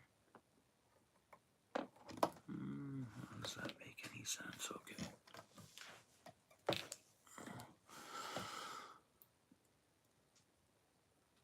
Yeah, and my spouse has a battery there for me to do it. I normally do them all at the time change, but she does have them for me to do. I'll do it after I get off this live. It means a lot to me to have it done.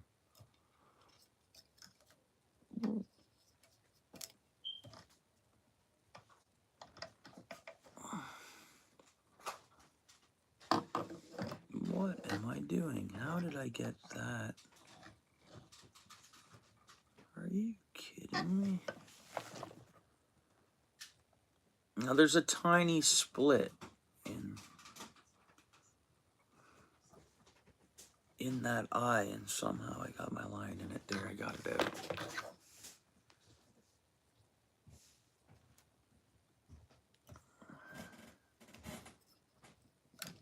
Let me just get one knot on there to start. Did it again. Did it again. How did I pull that off? Like, are you kidding?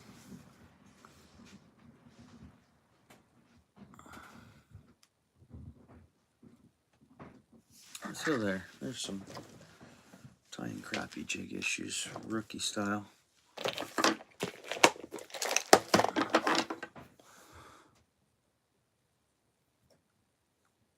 Literally, I got it through the eye of the hook, like I'm gonna rig it up.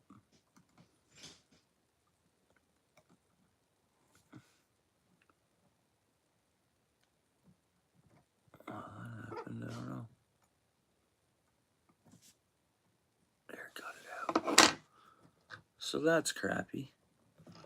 I don't like having a little space like that there. But, hey, what are you gonna do? Oh, my spouse just changed the battery.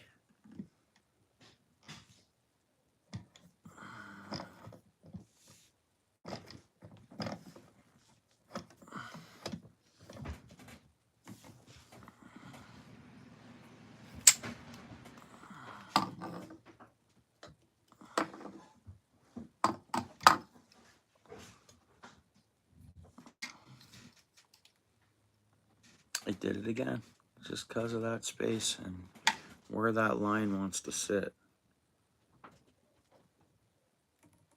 And again, that's not a whip finish. It's technically just knotting her up.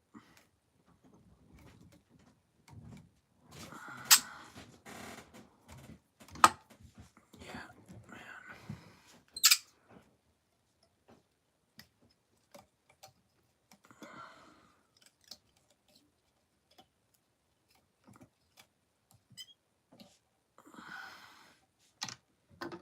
This will be a good one.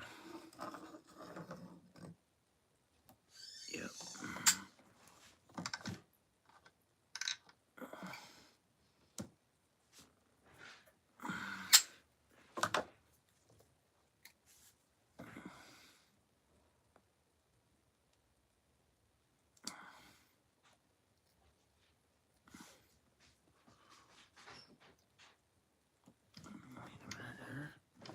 Let that go hard, it'll catch a fish. For sure. I do need to get some better scissors, and I don't really like what I just used there. Sure, it's good or it has a use. I'm just not as advanced enough, I guess.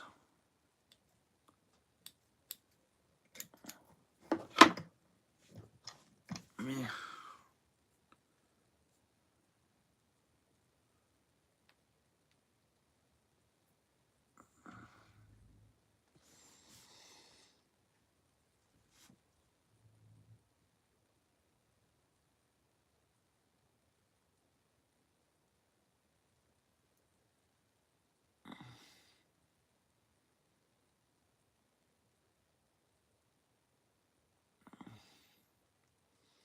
Why? Because they'll send you wherever? Or because it's 12-hour shifts? Or no, it's 24-hour shifts here. That's right. The firefighters stay at the 24 hours. Yeah.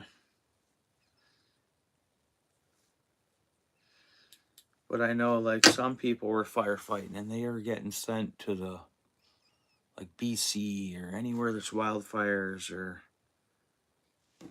So, like, I don't know if they'd send you. Yeah, I'm not going to bother cutting that little strain off. Where it broke off, it broke off.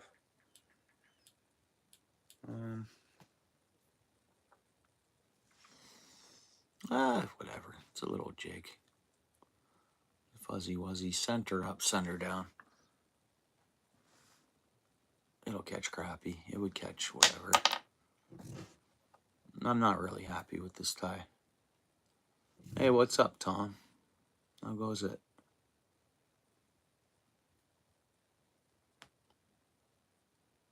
Oh, that's right. Yeah, right on, Tom. Oh, thanks. Yeah, it's this is the one we tied tonight. Just finished that one. It's kind of neat. It's uniformed, whatever. Pretty plain at the same time, but got some flash boo in there. Yeah.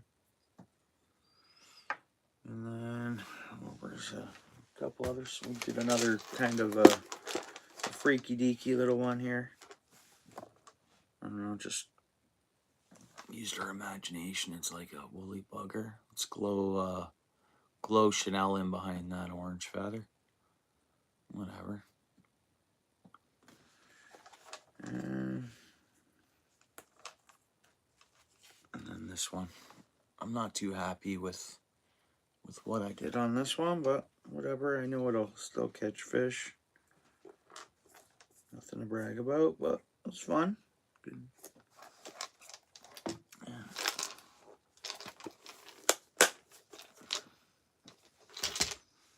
Yeah, I think that looks pretty good.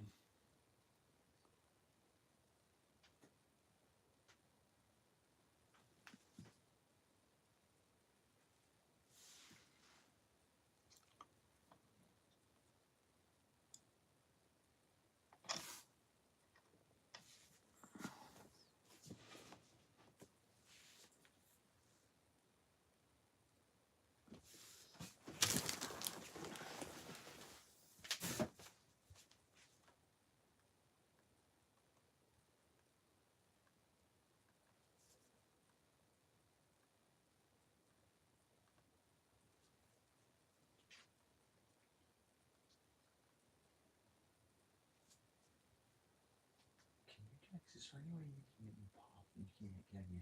Okay. All right. Drive safe.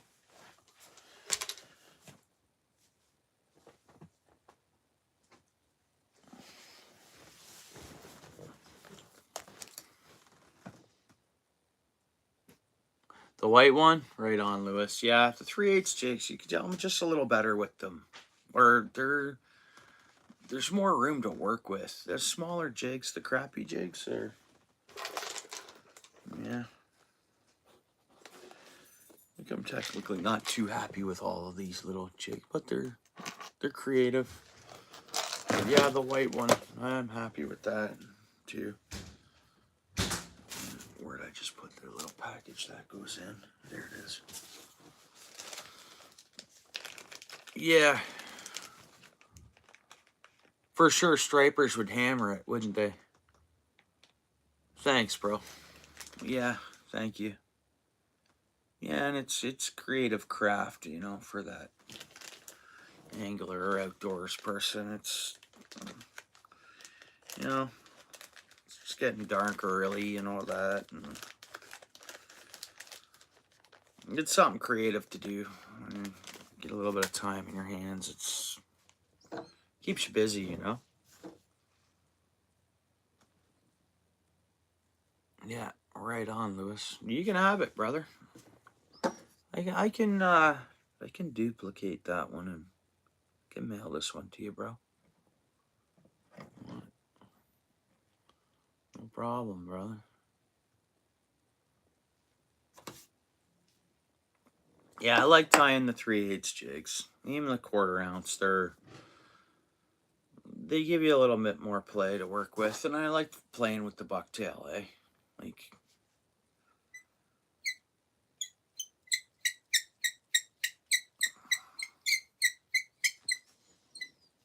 yeah.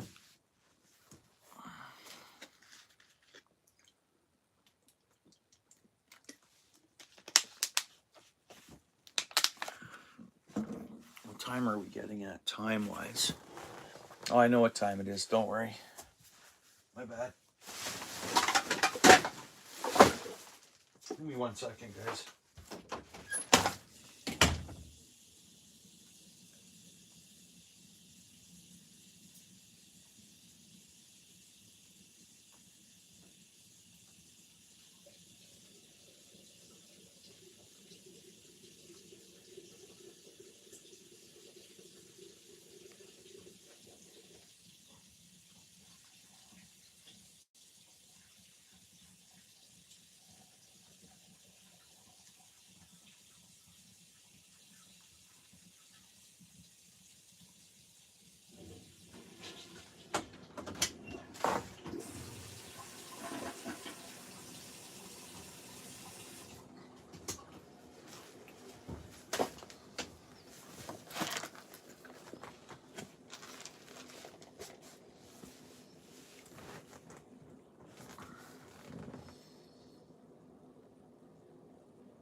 Yeah, see you, Tom. Yeah, bro, same here. I'm shutting her down.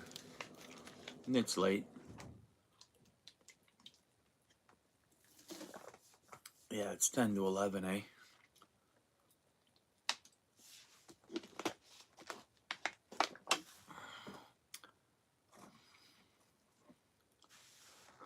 Yeah, all right, guys. I'll shut her down. I'm sure everybody's... Time flew by, eh? As always.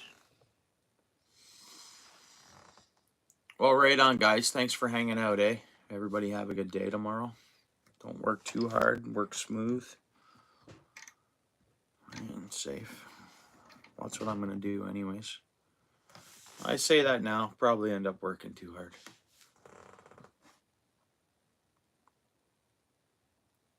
Yeah. Thanks, Lewis. That's something a little different, eh? We'd be fishing normally, but... You know, it's getting... After that time change, it gets a little tougher. And then the coolness...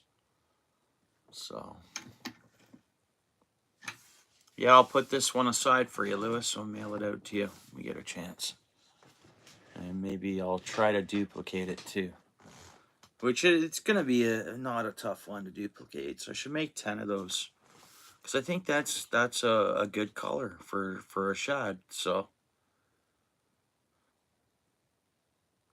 yeah, you guys too. Yeah, have a good night, Paul. Thanks for hanging out. Right on. Yeah, you're welcome, bro. Yeah, no problem. All right, guys. Peace, eh? Be safe. Talk to you tomorrow, likely, or the following day, probably tomorrow. Right on, guys. Again, thanks again for hanging out, guys.